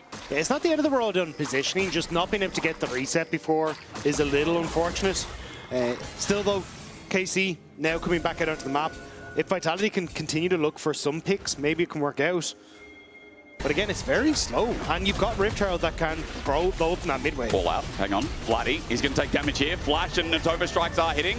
Goes back in, the flash match, and Naknako looking at a solo kill. The sidestep huge. Flatty still slowed. Another Natoba, another one. And yeah, that's Gasante for you. And solo kill with Naknako brings you some hope for Vitality. I thought the phase rush on Galio might have been enough for him to escape. But Naknako just about able to catch him in the end, and now Vitality move over towards the objective. Naknako needs to reset. Dragon going down fast, and KC going to give. And having that TP advantage, I mean, and not having Vladdy for another 15 seconds. Dragon is a good take. Vitality one on the board, and Naknako, meanwhile, with the 2 grubs, is doing some good damage to the turret ever so slowly. So this is, again, Vitality kind of getting some of these picks, and this is not the best position for them with the Yike just jumped in. The feathers fly. Doesn't get a root down. The Herald comes in. 2-man shockwave. Yike, that's the real deal. Another dissonance, and he's dead. Dead from below. Flashed away from. Fleshy will not get a reset on the ulti as Vitality managed to defend. The Herald not getting a charge either. Lince is able to stop that Herald getting the charge thanks to the Trundle Pillar. Big wins for Vitality in the last couple of passage of plays. So they end up getting the kill for the Rift Herald. The Rift Herald gets no value. They end up getting a pick now over and get the Dragon. and they've got the kill on the top. So overall, Vitality starting to get some control back into this game. If they can keep going for these picks and punishing KC for the overextensions, this could be the way that they turn this game around. As you said, Lince's pillar, it just does so much, but I think again, Chayek, last game in this game, he's having such a time. Now, because of the matchup, he's 20 CS ahead, but this Orianna with double feed his Codex is going to be 2 items up soon. We'll have infinite mana hacks, sure enough, as well. And these shockwaves might indeed find them all with KC. This feels like the game for it, you know? So optimism there. It is nice as a caster when you start off a series seeing such a stomp, and you go, man, KC is so good, and oh yeah, Vitality, this is kind of sad. And then game 2, you get thrown off a bit. And then game 3, anything's possible. It's like you go to Disneyland or something, you know? And part of the theme park is closed and you get disappointed, but the rest of it, oh boy, it makes up for it, you know? Yeah. Well, see, I've actually never been to Disneyland. They don't really close things off. That's not a thing. They're very consistent. It's like, I don't know any other theme parks. I know Wonderland we had in Australia, but that got shut down. That's like 2007. I know our talent manager loves Disneyland, so she's always disappointed when I tell her I've never gone to. Yeah. I've been Shanghai. I've been Japan, Disney Sea in Japan as well, and I've been Paris. It's good. I feel like I'm not trying to advocate, all right? I'm just telling you guys what I did in my time off as Kana. So we're getting KC attacking bot as Vitality starting to move into position to look for a top play. Yeah. But Nako respecting the play on the bottom side. Adakano shortly on the bot end. This could work out well for KC if they could get the kill. If. There's a big if, isn't there? It is a Cassante. He's got resistances. They're bringing in 4, the big guns. For Nako, okay. Wukong is helping. Here's Kana. Now maybe enough. Unstoppable for now, and yes, Cassante will die. Nako down, and KC do commit, but first turret of the game goes to Vitality. So Vitality using the Trundle tower killing pressure to at least get the first one on the top side. But Adakan is still about to spawn. You can see immediately Yike is going to turn on to that. So there we go. This is the reason you don't want to leave Trundle alone in the side lane for too long. True. But it's matched. 2 for 2 on towers, but Adakan is going to just die to Yike. So overall, KC going to win out on this one. 100%. As you keep telling me, as I keep repeating to everyone, that 3,000 goal or thereabouts for Adakan. That's significant. And moving down, Fleshy just going to spot this out that this is happening, but at 4K, it's way too late. Adakan goes down. Vitality going to try and make a move for mid lane turret, but Vladdy can defend this. He can get a shielded round under turret, get turret aggro onto Kazi. Even though Lince's ult in the end, Vladdy's buying time. Yes, he will go down, but as Kazi steps up, KC are on the way. Fleshy, good defense, and the bone skill probably scared KC away. So Vitality will survive after doing some damage and killing the mid lane. Vladdy going a little bit too far on the Galio again there, getting caught out. Could have been a big moment for KC because of the back-to-back wins they'd kind of picked up. But at least Vitality able to get one back on the board. Karzi as well, getting a second kill means he should be able to finish his second item on this reset as well, which is going to be very nice. True. Even foregoing the Flicker Blade. What's this? My brain's gone. Flicker Blade. Yes, Flicker Blade. Just think of Beyblade. No, he's gone straight for the IE, which means he's going to just hurt when he gets these feather. You know those big things in like Naruto, those big triangle blades? No, you know. Okay. They're the things that you throw them like the spinny. It's not a shuriken, like it's a big one.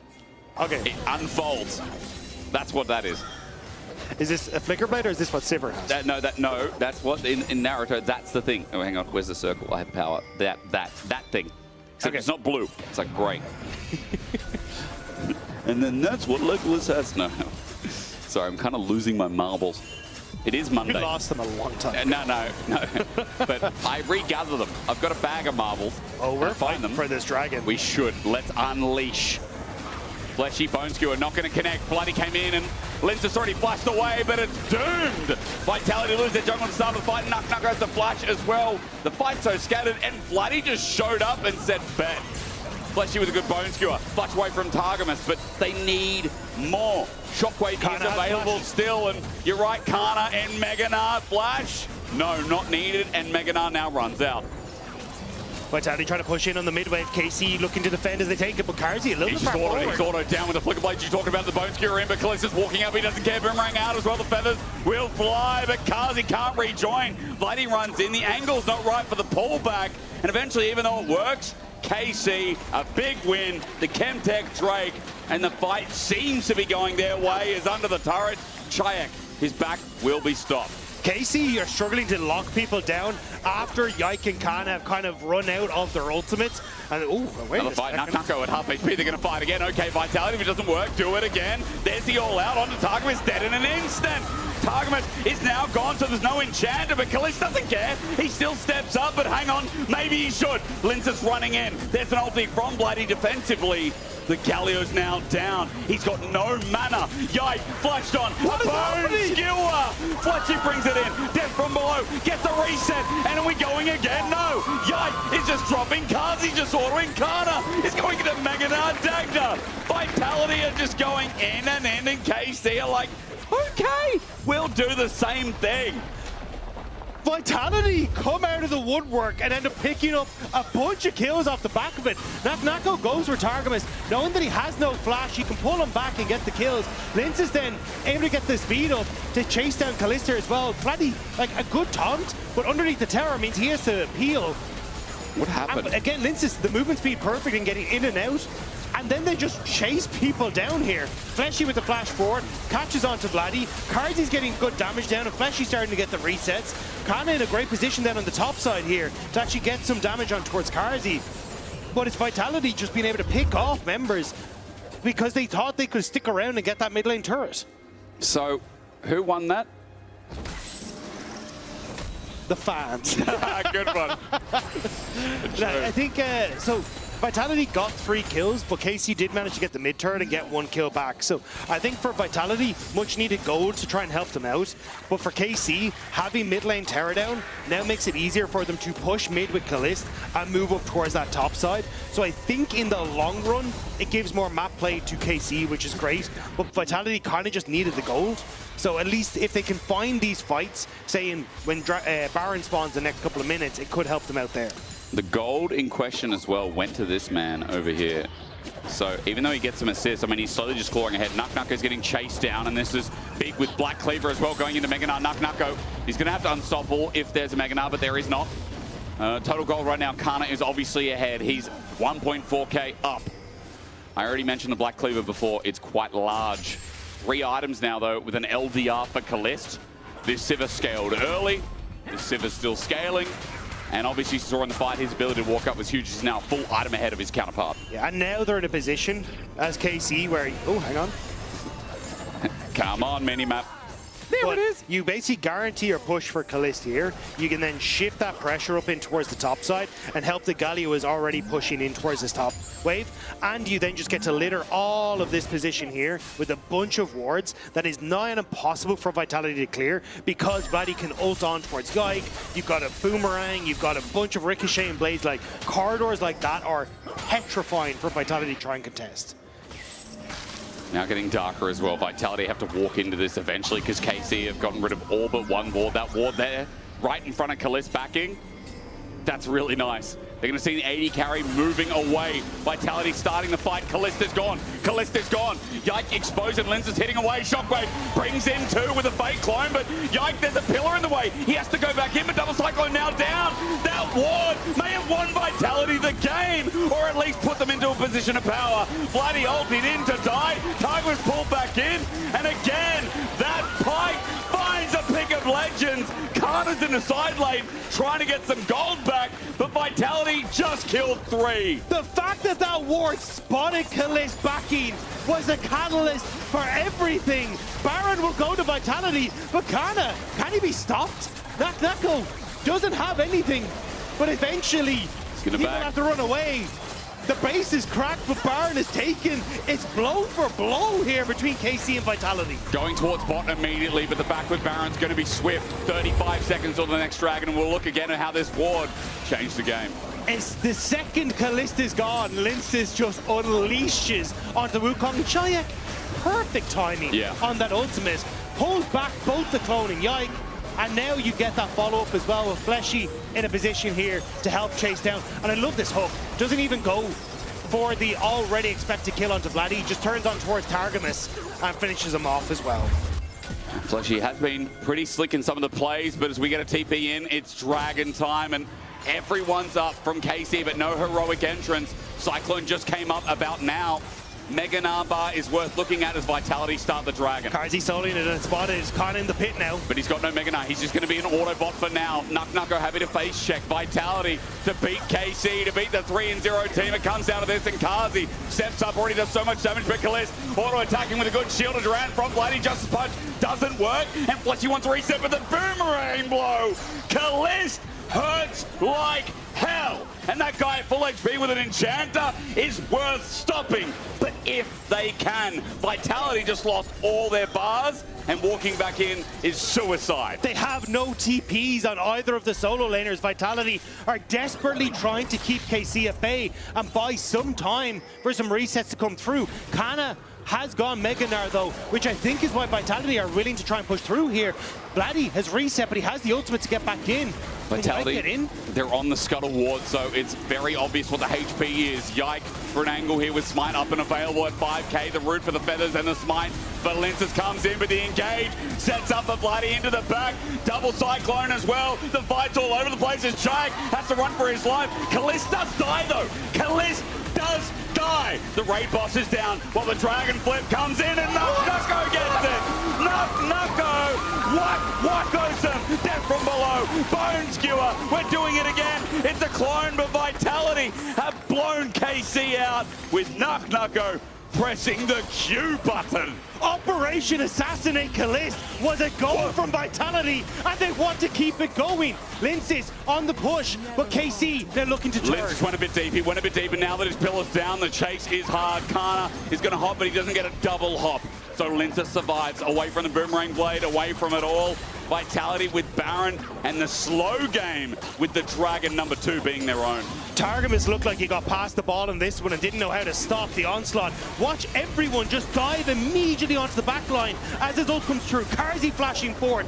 Everyone going for Kalist. Taramas can do nothing to peel for them, while the rest of Vitality buy the space on the back line. And that was where they just didn't then have that damage to follow through. Kana didn't have the Mega Nar. Somehow Nucko manages to steal that one away. And now Vitality in a position where they can actually look for the cleanup. But even look at the mid. You end up with this push coming through from Carzy as well, where he's able to get some minions into the tower too. A hero fight from Vitality. And Nucko, insane play as well on this Cassante. There's a reason this year this guy's been hyped up. And it hasn't just been me, you know? It hasn't just been on carries either. He's also a level up on Kana somehow, some way. 3 items now, and that brick wall, yes, Kalist does do damage to it, but it's going to hurt him a little bit. It's going to bite back a little bit. Infinity Edge now picked up for Kalist, who got caught out in the last fight, but there's a 3-item Carzy now. Chayak is picking up gold in side lanes while Kana's doing the same, and we got a Baron in 2 minutes 12. This game's still yet to be decided. No wave in mid means that you're going to see Vitality try and congregate on this bottom side. Easily onto Kalist. And they got Vladdy's ult out for it as well. The Bone Skewer's going to come on in. There's a Justice Punch. Vladdy jumping in. He found an isolated target, but it's only on Linces. He's popped his subjugate, but it won't be enough. He's sent into the wall, and he is sent packing. Kana for the chase with a Boomerang to come on back, and with that slow, Chayak gets flashed on, gets hypered up. Dissonance won't be enough. Kana on the hunt. This Orianna that could is no more. 2 in the bag, and KC punished big. Kana, the only person on KC with the gold lead and the withdrawal to go for these plays, catching Vitality as they overextend, and now it's going to be his work that is capitalized again. This bot side turret has no inhibitor turret remaining, and KC want to finish off the inhibitor as well. Fleshy's trying for a Bone Skewer, but now he's found out outside of that Ghost Water dive. The level 11 Pyke needs a pick of a miracle, but it's hard against KC when they have an Enchanter. And when Kana as well is just not taking that much damage, and he's always frontlining with Yike. So bottom inhibitor finally drops down after that onslaught from the top laner of KC before. And Baron's up in 55. that's where it does feel like this game comes to its natural conclusion. They try and go in onto Callista, and Linz is thinking, I can just get some of these spells and run out, but Taramas with the root buys enough time for Vladdy to come in, the TP from Kana, and they manage to finish him off. Again, Kana, the speed up that comes through thanks to Taramas here is the reason they're able to chase him down. The flash forward, consistently hitting these boomerangs, so Chayak, even with the speed up from the command dissonance, doesn't get enough running power to get away from him. It's just an overstep from Vitality. It's a bit too deep and feeling the guns way too much.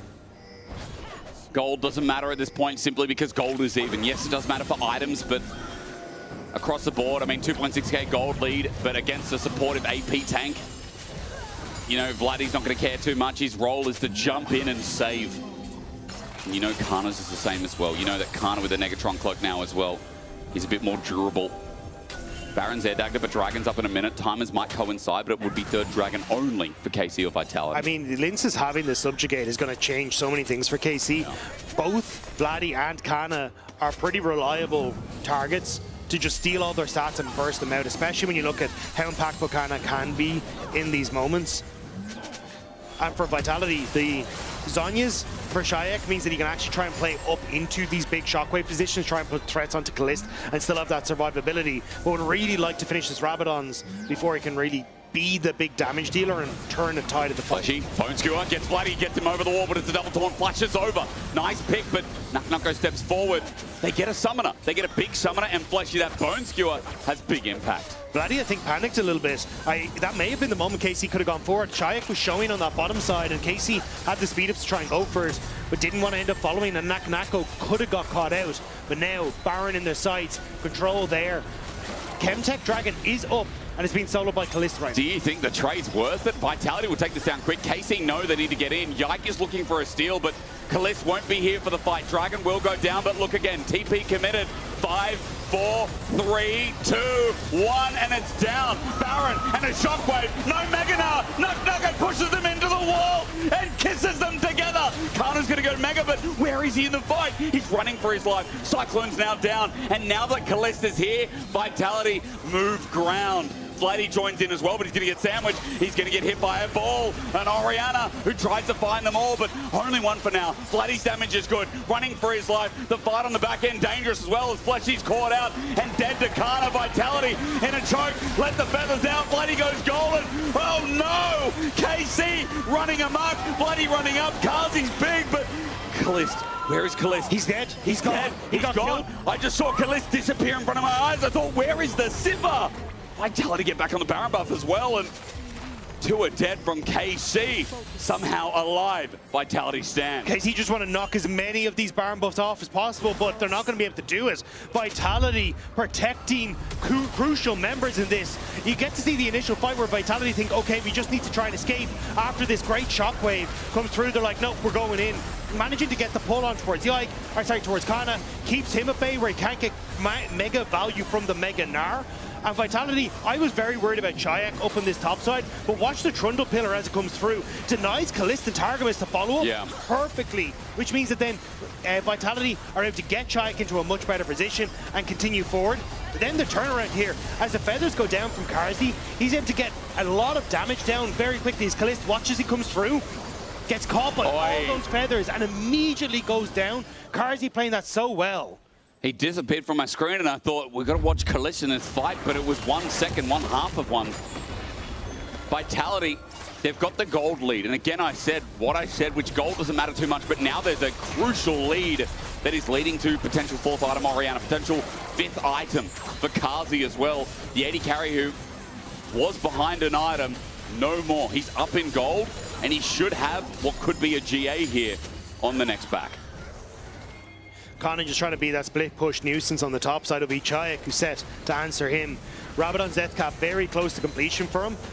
If he can pick up a couple more of these waves before we look towards 2.5 minutes of Dragons and Barons, he should be in a position where he's relatively strong. But for KC, they want to see if they can find that quick pick, but it's actually Yike. Take him below half. It is big damage, but he's out of there. Clone is nice. Nuko can't get the flip back, but he was ready for it. Vitality's damage is scaled. This is what happens, Zaya. 4 or 5 items. Also, side note, Chayak just picked up a life-saving device. And not the Rabadons, but that is there too. 4 items on this Oriana. 4,500 gold. It's full build for Kalist, full build for Carzzy now. Yeah. Ended up getting that bloodthirster there for Carzzy to finish it out. This is on a knife's edge. And with a potential Chemtech Soul for KC in just under 2 minutes time, that is going to be all their focus. With the flash! Flashy gets in, Vladdy gets out. Justice punch away, the pillar is out. Nothing else happens. We pause, a minute 45 till Dragon.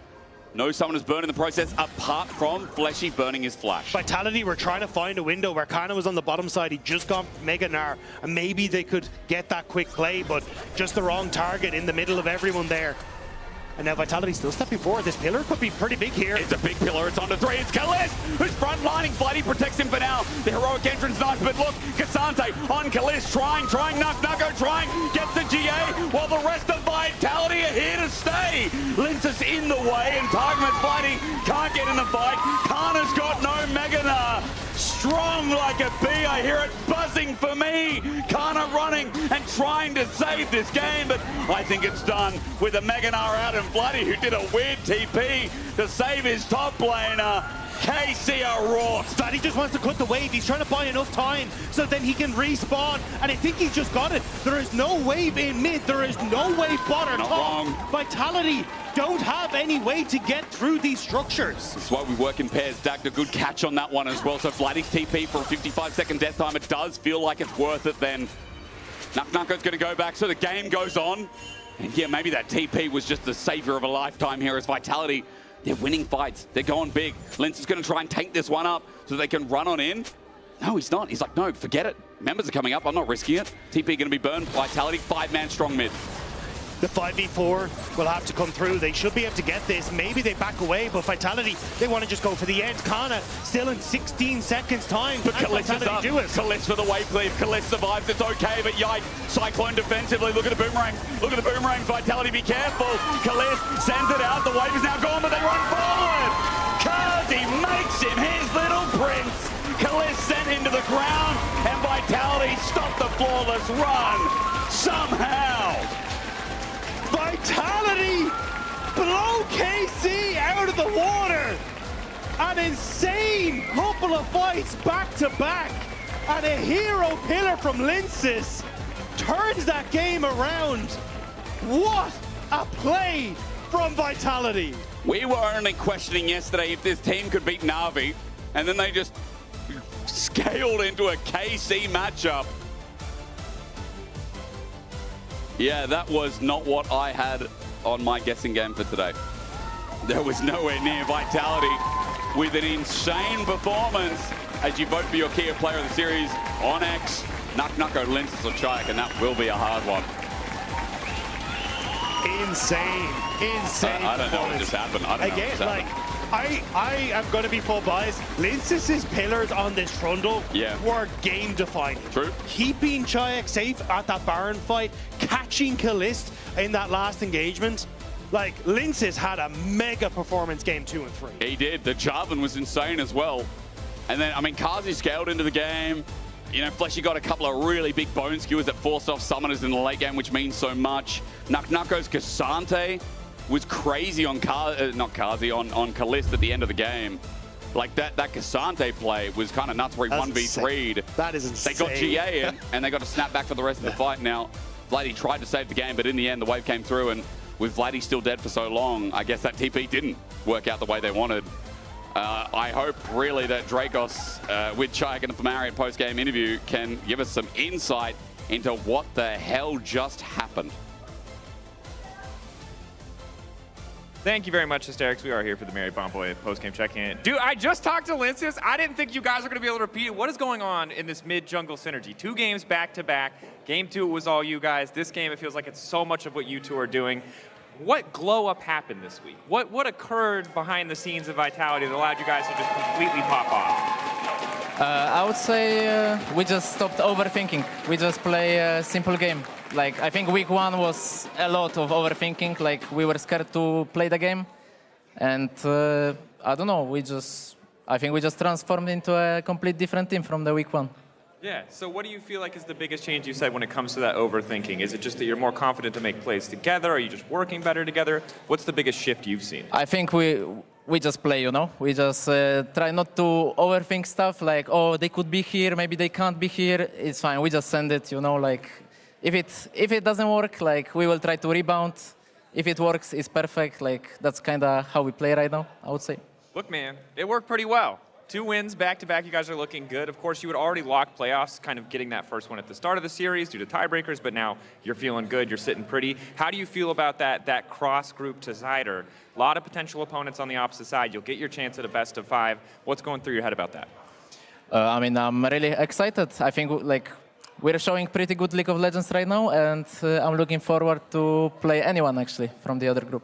Yeah, I think other really important question, we have a lot of people here who are really excited for you. I'm not sure if it's the Hornets or which portion of the Vitality fan base. How does it feel when you come off stage to have people cheering for you specifically? There's one person who's like, Chayak, you specifically kicked ass today. How did that feel? I mean, that feels really nice. Like, thank you, everyone. Like, it means so much.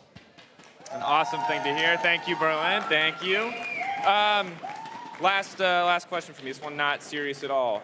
There's some singing happening on stage. When do we get your vocal stylings? When do we get to hear that in the comms? Do we get it today? I can do it against MKOI probably. Ooh, you can do it against MKOI. All right. What is your go-to on-stage karaoke song for the people to know so they're ready? Let me think. Maybe Golden by Demon Hunter, you know? Okay, yeah! Damn, all right, respectable. Last note, you are the Kia player of the series. So, how does it feel? Do you feel like, was this good today? How would you rate your own performance out of 10? I would say I played pretty decent today. But if I could, I would probably give the MVP to Linzas. I think he played insane today. And I'm like really happy. Hey, man. Good supporting actor, it seems, to set you up for that award. So congrats again on this victory, and to Team Vitality for qualifying for playoffs. That's going to do it for us here. We're going to head to a quick break, and then the desk's going to be joined by Carzzy ahead of G2 versus BDS.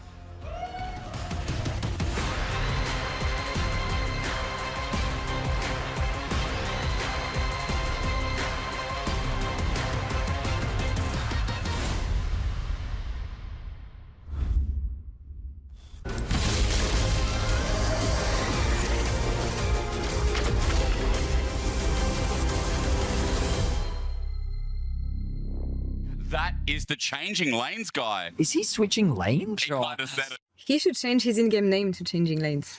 I mean, sure, but his teammates will have a field day. How come? Well, think about it. Hey, changing lanes, what lane are you playing? Or changing lanes, you don't seem that good. Have you considered changing lanes? Okay, I have a good one. Hey, Changing Lanes, have we considered changing games? That's kind of rude. But it's League of Legends, isn't it?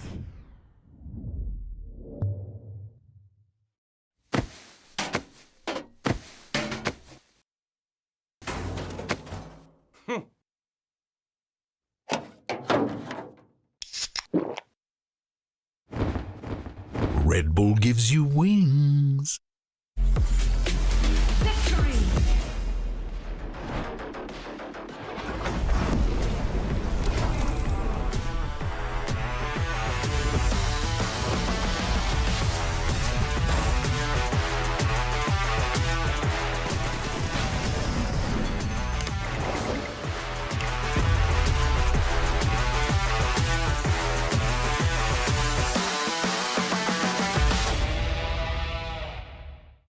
Want to level up beyond the Rift? Express like a legend and find your fastest server in one tap. Express in game without ISP throttling.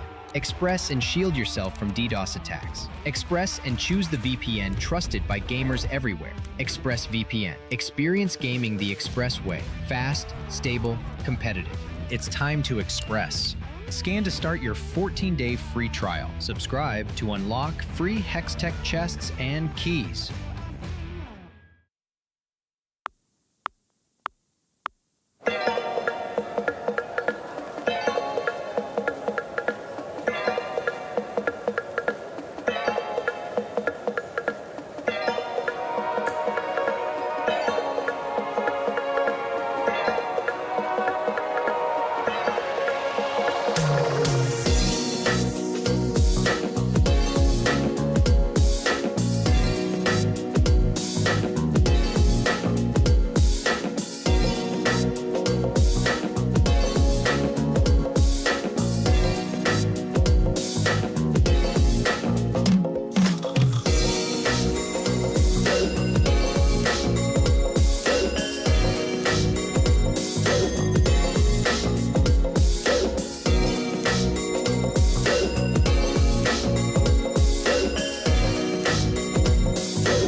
Yeah.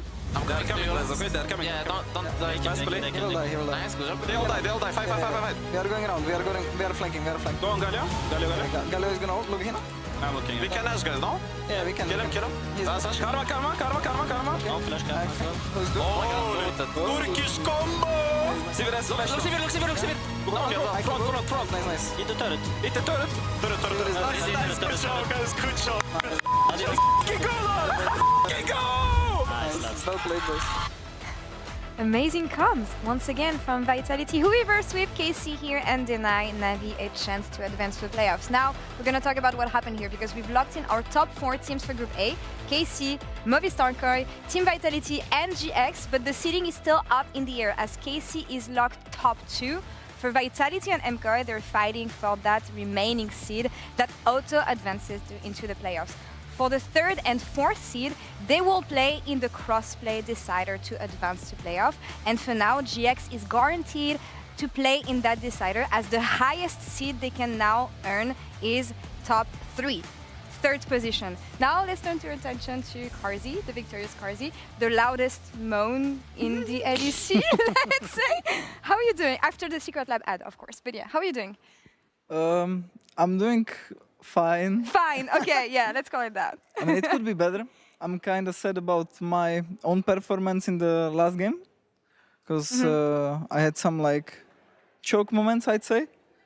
But other than that, I'm really happy because my teammates stepped up like really a lot. Like especially Insaz, I think he was playing insanely well. I haven't seen him play and call like that before. All right, So, yeah. props to him for our victory today. Let's keep the spirits up. You guys made it to playoffs. Congratulations for that. But I want to focus on the next game because Jack Spectra coming into the off season.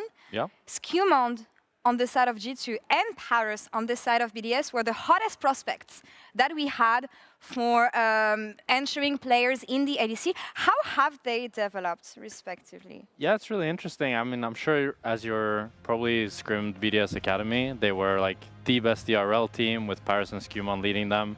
And they just looked like the 2 best players coming into the league alongside Kalist. And then Skewmon, I think, has done fantastic on G2. It's looking like one of the best jonglers in the league. While Paris, a lot more mixed. I feel like with 113, he didn't quite click. Even now, I still don't really see quite the potential in him that I saw in ERLs. And I don't know, it's sad to me because I think like when I played against him in ERLs, I thought he was insane. What's your take on that, Karzi? I mean, I also thought he's insane when he was in ERLs. But I feel like in LEC, I feel like he's a little bit more stressed maybe. Okay. Because even in solo queue, he was like really, really good. Yeah. But it's also hard to say because it all depends so much on like the team environment and on your teammates.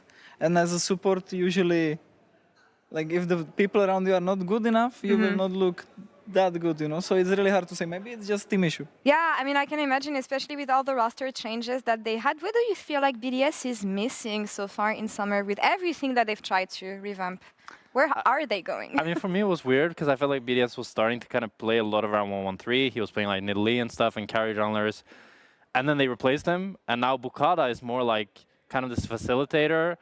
But the carries, I feel like, are decent. I think Nuke and Ice are not bad, but nothing is really happening in their games. I feel like they're kind of just chilling.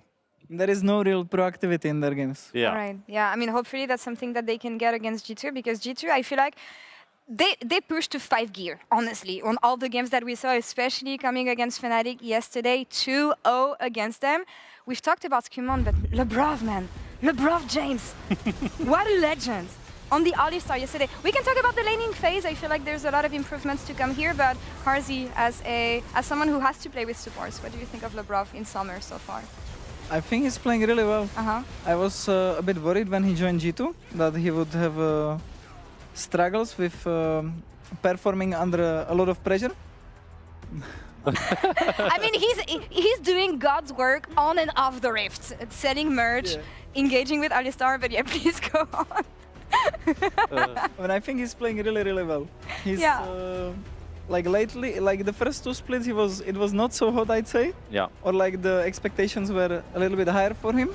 But I think at MSI, EWC, and right now he's playing. And right now, yeah, and he's playing really well now. Yeah. I feel like a for lot me, the better. biggest things with him has been like Like I think in winter and in spring both, he looked good, and then up against their most important matches was when he kind of like, I'd say, choked a little bit. Do you think he's still, like, is that what you see his biggest issue is? Yeah, I mean, I've always thought that Labrov is really, really insane. And like he's been playing well for most of the times.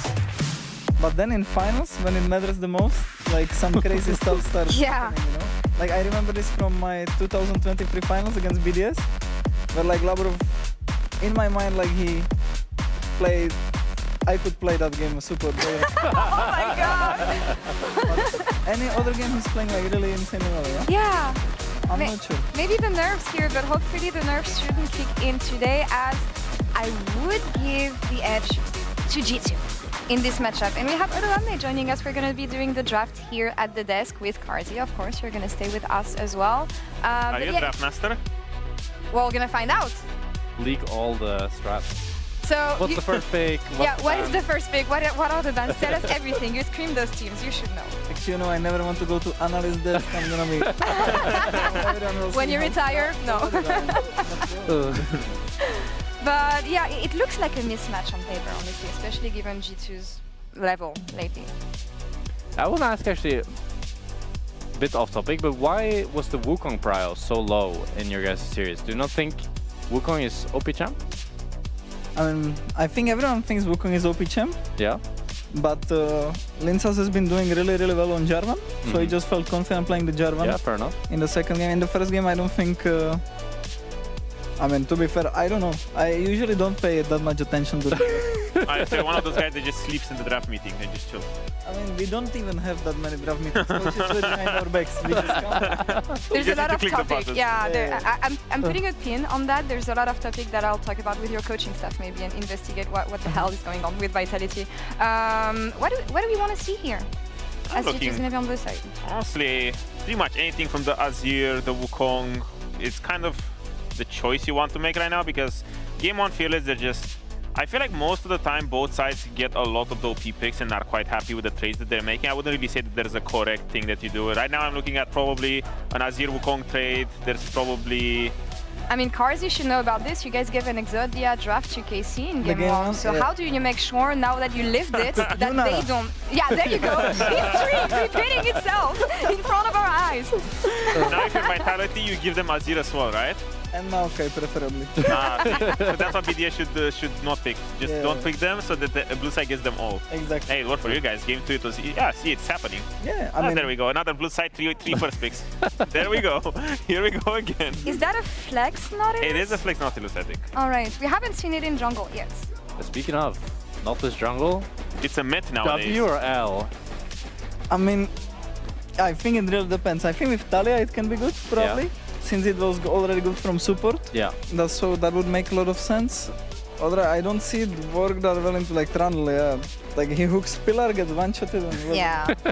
I think it's just the threat as well. It's on red side. You can't ever hard commit. Well, now with the Trundle, you can hard commit to the Trundle because it's a universally good pick. But then this happens, where you just pick two. You just double counter pick the Nautilus. Well, maybe it screws up your team comp a little bit, but at the same time, it completely nullifies the Nautilus. Now you go Rakan or something like that, no? Probably? I mean, they have to go Rakan, but it's it's disturbing already. Yeah, it's a bit of an outdraft already. Yeah. Do you think Broken Blade will bring out more pocket picks or go back to the Rex side, something like that? Well, it's red side. I feel like he's back to this thing because when you think about Broken Blade, the more successful times, I guess, from his stints was when he was finding these niche counter picks to the meta picks, and now he found the Kled, which I guess is not really like a counter pick, but not a lot of people are playing it, even though I think it's quite a strong champion.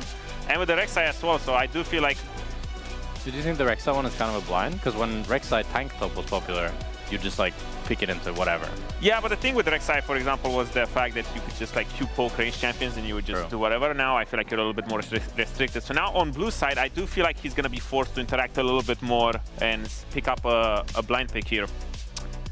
This LeBlanc ban is crazy, you know? It is a weird one, yeah. I'm a bit mind blown. I feel like I never see LeBlanc ever recently these days. It might be one of those solo queue tracking things where you just, oh, let's do some scouting for the week. Oh, Caps has 50 games of LeBlanc. Oh, we have to ban it. Yeah, that's usually how paranoia happens in LEC draft meetings. It's true. I mean, it's also it's 4 or 5. You're like, guys, what do you ban? And everyone's like, yeah, he played this, so lucky we have to. Well, what do you ban actually? There's 2 bans left here. Ooh. What do I ban here? Well, I'm realistically looking at blind mids or blind tops, I think. Well, Orianna for me would be a good ban for BDS, maybe. Brings a lot of that. Which one again? For Jax. Orianna. Orianna, yeah. Ban. But Jax ban, actually. I feel like if you ban Orianna, you're a little bit unproactive as hell, I feel like, because you have the Braum Trundle, you don't really have any sort of setup. I feel like you're a little bit, just walking around. Yeah, you do want some kind of setup for sure. I do wonder what this Jax ban is for. Carzy, what would you do? I mean... just pray and hope for the best. I'm just praying that my coaches give me good champions. But you're feeling at the audition hard right now. And that's a Nico. Nico has been a bit overpowered right now. Yeah, Nico is OP. Yeah. This champion, diving with this champion is Goes illegal. with the cannon minion and everything, yeah, it's so OP. I mean, I think it's just Rakan, no? You go here and then you last pick top. I think you have to keep the flex up, just so that Broken Blade doesn't get a good pick into you. It would make the most sense. Wukong, well, I guess BB will be getting... Well, I guess he has to... Blind pick. Wait, what am I saying? Yeah, I don't know. This was exactly what they had to do. Yeah. I was completely bamboozled over here. Oh, Draven, and then the Yunara goes mid. And the Yunara goes mid? No way. That would be great. But I think the BDS draft is low-key unplayable. Yeah, why is that? I think that... I see scaling. Corki Nautilus into Yunara, Braum Trundle. Okay, fair enough. They have Trundle into Wukong, which is like quite good matchup for Trundle if you have winning lanes. Like, should be really insane. And free, it's really easy to invade. Like, if G2 are known for playing aggressive in the early, I think they're gonna invade BDS all the time. I see Cassante, I press F in chat. Champion's way too OP. For real. But Finn thought this champ was completely useless. And that's why Finn is an analyst now. Yeah. Well, Odo is too. We need to see a battle of 1v1. I was losing a lot of that, but Ambessa last pick, it does bring a little bit of firepower, but I do agree with the sentiment that Carzy had, where I feel like BDS's draft is a little bit... It's again one of those things where you have a lot of power picks. You have the Azir, you have the Wukong, you're like, life is good, life is great, but at the same time you have the 3 big boys on the side of G2, where I feel like... Ooh, I mean, you're drafting full all-in into Braum Trundle. Yeah. It's rough. They have a lot of good disengage and a lot of just good tools for peeling you down. Carzy, what is the best hope, the best champion that can save this Forsaken draft on the side? The best champion in BDS? Yeah. I think... What are the hopes here? I think Ambessa or Azir. Okay. Like, the solo laners have to do well in this one. Bot lane is weak. Bot lane will be even probably early, unless they... I mean, they should really play for invades, but there is no way Corki Nautilus can win into Yunara Braum. Champs are just too overpowered together. Quote them on that if they win. We're gonna keep this one, in the bank and see what happens here. A huge challenge ahead for BDS in this best of 3 series against the Top Father. I love the signs that we have today, fans. Honestly, great job on all of you. Let's see if BDS can do as good as a job on the Rift. Let's send it back to the casters. Bye-bye. Thank you very much, Lore. I'm a big sign enjoyer too. Twisted Tree Line person, I respect you. You were playing Taric Master Yi before the boosters were doing it. That's the OG right there. Here we are in this game. Now, admittedly, this is pretty high stakes for BDS, but on the opposite side for G2, the stakes are there, but it does feel like we may be just witnessing a massive victory lap across the rest of their group as they did dismantle Fnatic yesterday. They're yet to drop a game so far here in summer. After their return from MSI and EWC, it does feel like that they're on form. The consensus from what we've been hearing from the other teams is that G2 is the team to beat right now, but we've seen one upset today already. We'll see what BDS has prepared for us, because they find themselves 1-1 in the standings, and admittedly, a lot of question marks around their performance so far this split. A difficult start against SK, like that was not a one-sided series. Again, if you just look at the result, you feel okay. Yeah. As expected. And then you rewatch the games and you go, oh no. Many question marks. Many question marks. Yeah. Sometimes you're the better team on the day. Sometimes your opponent is the worst team on the day. And that was, your opponent was worse on the day. And for BDS now, again, you get a lot of time if you can just make the cross-group decider. Again, there's a break week, you get more time to prepare, adapt your strategies, and it hasn't been all, doom and gloom. I think the top side of the map is something that is, as much as this matchup isn't interesting, Rooster, obviously, individually in the context of lane, has been performing fantastically. I mean, Rooster individually has had strong performances, and I think that when we think of BDS across the ages, he as a player, yeah, that's the other top laner who also has had great performances specifically yesterday. We'll bring that one up in a second. That one, there you go. There's the comparison. So you can see in terms of his stats performance and just his individual performance, Rooster has been playing very well in his isolated 1v1 matchup, and already in these 1v1 trades, he's been getting the better of Broken Blade, even if it's not amounting to a huge amount so far.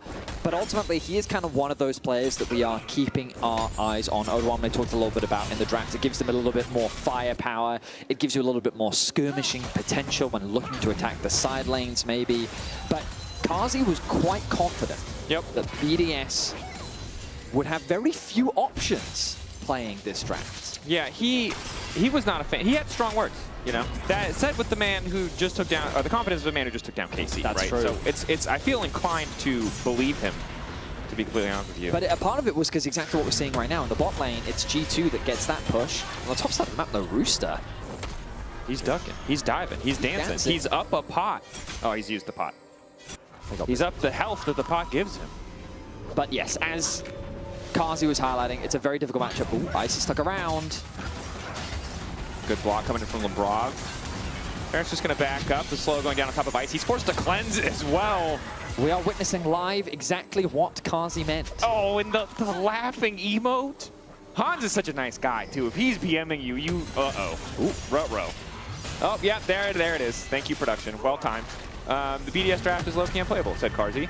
Rooster, though, finding the situation low-key unplayable. He was on the cusp of perhaps a solo kill with the very less to burn Flash. Instead, he's going to lose Flash for himself. But Broken Blade's still struggling in that top lane matchup. Nuke going in. Caps looking for the solo kill. Caps still has Flash. It's a shield. Extra movement speed. Skumon on the way down. Flash out. Auto. Nuke. He's probably... No, he's not even going to die to Skumon. Skumon can't afford to chase because Bukata is there. Okay. Suddenly. Nuke just solo kills the EU GOAT just like that. No hesitation. No remorse. Takes him out. And I mean, he's looking to try and prove Kazi wrong right now. Getting a fantastic play, but Skumon making his way back towards the top side. Rooster level 5. Broken Blade very That's a big low. minion wave. The TP. He's out. Okay. He's flying the coop. What? Bro, no. I got a chuckle out of the audience on that one. I think that was a groan, dude. No. No, bad. It's a good expression. It's a great one. Yeah, okay. We'll get more. Don't worry. Well, okay, all right. Well, for Rooster, I think he might have been able to dash his way out of there, but maybe he had no cooldowns. Ends up being, I think, in the end, the right choice. Rooster, in isolation, was doing great, but BB getting that extra support, resetting. Going bottom lane with his TP means kind of a nice position for G2, right? They're first on the swap. BB's first to the bottom lane, gets much more out of that TP. Game right now still finds itself relatively even. But the fact that, like, we gotta come back to this. Nuke just solo kill Caps, okay? Like, what happened? Can we just rewind? Can we just get a zoom in on the Annie? Because we didn't get a replay. Just what happened, We're gonna brother? remind the audience. He can't answer me, but we just... Because, you know, Caps comes back, he was having a straight... He was the highlight of MSI for G2, I would say. Even through their struggles, he was the man carrying them when the chips were down. EWC as well. I heard he had a fantastic performance against Poby yesterday. Poby's very consistent laning. It was being challenged by Caps. Yeah. He comes into game one, gets solo killed by an Azir, of all things. It does give BDS an avenue. Late game Azir is always a potential win condition, especially here in EU. We know how powerful this champion is, just because a lot of our teams end up devolving into big late game team fights. Yeah. Oh, there's this. We get the replay. Is this the So they're replay? both at about 50% HP, trading back and forth. And then Caps just goes to last hit some of the minions. He takes 2 autos from the Azir soldier. He realizes that, like, I've got a flash, saves it for the last minute, but the flash auto attack comes through. I mean, that's just a clean solo kill I mean, for Nuke. respect the Nuke. Caps overstaying a little bit, most certainly. Now that level 6 is here, though, I imagine the lane is going to get a lot less interactive, although with both of them still flashless, perhaps the roam from Lebrov can make the difference. Look at what Nuke is doing as well. He just puts the soldier up. Oh, he's going! He's still committing. Paris is on the way, as is Bukata. Caps is in trouble one more time. He drops the bear down. It's going to enrage as he dies. One more auto coming through. The bear still hitting. Vengeance for Caps. Not today. That's 2 kills now onto Caps. Nuke has become the very clear win condition for BDS as they find more and more advantages. This Azir is soaring, one could say, as he finds himself 2-0, 6 minutes in. Wow. That is too many bird-related references in a single day. We're going to get a replay. Let's break down exactly how this one happens. So the funny thing I noticed was Caps is about the same HP, and look at the positioning of the soldiers, chipping away at the HP. Nuke goes in knowing that Bukada and Paris are in the area.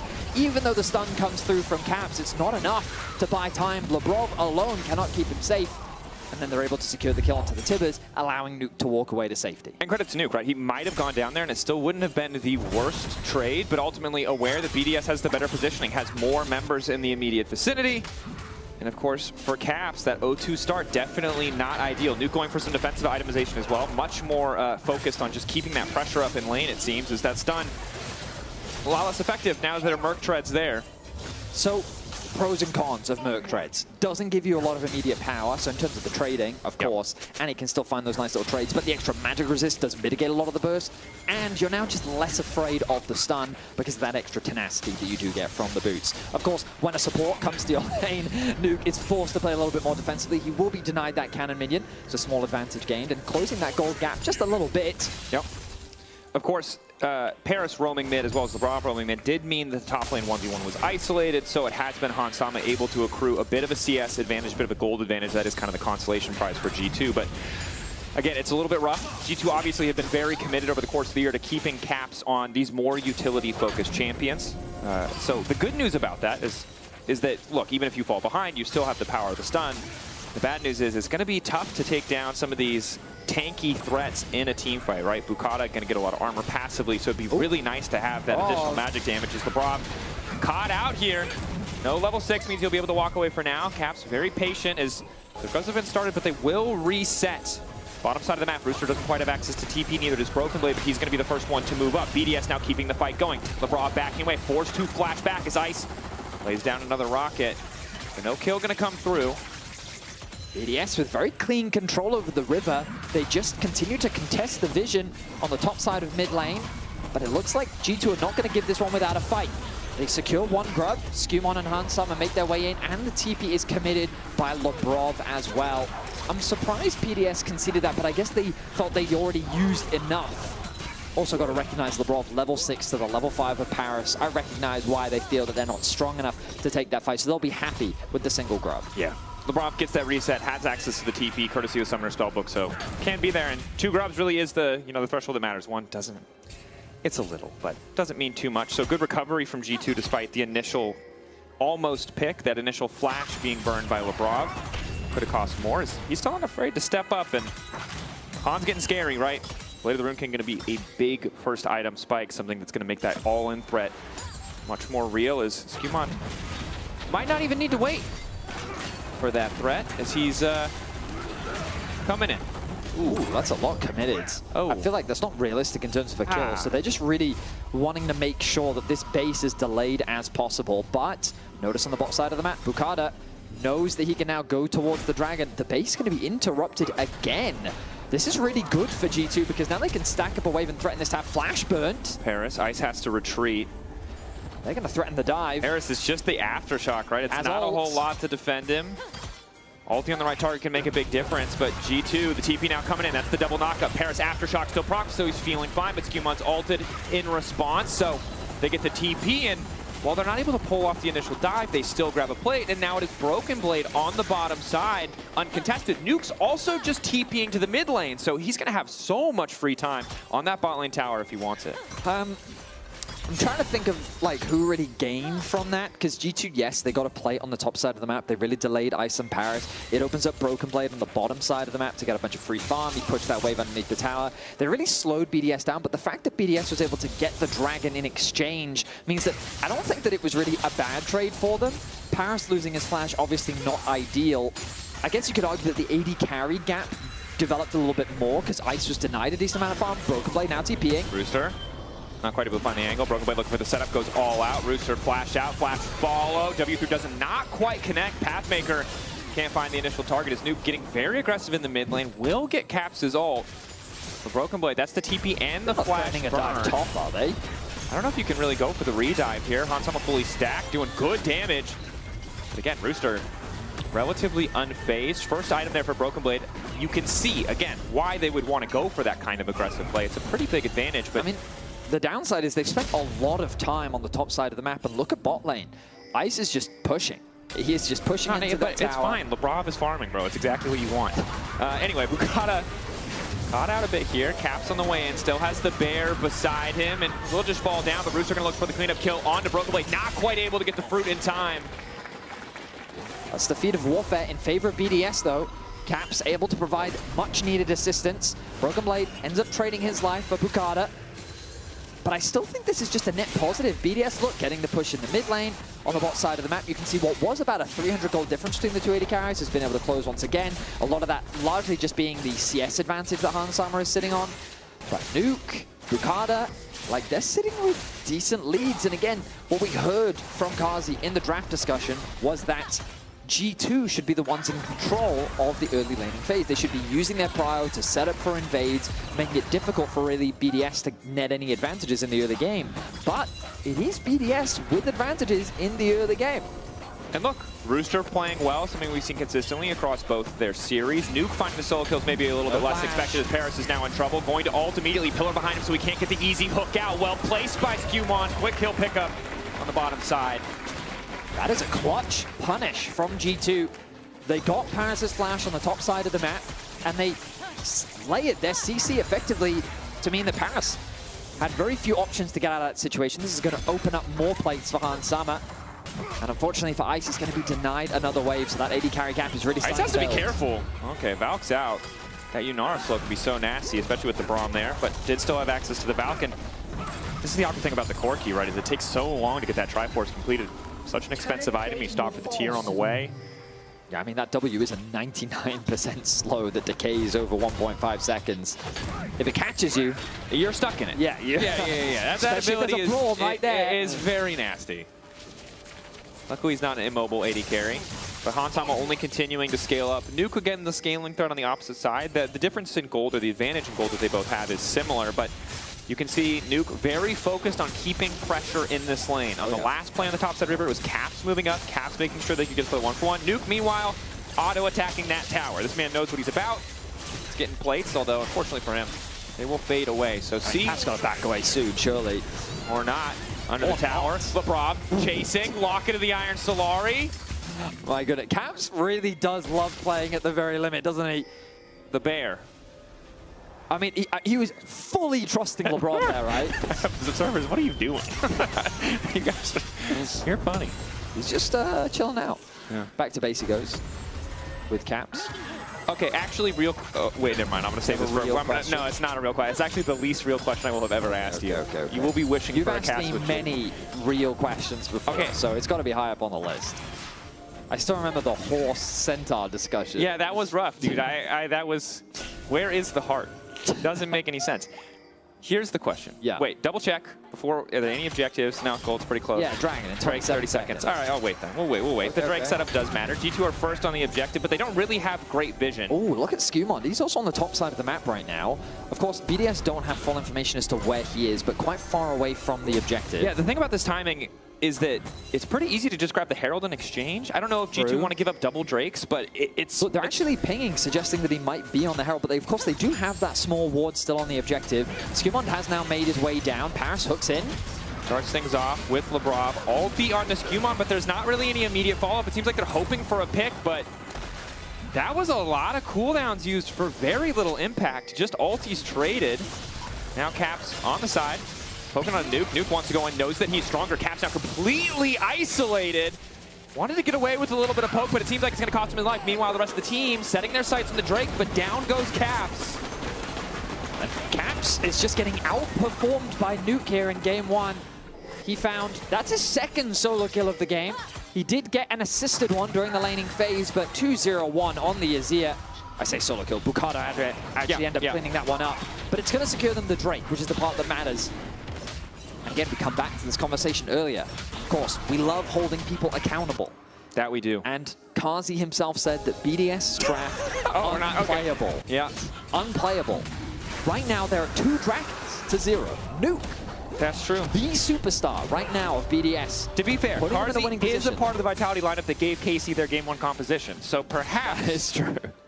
mayhaps he does not have all the info. Of course, this is all in jest, and of course he's speaking from a perspective of where everything is equal, which makes sense. Well, I mean, you can't really anticipate Caps dying 3 times at the start of the game. Of course, right?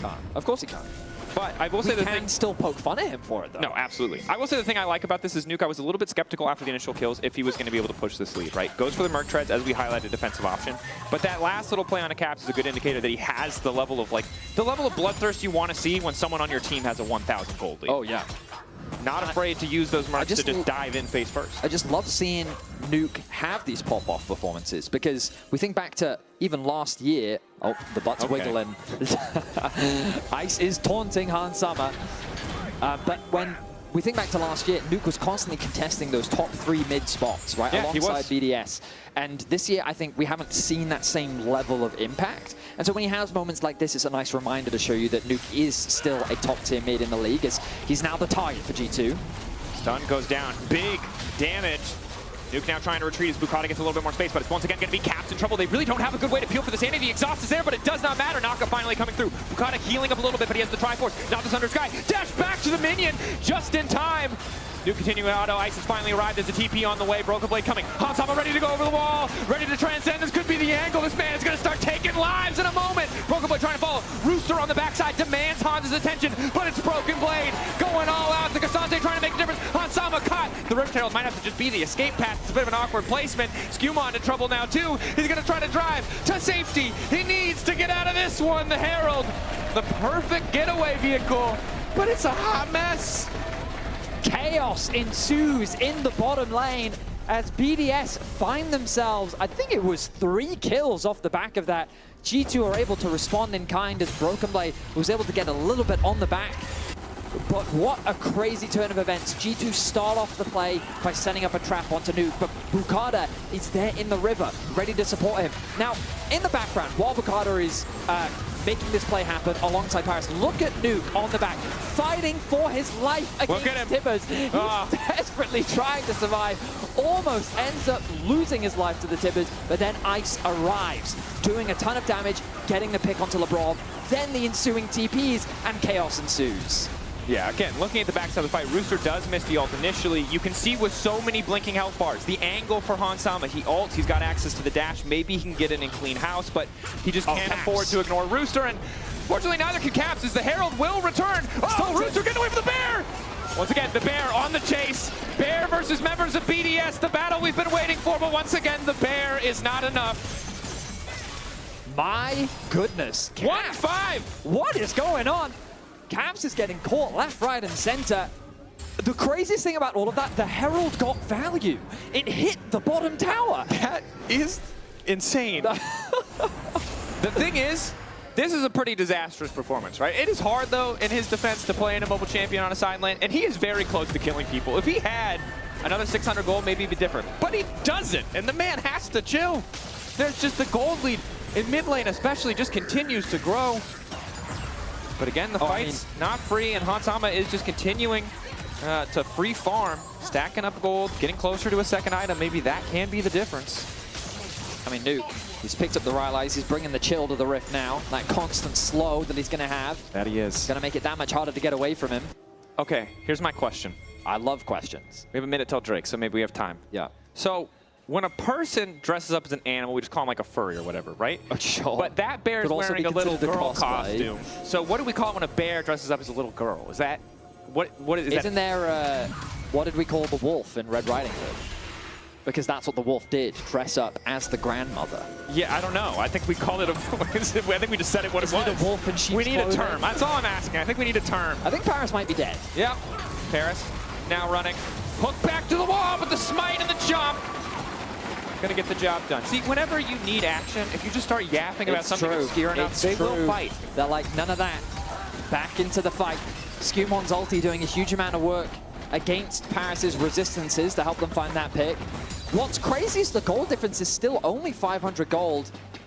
The fact that G2 is still keeping the gold relatively even when their mid laner is 1 and 5 right now. And it's because you can see Broken Blade, Hans Sama, and Skewmon still with those small gold advantages. Caps, solo taking the tower there.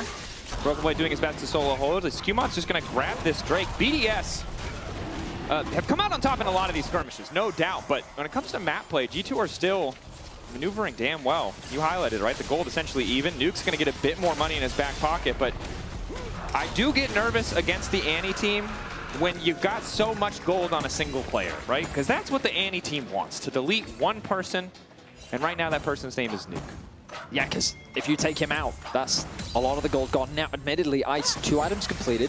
There's Corki, definitely not a slouch. And Rooster, we've already seen what he's capable of in the team fights. We know in the 1v1, he can take out Caps. The Annie, not a problem for him.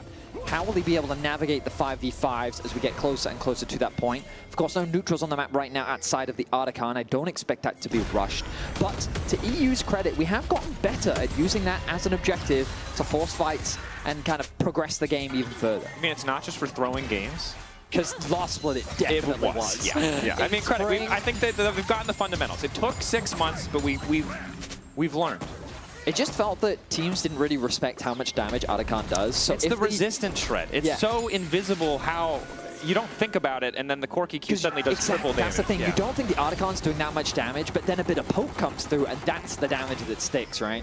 Tom, a good sidestep on that rocket. Broken Blade body blocks the next. BDS trying to take control of mid lane. And again, this is kind of where we have our eyes on BDS when it comes to thinking about potential cross-group decider. Their early games, Rooster's been able to get leads. It's something that we've seen before, but the mid to late games have been messy, have looked a little bit uncoordinated, which again, they made roster changes. It makes sense why that would happen, but G2, a team with very strong fundamentals to fall back on, something that BDS are going to have to respect and probably outperform if they want to take this one, even with a big Azir gold lead. It's a little awkward for BDS right now because there's an easy objective for them to play for. Meanwhile, G2 have a very clear top tower that should be an easy objective for them to secure. They continue to hold Prio in the mid lane while controlling the top side river. They'll send Broken Blade to go and catch that bot side, but they also have time to allow Broken Blade to hover around mid because that bot wave has no tower. So look at where the wave is right now. He could just choose to freeze here if you want. He's not going to, but he had that option if he wanted to because there's not really much on the map that he needs to be worried about. I thought you were going for an Iceborne Gauntlet pun. Even pushing is freezing. No, that was definitely my intent. Oh, okay, really trying to stack up the puns in this game.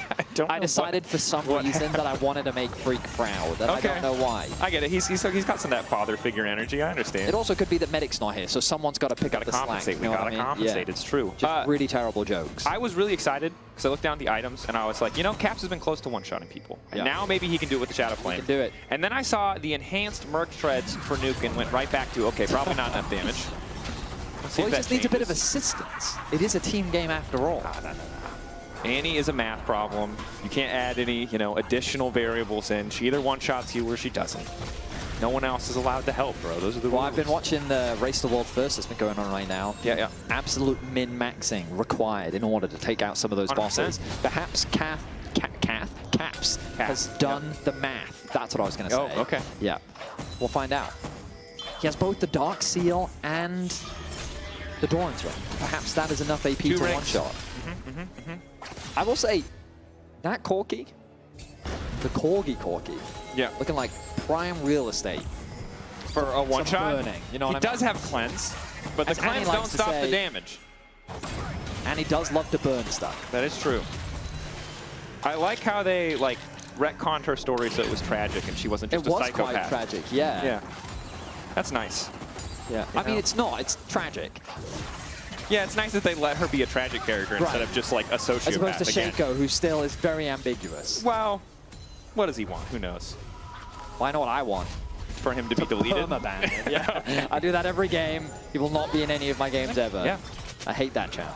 I mean, the boxes, I will never not be upset.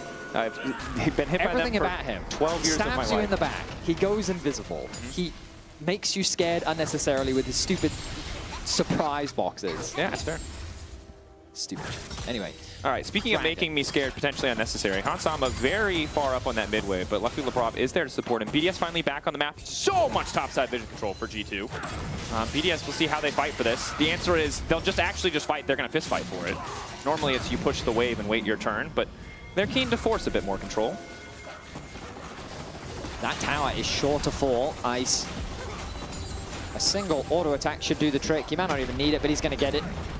Opening up the map a little bit more. They move into the top side river to clear out this vision that G2 has spent so much time investing, but the Dragon. The Dragon, I feel, should be the priority soon. I guess BDS is concerned about the potential bound start.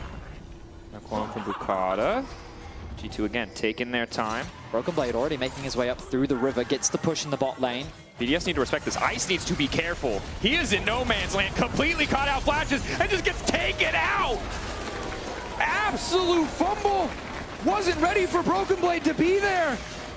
BDS was getting pushed into the top side of their jungle. Ice did not realize that he was completely isolated, and now G2 have a Baron ready to secure. Isolated indeed, Mr. Day. Well punned, well punned. Thank G2. you, thank you. Again, the goal difference essentially evened up. Now they have priority on the Atacon. This is going to be a massive swing, and this is the fear. When we see BDS play the early game, the lane, some of these picks, they can be good. But you have to be clutch across the entire game. Ice, a false sense of security. I mean, just, yeah, look at the minimap right now. They're all on the top side. Broken Blade had already come up through the river, and a very quick collapse. Everyone in the perfect position from the side of G2 to secure that kill. And it's doubly brutal because G2's composition doesn't really have those angles. It is really the random Trundle Pillar shouldn't be enough to beat the Corki Valve. The Cassante shouldn't be able to just walk into melee range, but it's a good angle, it's a good timing, and that's G2 a massive advantage. The good news for BDS though, third Drake, Soul Point, something to play for. And here's the good news for BDS. They put themselves on Soul Point. What? Okay? Just you did the thing. No, I know, but I'm saying it's great news. I'm reinforcing your point. I thought you said reinforcing. You think I would say the exact same thing, that I don't listen to you? That would never happen. I can't believe you would think that. No, I'm reinforcing this, You're Dragos. very lucky Medic's not here. He would storm onto this desk and say this happens all the time. No, that's false. Okay. Medic makes stuff up. He's not actually a doctor. That's true. Not anymore, not legally. That's an important distinction. But you know what the good news for BDS is, Vidius? Tell me. They are on Soul. They are on Soul Point. And that is great for them. And Nuke still has a gold lead. It doesn't feel like it's mattered too much. Ascended. Rabadon's death cap completed. He's officially a wizard, and bro. He is. Like, this Azir is the win condition for BDS. They need a good front-to-back team fight, and Paris might be looking for that fight right now. Paris, initial hook going in. Rooster ready to get things kicked off. Backstep there. They need to keep their eye on Hansama and be careful. Broken Blade has isolated Paris. Ice still continuing to poke over the wall, and G2 hesitating for a moment. Cap's still on the bottom side of the map. Again, they have to be careful about what kind of fight they take. They get the heal out of Paris. They get the ulti. Didn't see if it was the Hex Flash or the real Flash, but BDS sinking a lot of cooldowns into that one. G2 didn't give up a single summoner spell. Yeah, I mean, G2's comp is very good at reacting defensively. When you have the Cassante, the Braum, but BDS is going to force the issue. They know how strong Nuke is. This is one of the power of the Azir, right? 3 items, you absolutely shred this objective. Skewmon does have Flash, can't get into the pit. Are they willing to risk the 50-50? What's the call? For now, continuing to DPS, it's a bit split. Broken Blade in the midst, did use his ulti in the previous fight. Bukata starting to reach it, and it goes Caps! It doesn't matter! Kill him 5 times! Kill him 6 times! He's there right when you need him. BDS cut out of the pit, my God. He just finds the angles. And that's why he's the GOAT. Put it in caps lock. Give us the slow-mo. They're clumped up on the left. The engage comes through. Just look at Cap zooming through. He sees it. He sees it. Flashes in. 3-man Tibbers. The combo comes down. Beautifully done. And Nuke just doesn't get to play the game. G2 with a one-sided team fight secures the Baron, and just like that takes full control over the game. And again, that is the kind of pressure that a champion like Annie brings in the game. You have to respect the Flash ulti, the fact that it is Caps as well, and a Caps who essentially spent this entire early game feeding is just insult to injury for BDS. I don't really know what you can do to come back in this one because it's just getting harder and harder to find a fight where now can do anything. He's now higher in level. He's got all of the gold back. He was 1.5k gold down. He's now ahead with the death cap of his own. Working towards the Void Staff. There's Caps. Doesn't have Flash this time though. They've opted to leave Lebrov, or have they? Caps looking for the setup. It's another bear. Dropped in face first. Broken Blade there with the footwork to keep him standing. Lebrov is just too tanky. G2 with the Baron, looking to continue their siege. I respect that BDS is willing to force things, that they are bringing the fight to G2, but when it comes down to the execution, they are just falling short. TP coming in the bot side. Pressure up from G2, 5k lead. BDS had the advantage, right? They still have Soul Point, but Baron's another minute 30 that Drake's going to be up. I don't think they're going to be able to get it on this one, and it seems like G2 are in an excellent position to break the base. 2 lanes of pressure. Caps. Can't tell if oh no, the Bear's still alive. Hard to tell for me sometimes if that's ulti available with the Bear's still up. But the Bear's still up. Still annoying. And Rooster. I mean, all in on Broken Blade. Broken Blade, a bit of an overstep here, but Hansama waiting over the wall. Unstoppable, LeBron there as well. Uh-oh, Rooster realizing everyone's here now. Suddenly they're going all out. He's going to try to go back in, but it's just all of G2 waiting. A pillar to deny a potential kill. It's just going to be a pick. G2 feel that they cannot stay any longer. But Broken Blade with the bait and switch brings Rooster in. He does not respect the possibility of the rest of G2 lying in wait. And they turn it around. Look at how the gold has ballooned. BDS were able to accrue, what, like a 1K gold lead? But the moment that G2 gets that Baron, they balloon it to 7K in their favor. And a lot of times when we see a team at the top of the standings, or expected to be at the top of the standings, because G2 do still have to win these games, you expect it to be kind of a stomp, right? It wasn't necessarily a stomp early game, but G2 have outplayed on the map, have moved consistently better, and now we have the stare down. And I mean, an emperor of an entire empire versus little girl who killed her parents. Let's go. And it looks like Emperor is going to win. No, there's a man there to protect him. Good job. Nuke trying to finish the kill. He gets it, but the bear will have its vengeance. Paris running. Wants to hook the wall. Oh, there's no way. There's no way out. Oh, it's a catastrophe. They take out Caps, but the cost was their carry. Nuke falls. He's going to be down for 40 seconds. And G2, while the Baron may have worn off, they have a wave on the bot side. They're looking to secure an inhibitor. They're looking to maybe even end the game. They have the numbers advantage. They have Hansama full health. 4 items. Yep, we just kind of looked away and he suddenly had 4 items. That is the power of farming up on the side lane, scaling up to these late game situations. BDS still fighting, but they don't really have great wave clear without Nuke alive. Going from Bukata, access into the backline, but Hansama immediately backs up. So Rob there to cover him as well. Good damage onto Rooster, he just gets deleted. Parrots finally back up, but might not matter. Hit him with the thumbs up, Alpaca. G2. This is the reason why when a team at the top of the standings plays a team, you know, with mixed expectations, it can be so hard to set good expectations, right? Carsey said it, compositionally, BDS seemed out of luck. Then they found all those kills. Now G2 are about to find a lot of bodies, I imagine, as they full commit here. LeBron looking for the knockup. Double flashes, though. If BDS are safe, it'll be one body. It's Paris's. G2 keep the pressure up. But yeah, again, you get that lead. You still have to play clean. You have to take every advantage you can. But G2 just more decisive around that Baron, and that's where it all broke down. I mean, I love the idea behind the Baron. You know that you've just hit a massive power spike with your Azir. You're like, use please the Baron, come fight us. And fight. Exactly. He has so much money, we would like to use it. Exactly, and then it's just that angle. You clump up a little too much. And this is the thing about Annie. Old school champion, works in a very linear way. As long as you drop your combo, your job's done. Anything after that is a bonus. Yeah. But your main responsibility, set up for your AD carry. And Caps did exactly that. Landed the Tibbers, set up for Hansama, who, you know, has kind of gone under the radar this game. 4-0-5 scoreline, is yet to die. I think he was deathless yesterday as well in the Fnatic series. Shout out to production who have conveniently put us there. He has a 58 KDA. 58 KDA so far. Because if he was deathless in the series yesterday. No, he was. Each member of G2 only had 1 death in the first series versus Team Heretics they played. So he's died once. He's died once. All of summer split. All of summer. Now, to be fair, it's a pretty short split. Admittedly, yes, it is. And again, this is only the 3rd series, but that's... But now we have a fun thing to track. That we do. Remember that G2 is looking to secure their 1st place spot. Win here will secure that. That will. Again, owning that head-to-head against Fnatic, big to have. Skewmon continuing to chase down Bukata. Exhausted, 1 stack of the ult. Already used the clone. Does just get killed. BDS getting run down. Rooster's TPing in. I think it might be a little bit too late. Now dashing backwards. Caps is coming in up behind them. A messy exchange as Rooster just going to continue to run, but Hansama's going to kill him. There's nowhere for him to go. Hansama unstoppable. Meanwhile, in the mid lane, the Annie has arrived. The Nautilus has been sent packing. Been sent to the depths, one could say. Yeah, man, you're just on it today. I respect that. Let's see if Ice will melt under the heat. Caps is fishing. All right, calm down, man. It's not, come on. All right, Cap push back. That's a nice start, but he just paid with his life. All right, the bear going in. Ice holding on. Refuses to melt.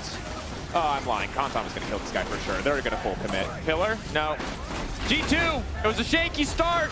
It was a damn clean finish. On time of holding on to that big KDA. Okay, can we just go through some of the scores? Broken Blade 1 death, Skewmon 0 deaths, Hansama 0 deaths, Labrov 1 death, 7 deaths on Cap. He was 7 out of the 9, yet his play was the game-winning play. What more? I don't have anything to add to that. I think you summarized it beautifully. Let's head to a quick break. When we return, game 2. Trying to see if they can bounce back. Don't go anywhere. Don't do it.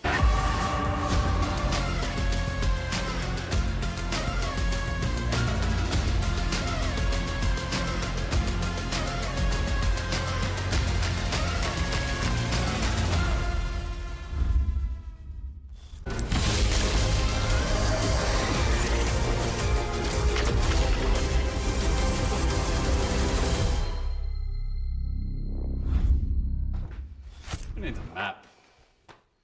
Wait, I'll take care of this. Lord, be careful. That thing belongs in a museum. What is this? Wow, that escalated quickly. What do we do now? Let's have a break.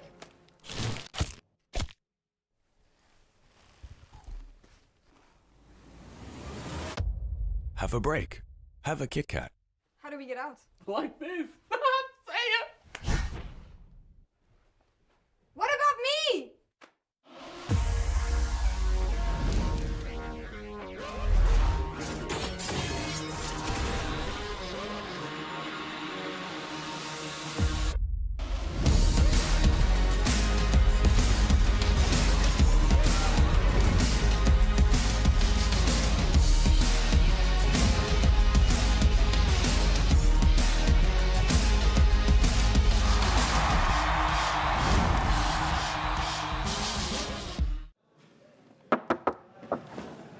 Join the WhatsApp. Join the WhatsApp?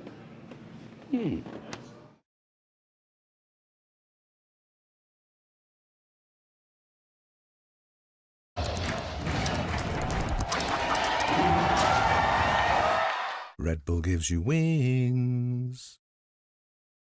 We're now approaching the final pick, and what a ride it's been. A moment of hesitation, but we're getting closer to the game changer, and what a legendary journey we've been on. I mean, there's so many excellent options, but one of them has to be a perfect fit. Oh, they're about to lock in. Oh, what a pick! What a way to close things out. Book your next hotel stay in Madrid with Marriott Bonvoy. A check-in at every checkpoint.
Going in, Caps, looking for the solo kill. Caps still has flash. It's a shield. Extra movement speed. Skew on to the way down. Flash down. Auto. Nuke. Am I faker or what? What is this? He's got access to the dash. Maybe he can get in and clean house, but he just can't afford to ignore Rooster. And fortunately, neither can Caps, as the Herald will return. Oh, Rooster getting away from the bear!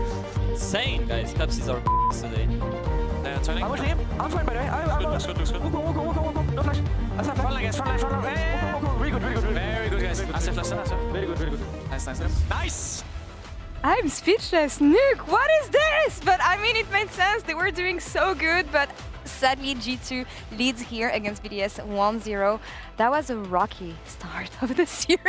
Yeah, you don't trash talk Caps like that, because I feel like when it came to the clutch moment of the series, Caps showed, you know, who is who today. The only player that can go like 1-5 or just completely run the game down. Actually, him and the Boss, to be honest. They can run the game down, and then suddenly a miracle happens. They just find the magic. Dr. Jekyll and Mr. Hyde, magical player, and the magical engage. So let's look at what actually worked well for G2 and when it happened, because it took one fight, one engage for them to come back. That's all they needed. Caps was just at the right place at the right time, flashing in, gets the 3-man, nearly the 4-man, and it just pretty much won the game for them. They get the Nash off of this, they get a huge gold swing, and after this, it pretty much just looked easy. Yeah, but guys, it didn't start off like this. But that's really unfair. Like, come on, that Annie was around 2K gold down at that time. That happened, and then just that is just crazy. But yeah, as you said, it didn't happen. It's like, I think it's one of the first times where I see, well, Caps sometimes he's getting solo kill, but an Azir solo killing an Annie at level 4, that's a little bit unheard of in my book. Yeah. And was on fire today. He really was. I mean, Karzi said it. If one player can save everything, I think he said it was Nuke and it was Azir, and he knew what he was doing in the early game. Am I faker or what? What is this? Well, buddy, no, you're not faker, sadly, because... And your team is not T1, I'm afraid. Yeah, it wasn't enough to bring it to the end and to the Nexus. But guys, on pre-show today, we've been giving Ls and Ws for stuff that happens in the game, so I actually want to do the same thing. Let's talk about Caps. Yeah. L or W this game? For me, he's my MVP of this game, to be honest. He just died 7 times, but he just showed that KDA is a myth, especially when you're playing Ani. For me, it's a huge standout in both ways. You see this man, what do you do? I think W being able to just int it and then carry. It's why everybody loves the Boss. This is a W for me. I mean, that edit behind us is just an absolute... It's diabolical. Yeah, that's a fat L for me because he's just so good. 1,500 death for Caps after this game. How many games did he play? Yeah, ever. Because when you think of Caps, it's one of those things where you're like, more than 600, so yeah. I'm like, I can see it both ways. It's either a really good stat or a really bad stat. But okay, for this game, he turned the L into a W, is what I hear. Yeah. Yeah? The craps turned into claps. It was really, it was the synthesis of what we always talk about when Caps is at its peak, you know? Yeah. Craps and claps. Dr. Jekyll and Mr. Hyde, all in one, in the same body. What do you think about Nuke, though? Started so good. I mean... But the build? I think, for sure, Odo had a lot of criticism towards the Rylai's. So what happened was that he got accelerated, so the Annie was feeding someone, right? So when you're looking at the Annie, you're looking at, oh, Annie's just inting, that's fine. But at the same time, someone on the enemy team is getting extremely fed. So the problem I had is that he went Rylai second, when I felt like he's playing against triple front line. His job is to shred through those guys extremely hard, you know, keep catapulting BDS's lead over and over, and, you know, just maybe 2-lane a little bit, keep funneling gold. But I feel like the snowball stopped partly because of the build. Sure, he got to Rylai and he got to Void Staff later, but for me, that build was just was a big L. I mean, I agree. I didn't love the build. At the same time, though, I've seen a lot of vegan mage builds, and he did go Rabadon and Void Staff. And for me, there's like 2 rules. With mages, your build is okay if it has Rabadon and Void Staff, and your ADC build is okay if it has Infinity Edge and LDR. And he had that, so for me, it's still a W. No. You cannot say that. So the moment he finished those 2 items, the game was lost. Well, that wasn't his fault. That was his team's fault. All right, last one I have. Okay, buddy, okay. Last one I have. Hansama's KDA this summer is 62. 28, 1, and 34. That's a massive dub. That's an L for me. What? As a great man once said, KDA is like having a nice ass. It's nice to look at, but truly, is it actually useful? W analogy, Jack. Well done. That was great. Good job, Jack. How do I recover from that? It was so perfect. It makes sense. But he's been playing really well this summer, hasn't he? He has been playing very well. But the KDA is not the only thing that represents that. But I think this game, he showed that even when Caps is struggling, that him and BB can actually be cores and pillars of this team that bring that stability that I think is great for Caps. Because that was one of the issues that we had for Hans, is that when it came to these moments when he needs to be clutch, he used to falter. Sometimes he would lose to the shopkeeper and stuff, and he, you know, cursed our dreams for many years. I feel like it was a one game. It was a one-time thing, man. See, the thing is, it hurts so much that people remember that it was for like years, you know? That's just how... But see, because that's a bad build, because then he didn't have LDR. Okay, he missed let's not the talk key about builds, pillars. Jack. All right, pro players, not pro players, analysts actually, chill. Let's focus on the next game. Good jab. What do we jab. What do we want to see next game?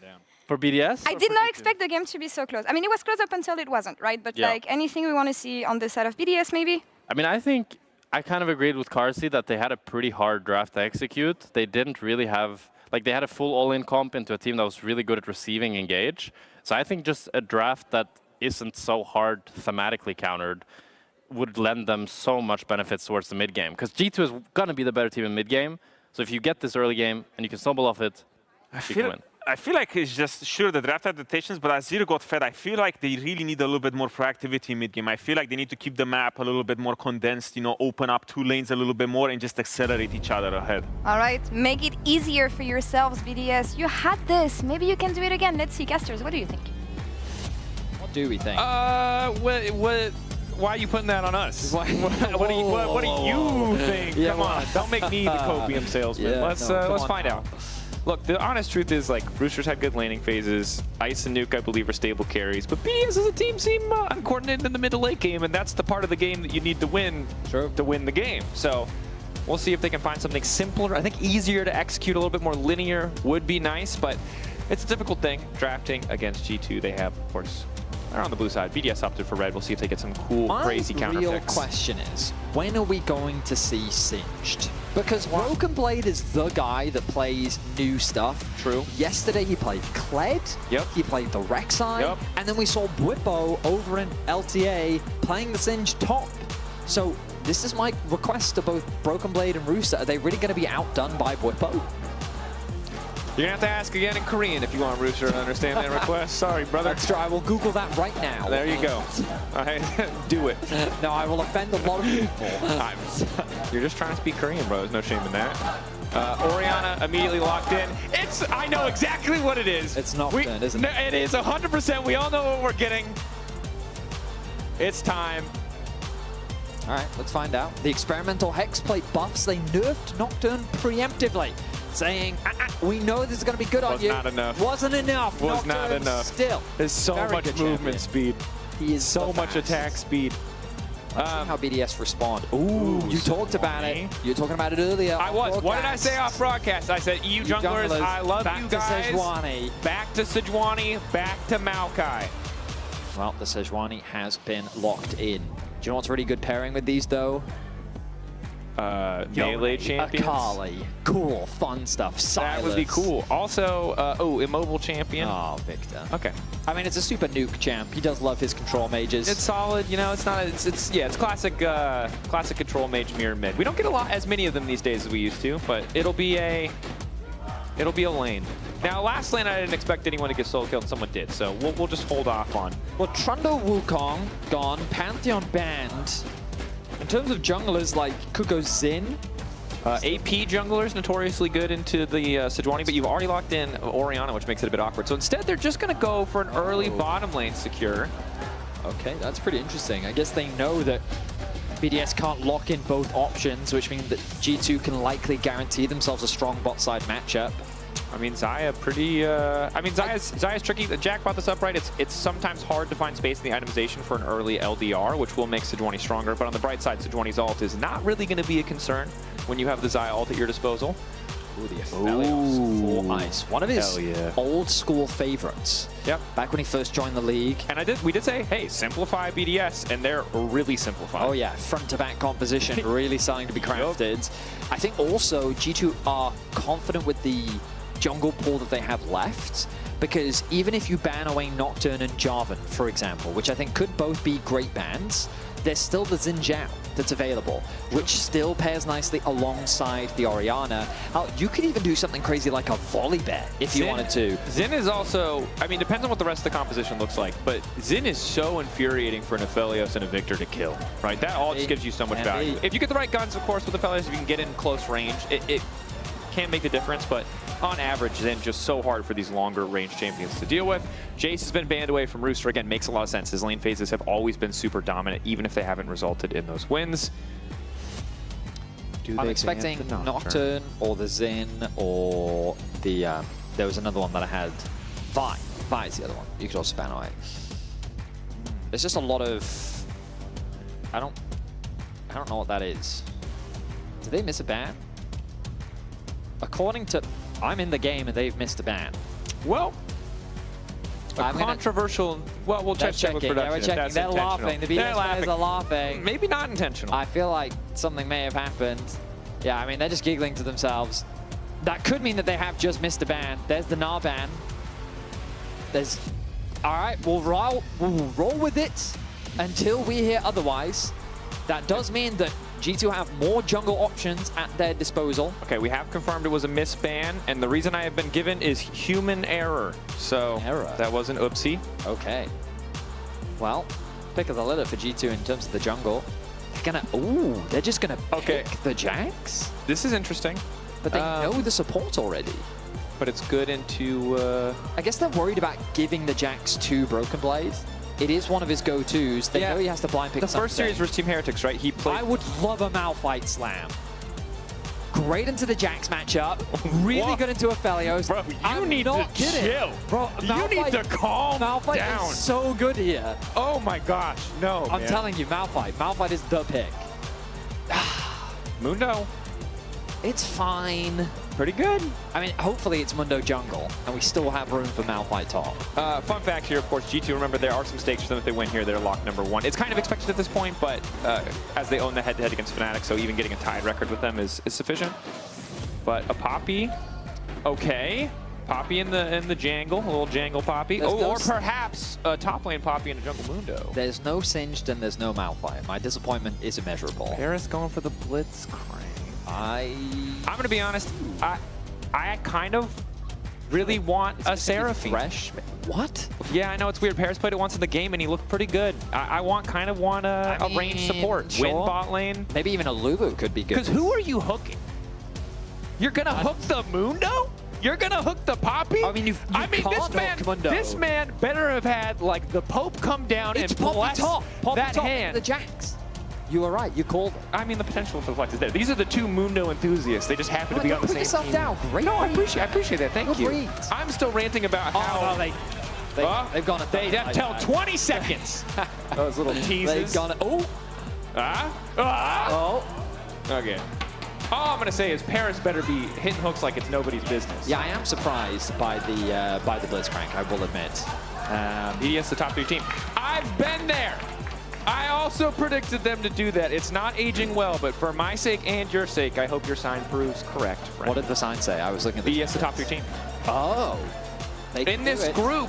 They can do it. In this group, it is very possible. The matchup, even if they lose today, they still have the matchup against Heretics. That's true. So, which is pretty much the most important group left, the matchup left in the group. Yep, 100%. Yep. Because they will be fighting to determine their seeding. Getting to that Crocs group decider. I say seeding, like it's because Heretics hasn't won yet. Hasn't won yet. There's all these things. Yeah, you go #1 again. Tiebreakers. So I'm not gonna go in there because I don't know all the details. All I know is if BDS can win, would be great for them. And they still have 2 games to do it. All I'm saying, G2 fan, when you continue to hold up the sign that says, "Can we get a Yuumi?" if it's implying that you want a game 3. So we'll see if BDS can give it to you. Here we are onto the beautiful Rift. One man, boxing gloves in hand, and my eyes are on him and him alone. Because if these hooks aren't hitting, this Blitzcrank absolutely ain't it. Yeah, I mean, so he can't hook Mundo when he's got his passive up, right? Yep, nope. It'll just, I mean, you can pop the passive at range, which is a thing. I am just surprised. If he goes hard steal, the character model also gets bigger, which means it's easier to hit the hook, but also means it's harder to hit anyone else. Here we go. Dang! Khan is too tanky! That is an old school reference that I do in fact Look, get. I'm trying not to be a giant hater. That's fair. If he hits the hooks, it's good. If he doesn't, I'm not. Ah, bro, it's fair to be confused. My favorite thing recently has been when we get pros on the caster desk and we sit there and go, talk us through the logic of this pick. And they go, I don't know. There you go. It's like, it's nice to have that relatability, you know? Sometimes it's fine to not know. We'll find out, is what I hope. Yeah, I think we certainly will. Of course, game one, if you missed it, G2 won. And if you just looked at the end of the game, you'd be like, dang, that's a dominant performance. But it did start with Caps dying a bunch. This time around, I think that's much less likely, a much more even mid lane matchup. No reason for either side, really, to die, at least in the 1v1. Both junglers starting on the top side of the map as well, but a vision will spot out Bukata starting on that top side. But both junglers, more of that tank-orientated, focus on clearing, priority on covering for laners rather than making a bunch of ganks happen. And both compositions function in very similar ways. A lot of scaling, very front-to-back type of gameplay. But in terms of the priority, Victor should be able to get the push in early laning phase against many mid-lane mages. And on the bot side of the map, Hook does connect, but in terms of the trading power, Zyrakan just has that slight advantage. So Hunt will be able to get the push there. Yeah, Ice, of course, really excellent guns in the sense you have extra range, you have sustain, but you don't have an ability at level 1. So Ain't is not able to do too much. You mentioned, right, we could maybe expect a slower jungle clear, but with some bot lane prio, perhaps there is room for Skimon to pay early attention. I will highlight, look at the mid lane CS difference. 4 CS already within the first 2 waves.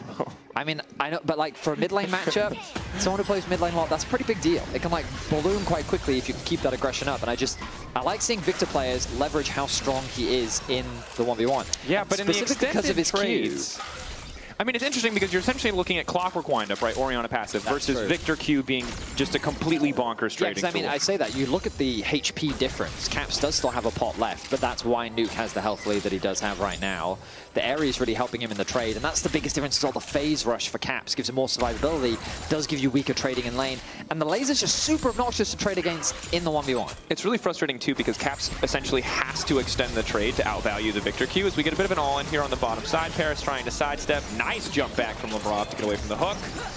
Now, while that was a nice trade from the G2 bot lane, it would be remiss of me to not highlight that Hans did, in fact, miss a cannon minion as a result of that exchange.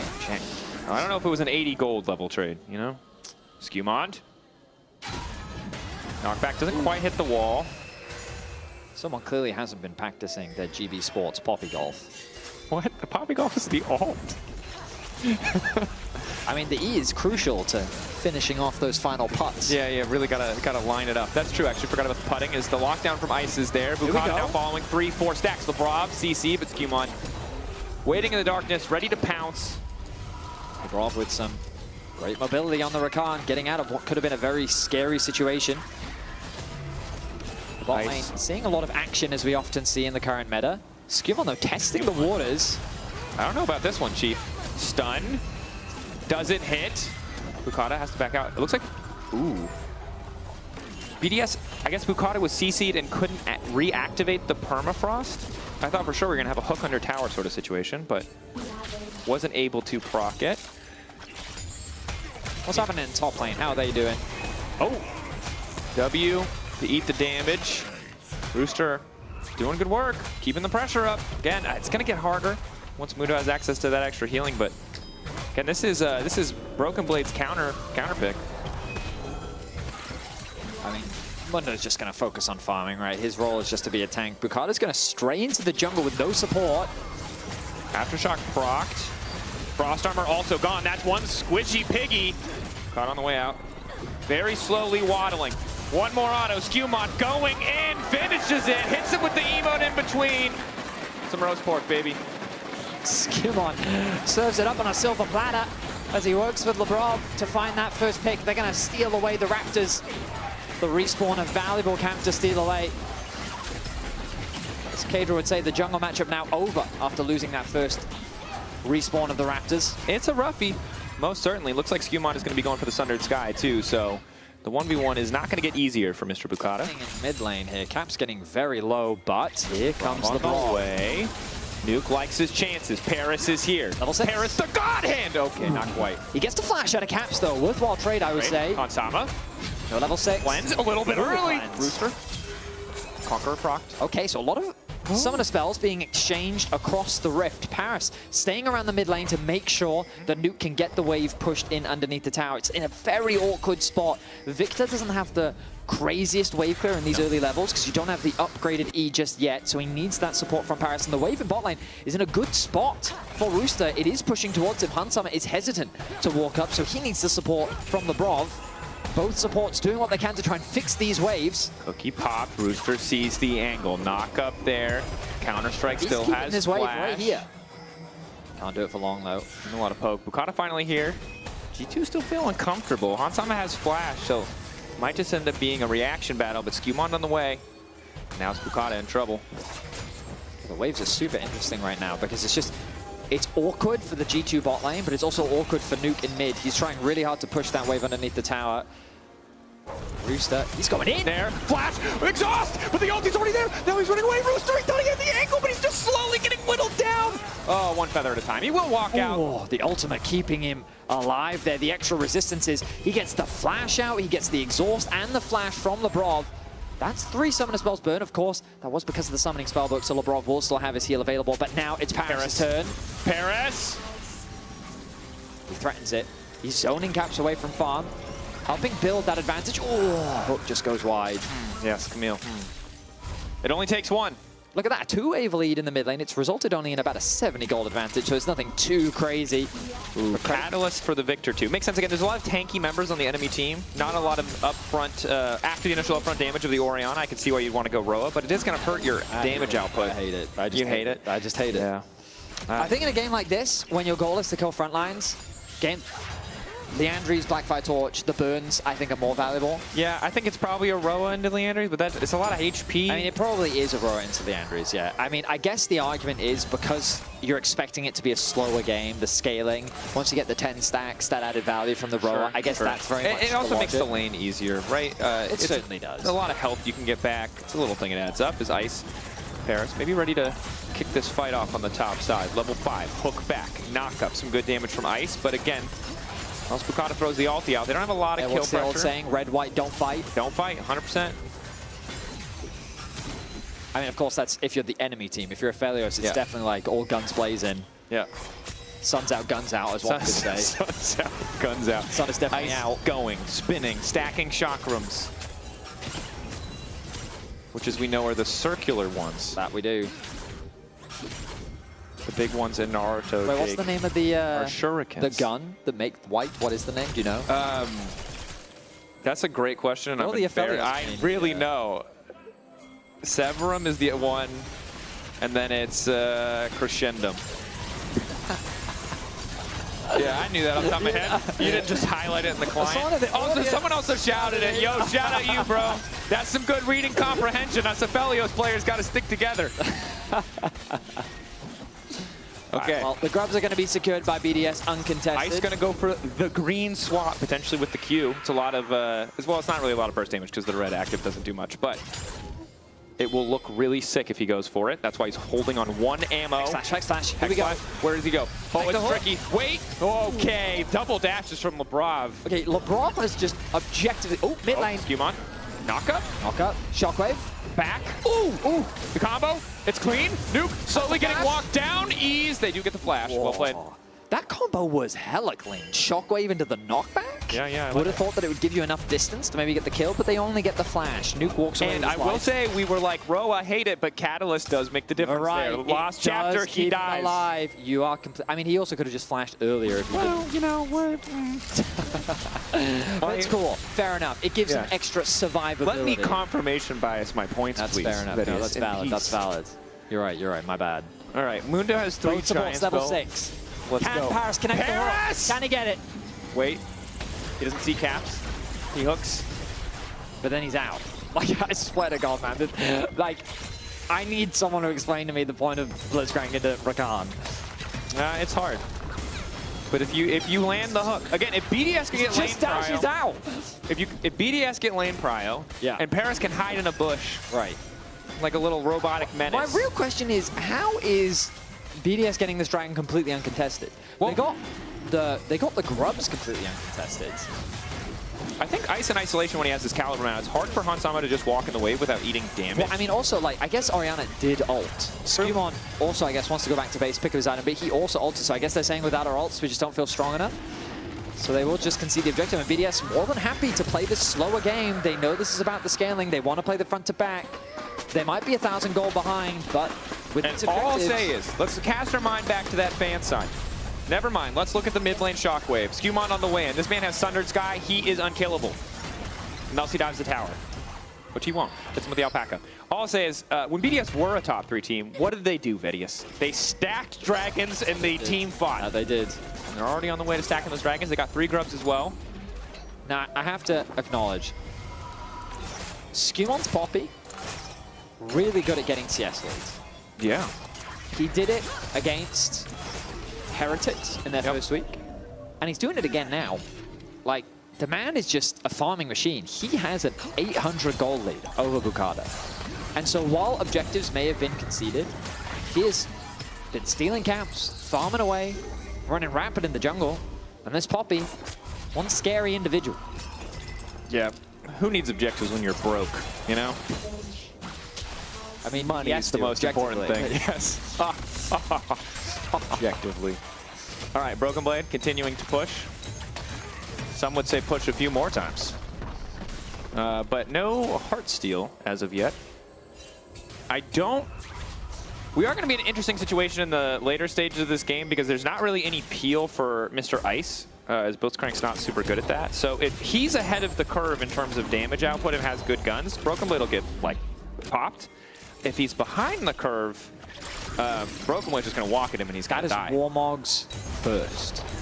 Against the Jax, not bad in the sideline. You walk away in between waves, you get the healing back, makes sense, but less dopamine, most certainly, as Rooster is just free farming plates. Paris.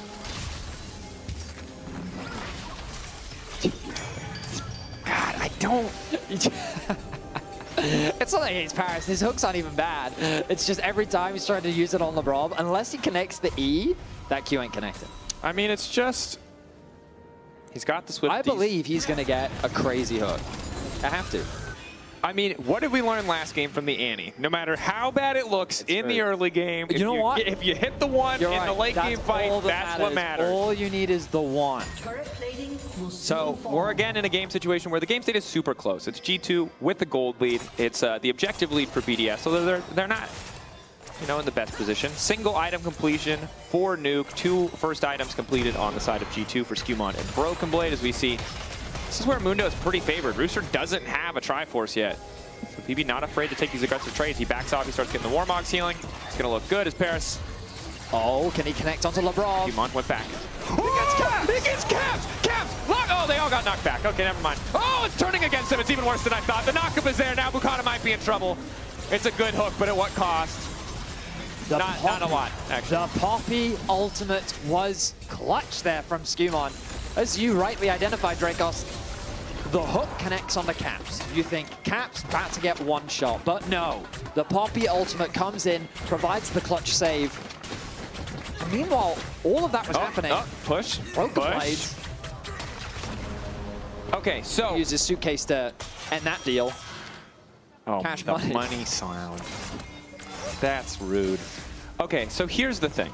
We love the hook. The hook, it gets Lebrov's ult. Okay, we love the hook. That hook. We love that hook. It got the thing. It got the Capsy thing. It got the Skewmon ult. That one, observers, we're already, at a certain point, we're just bullying, you know, and I don't know what that point is, but you gotta, if it's either us or you, observers, you gotta pick. Wait, go bot lane. Broken Blade. Push. Uh-oh, push, Nuke. Push. He's immune to CC. He keeps walking. Oh, he's holding onto his ult. The briefcase misses. Oh, Nuke is going back in. He wants more. Here's an invitation, Broken Blade. Do you want to join the glorious evolution? A lot of ages. All right, this is a nothing burger. But as casters, it's our responsibility to try and make something out of nothing. To make something out of the nothing burger. Think of what could be in that burger. Think about it. It's a surprise. We won't tell you. We'll sell you on it, though. Yeah, we're keen. All right, Ice doing what he can to hold down the lane. Okay, Things that we're looking for. Aphelios has opted for Collector. It's a burst damage build. He's going to be casting spells, likely IE second. When he gets there, he's going to do a lot of upfront damage, and if his skills connect on Hansama, or if Paris hits a hook, someone will likely die. That's what you're looking for. I'm looking for bloodshed, violence, anger, aggression, emotions that evoke an extreme response. Yeah. Oh! Found him! Knock up! JCC! Oh! It's good! He shoots! He scores! Paris with the hook onto Lebrov. You miss 100% of the shots you don't take. Michael Scott, Michael Jordan, whoever. Just running down the line. Wayne Gretzky, I forgot who actually said it. I just remember the Office one. Fantastic. That's going to get them another objective, Dracos. That's going to be 3 for 3. Who were we to doubt after game one that someone who... Hex Slash, here we go. Caps. Okay. Ooh, he tries to read He hits him with a thumbs up just in case it does connect. This game has now become all about Paris. It was already all about Paris. You pick Blitzcrank, you are the main character. Oh my goodness. The Dragon is going to be traded on the other side of the rift. Looks like BDS are going to be fine conceding that one. Skewmon going to slowly solo that one away. And Rooster going to get a tower back as well. Yeah, Rooster and Broken Blade committed to the PvP gameplay as a Heartsteel's now come through for Broken Blade. Now it's the race to 3 kills. Okay. Who will be the first to acquire the feat of strength? That's a good question. I think there's multiple feats. But Paris is coming around the corner. Ice on the way in. Good guns for a fight. Silencing Hansama. Knock up there. Ice taking a bit more time. Root to fall through, but Paris might just be dead. Ice trying to keep the damage going. Knock up from Sumond is good. Redemption now coming in the meantime. Rooster on the back line. Trying to get a bit of work done. Bukata stepping up. Caps currently untouched. Rooster just keeps going forward. He's managed to take one. Now pushing in on the Caps. He doesn't have any mana left, but it might not matter. Caps ready to go over the wall. Sumond ready to cover if he needs to. That's a 3-man shockwave, but he can't finish the kills. Sumond can, though. Here comes the Poppy. Dipping in, ducking out, BDS on the chase, knock back into the wall, Nuke, Thunder Sky healing! You cannot kill this Yordle! The chase still coming through, and right in time, the Money Man himself with the Quadra! A Quadra for Broken Blade! The man was pushing his way through the BDS backline. An ace comes through, and the game breaks wide open. Paris with the engage, setting up with Ice on the back line. Doesn't connect the hook onto Hansama, so he's able to connect the root. Meanwhile, on the other side, Lebrov is buying time, connecting the charm, but then Rooster arrives. You think at this point the fight is all over, but look at Broken Blade on the back line. He turns his attention onto Ice. He removes him from the fight as the top laners both take out their respective AD carries. But then G2, Caps connects the shockwave, flashes over the wall, and Skewmon then sees an opportunity to get the outplay onto Nuke and Skewmon. Look at that Mundo. Colonel Mustang looking ass with the big with old the flex suspenders. at Dude, like, the oh my God. Mundo from Mundo!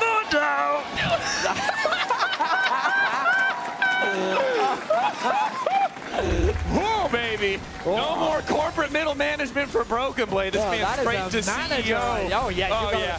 Oh, yeah. The board has decided. Promote that, man. It looks like G2 might be looking for more. Dumont keeping the chase going. Nuke, no room really to play. The exhaust already down. Broken Blade right on top of them. They just don't have the damage. Nuke running, but Broken Blade unstoppable. He's debating.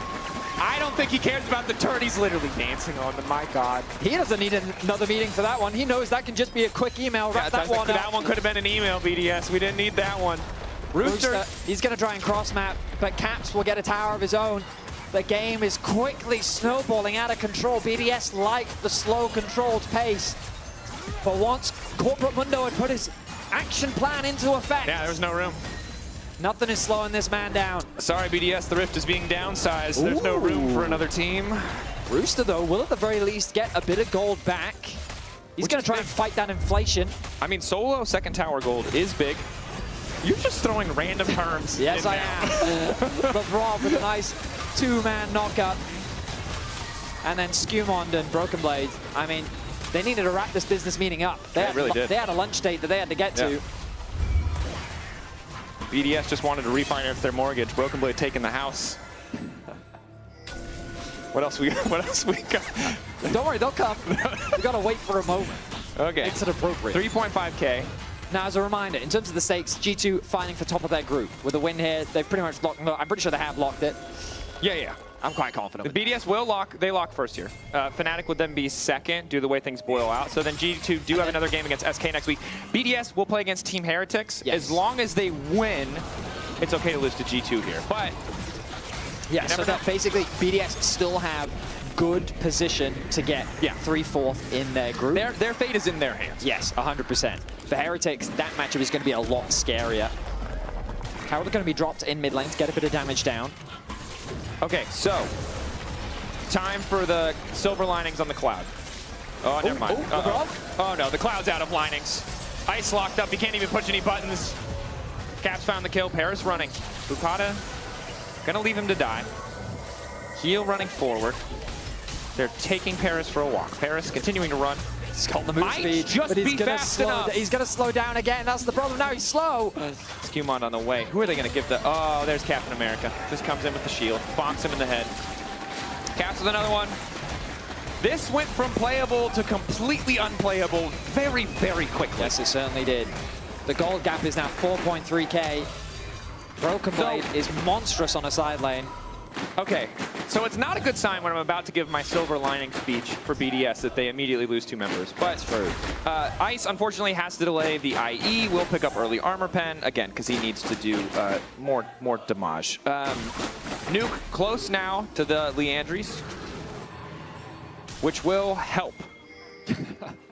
I mean, yeah, in 7 to 10 business days, maybe. Yeah, this is the problem, is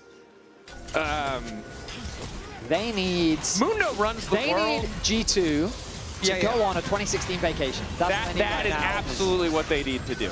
Oh, hook connects. No follow-up, though. And this is the problem when you fall behind and the enemy front line is really beefy, is now that you're running out of good hook angles. Oh, yeah. It was already tough in the context of the composition, but now it's not impossible, but it is more improbable than it was previously, as BDS just doing what they can to hold on to the tier 2s, holding the line. Again, G2 haven't stacked up too many Drakes, so at the very least, there's not an instantaneous soul. Munda with Ocean.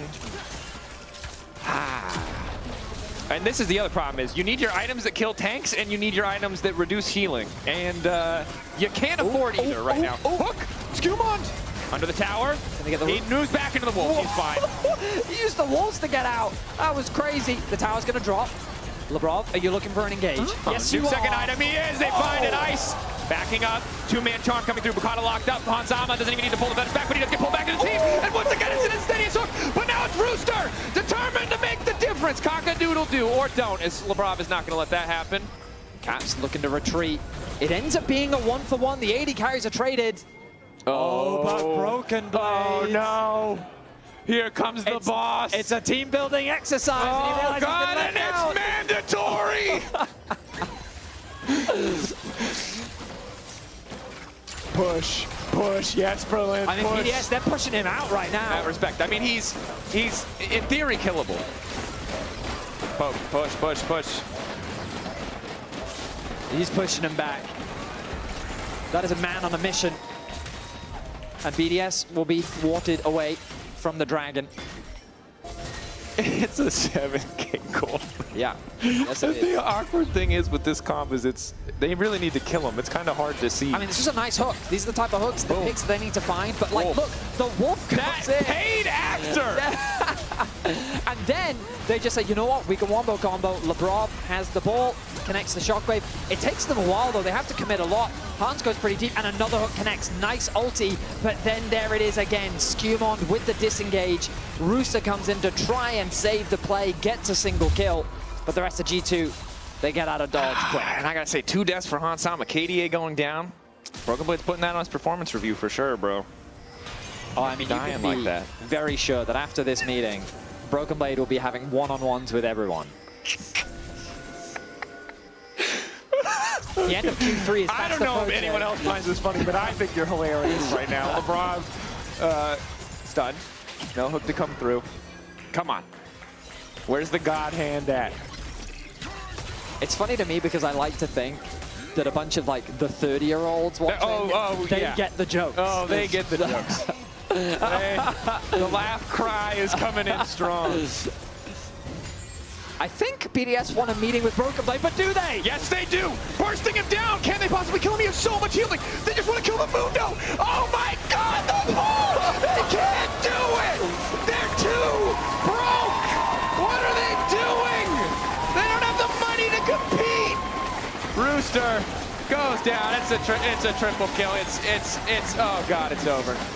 It's a slaughter. An ace is secured for G2. They hooked in the CEO of top lane, and he sent them packing. The Shockwave connects, a triple kill for Caps, and that's going to be the series locked and loaded for G2. Well, think it's safe to say G2 have had a good quarter. Probably time to give that CEO a bonus, if you ask me. He's just taking a sweet time, though. Push, push, push, push, push. G2 are first. By the way, again, they're only 3-0. They've got another game to play, but they own the head-to-head against Fnatic, which is their only other competition. And as a reminder, BDS, they're not out of playoffs. But the pressure is on. The matchup against Heretics. That matchup against Heretics is going to be really important for them.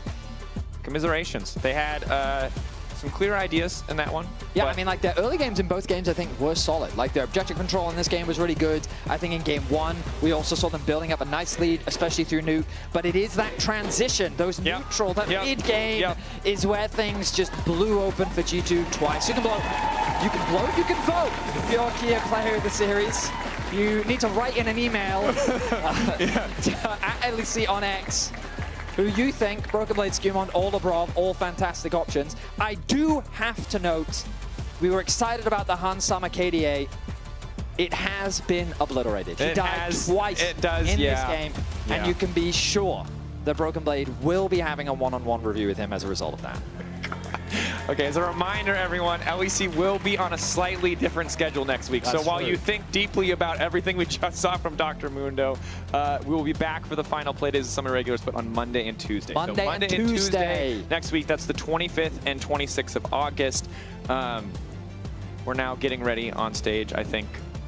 Unsurprisingly, we're going to hear from the man himself. We got to hear from the CEO. We got to hear from his action plan. We got to hear about his action plan, his strategy, his outputs, synergy, alignment. Jack Spectra, I hope you have more buzzwords because you're standing by with Broken Blade and the Marriott Bonvoy post-game check-in.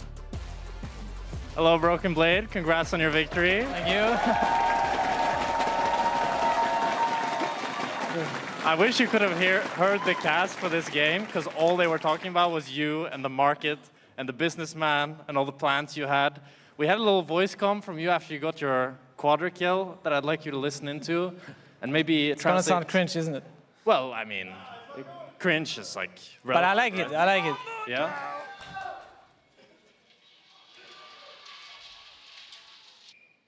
Okay, we didn't quite hear it, but... Well, anyway, speaking of weird picks, I wanted to ask you played Rek'Sai top yesterday, Mundo today.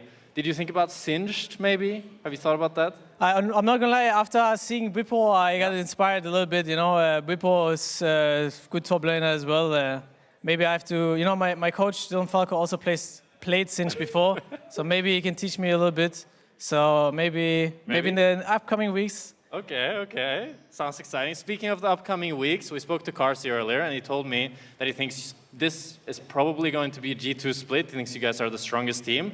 Who do you guys think is your toughest competition? I mean, I think KC and Fnatic are always strong. I think Koi is also always strong. They've been strong throughout the whole year. I mean, all these 4 teams. I think Fnatic crumbled. The past times, but you know, always exciting to play against these teams. But I would say the biggest enemy is ourselves. Wise. Well, it was lovely to have you, Broken Blade. Hope you can celebrate this victory. We're off to PGL with Lore, Odo, and Skumon. So, no, Hans Sama. Sorry. Enjoy. That's all right. We had Skumon yesterday. We have Hans Mama today. Great interview, by the way. Jack Spectra, always nice to hear from the top father. But as I said, Hans Sama is with us. Yay! Congrats! Yay. How do you feel? Quite a roller coaster, but I'm saying it's G2, so you guys are used to it. Well, I feel happy. I feel like even though the games are maybe not going as planned in early game, we're still able to still show that we can win convincingly. I think, like especially in the mid-late game, and getting a lot of the main objectives. I think very important, and yeah, happy with the win. Yeah, because this turn from Caps was quite something. So this game one was a little bit tough, but Oh my god. But then this happens, then so this you know. happens. But how is your mental going into these games where, you know, maybe it's one of these games where Caps is having a little bit of an oopsie and you have to carry him? I mean, for sure, yeah, there's a lot of action around me, so he felt a bit behind, but I feel like he's always having so much impact, like especially like he's playing Diani and he's really good at finding this engaged timing and just completely breaks the game, you know. Even if you could see him having many deaths, I think it can still be as impactful, but yeah. We've been talking a lot about voice comms and everything today. How was Caps? How was the mood actually for all of you guys during game one when Caps was basically running it against Nuke, but then saved the day? I think we are all still proactive. Okay. Still playing the game that we know that we have to play, and planning stuff. Maybe Caps not able to like call as much in the early game because it's like a bit hard. But I think after that, the usual. But my question is, because now we saw BB having these funny comms, but Hans, you're one of those guys where I know how funny you can be. Oh, really? You're kind of just not showing it at all. So when are we going to get this Hans Mama pop-off reaction when you do a cool play in LEC? Because we really need you to show us. Do you do them in scrims still? I mean, I think I did some like after MSI some matches. If you see the voice comms, I was actually like not trolling a bit, but like having a lot of fun. And yeah, that's something that I learned. Yeah, I need to have a lot more fun playing the games and just like not taking it too seriously. Maybe I might it might sound troll the comms that I'm giving, but yeah, I think it's definitely good to have that for me. Unhinged Hans Sama, that's what I want. Who's the player who trolls the most actually in voice comm? The player that trolls the most in voice comms. I could find one as of the games, but in the voice comms, I'm not super sure. I think everyone is pretty much dead serious in the game. Oh, I'm sure. Yeah. But yeah. I think it's Hansama the troll actually, and we have a video to back this up. Shall we? Wait, do we? I'm the sacrifice pawn. Guys. Oh my god, the masochist. Oh, you ruined your KDA today, by the way. I want to call you out. You played so well that I have to call you out on something. You had a perfect KDA here in summer. Oh, I didn't realize that I had a perfect KDA. Maybe if I realized it, I wouldn't get hooked on mid. I don't know if it was my first death or something. No, you had one death before the series, and you were. Oh, that was on Drake, actually. Like when Jax killed me, I believe. Or like Victor Jax killed me. Yeah. I mean, yeah, KDA is... there's always, every year, I can be talking about KDA, but at the end of the day, I'm down dying if it means that my team kills them all. Okay. I mean, Caps did die 7 times in that yeah, he did it for all you guys. Like fight that died, and they all died trying to flash on me, so that's... You know, worth it. Worth it. Worth it indeed. The key out player of the series, getting the promotion, getting the raise, it's the CEO, of course. It is Broken Blade. Anything you want to say about his performance over the weekend? We saw a bit of Kled, a bit of Rek'Sai. Mundo was back today. I know we didn't like Mundo before that, but I guess the champion is back. Yeah, I mean, I'm feeling it's funny to see that he just picks this type of champions that is just not popular at all and just smurfs it. And yeah, it's nice to see. I think he played very well this week, and the champions looks, to be honest, broken when I see it in the game. It feels very nice to play. There's like nothing much to do. There's the Kled healing for like 2k, like the Mundo just tanking 5 people, and the Rek'Sai as well, right? So like, yeah, pretty solid performances. All right. Too. Do you hate the fact that your role is just so standard? You're looking at everyone across the map, they're having fun, playing funny champions, whatever they want, and then you're just stuck playing the same 3 champions or like 4 or 5 champions. What's one champion you wish that you would be able to play? Draven. Yeah, Draven for sure. I mean, there's a lot of AD carries that we play in the meta right now, like teams play in general. So like I still find it fun. The champion that is nice to bring out again could be Draven. I think he's it's maybe not as impactful in a lot of the games right now, but maybe one day he might come back. Hopefully. Yeah, I miss the days when I was playing with Hans. Draven was just banned every single game. Yeah. Now it's just been like, what, 1 year since Draven is just not so good anymore. Just to show how bad the champion is, I guess. They're not Because even you banning would it against Yeah, Hans. you would always make it work before. Yeah. Sadly. Yeah, I feel like it wasn't really like that. I feel like before it was always Draven ban no matter what, even though it's not meta. Right now it's off meta, but I feel like the champ is might actually be too weak. You play against. You just pick it, an enemy just maybe picks a tank, and you're like, you need to throw like fully axes to actually kill the tank. I remember I was playing one time with Hans, I think, and he's just like, I mean, every time he would go practice tool, he would like try to see how many axes he would juggle when Draven was meta. And then I remember one game I was playing with Hans, and it was exactly this. There was a tank on enemy team, and I'm dead. I'm just watching Hans trying to go through the tank, and he's juggling like 5 axes in the middle of the fight, and there's just nothing happening. Oh no. Hitting a wall, always. Oh. About 80 carries, actually. What do you think of Yunara? I think Yunara is like very, very strong. It's starting to be banned in a lot of region and some teams here. I don't think it's like 100% permaban yet. Maybe Virus is one of those. Virus. In the LEC, at least, Virus is the most banned champion we have. Yeah, in the beginning it wasn't as banned, but I think as people get better at the champ, it looks very, very strong every time I see this champ being played, and I think I would expect it just becoming a permaban because she just brings so much on the table. Like she can be flexible in the draft as well. Question I have actually about Yunara, because on the first weeks, before the patch change, of course, there was this discussion around what is the best support to go with Yunara. Do you want to have Engage, or do you want to have an Enchanter alongside you? I think you can play a bit of like a lot of support, not like everything. It just depends on the draft, I guess. Like some supports, need to be very careful about what support you pick. Some support might be useless in some draft.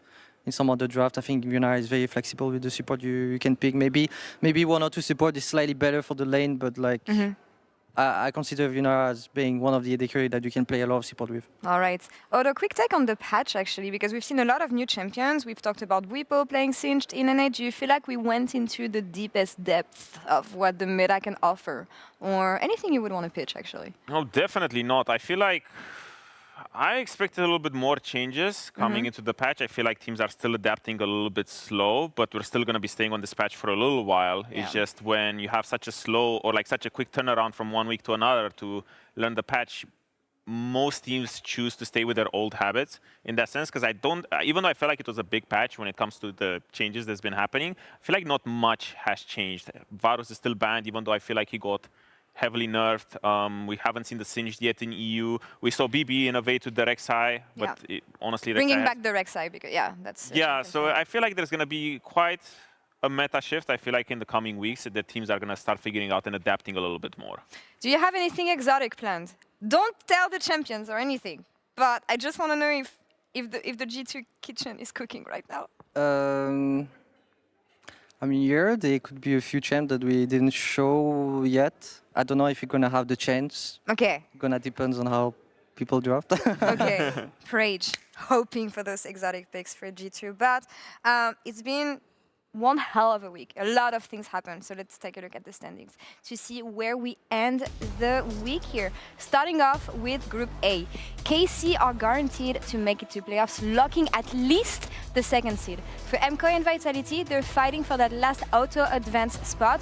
The other makes it to the crossplay decider to play against GX, or with GX rather. And as GX cannot get a higher than 3rd seed, that is where they're gonna be and staying here. Navi, sadly, unfortunately, they are eliminated from contention, but we're still gonna see them playing for spoilers next week.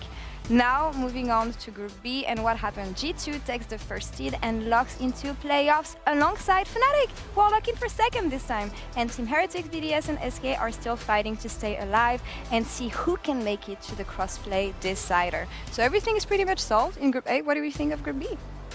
I'm honestly surprised G2 is doing so well because... Are you? Yeah, I feel like you guys had a tough year with, you know, the upset in winter, the upset in spring as well, you know, making 2 finals, not winning them, international heartbreak to some extent, where I felt like you guys have higher ambitions. So I really didn't expect them to come back and be so dominant, but it really feels like you guys have been cooking because it must have not been easy to deal with so much, you know, heartbreak, but yet rally back and just be so dominant because you guys didn't even lose a single best of 1 so far.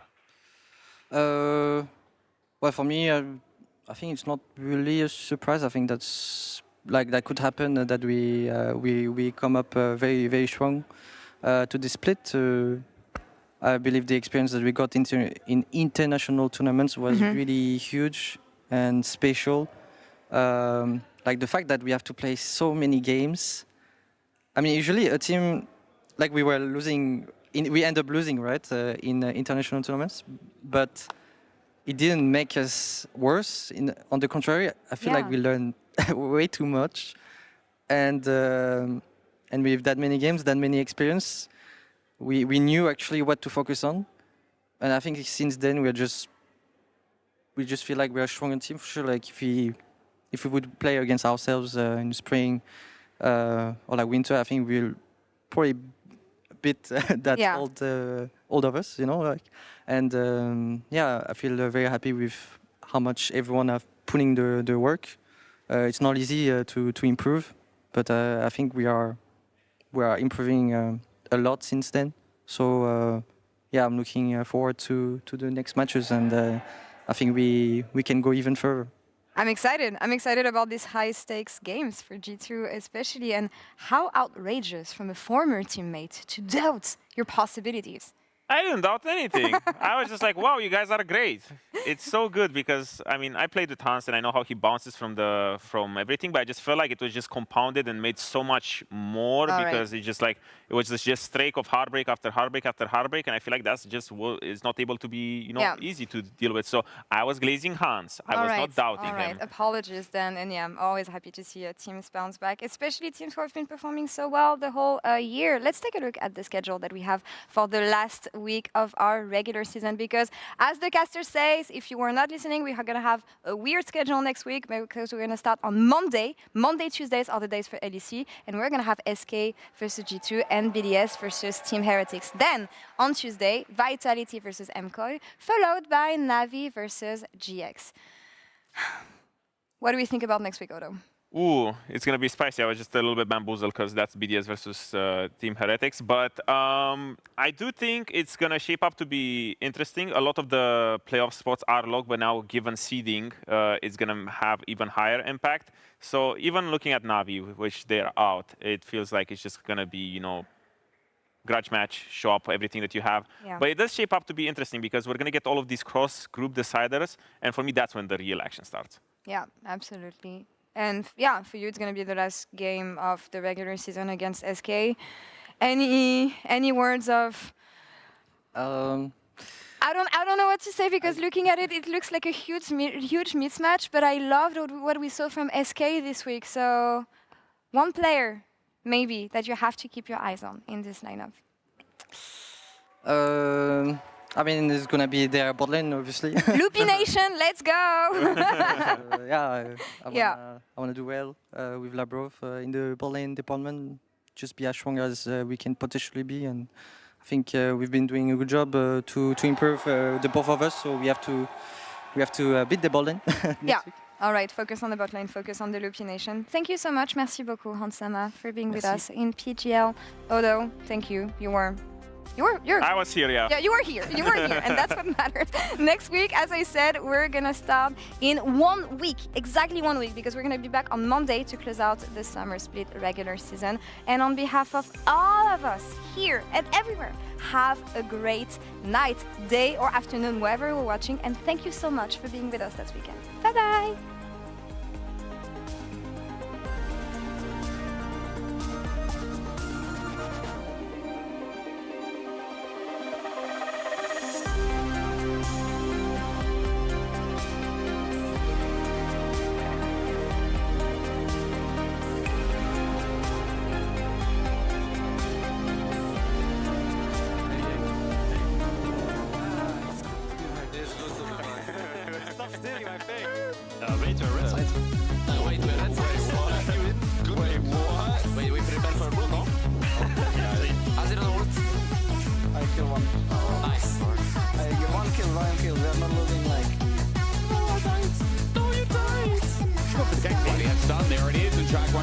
Get Volt Breaker in, Chai flush, but it's going to be late matched out, and Yikes turns it into a game first blood. That's the Dragon with Vitality, and he flies forward.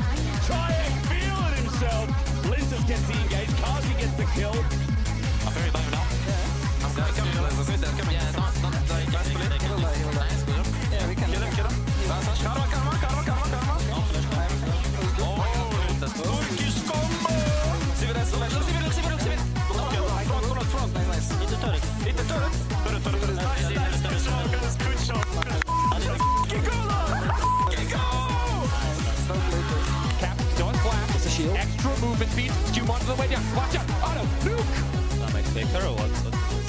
He's got access to the dash, maybe to get an 18 house, but just can't afford to ignore Rooster. And fortunately, neither can Caps as the Herald will return. Oh, Rooster getting away from the bear! I'm with him. I'm flying by there. I'll go. No flash. Front line. Very good, guys. Very good. Nice. An extreme response. Yeah. Found him! Knockup! JTC! Oh! It's good! He shoots! He scores! Paris! Flash in. Yeah. Oh, nice. Mondo!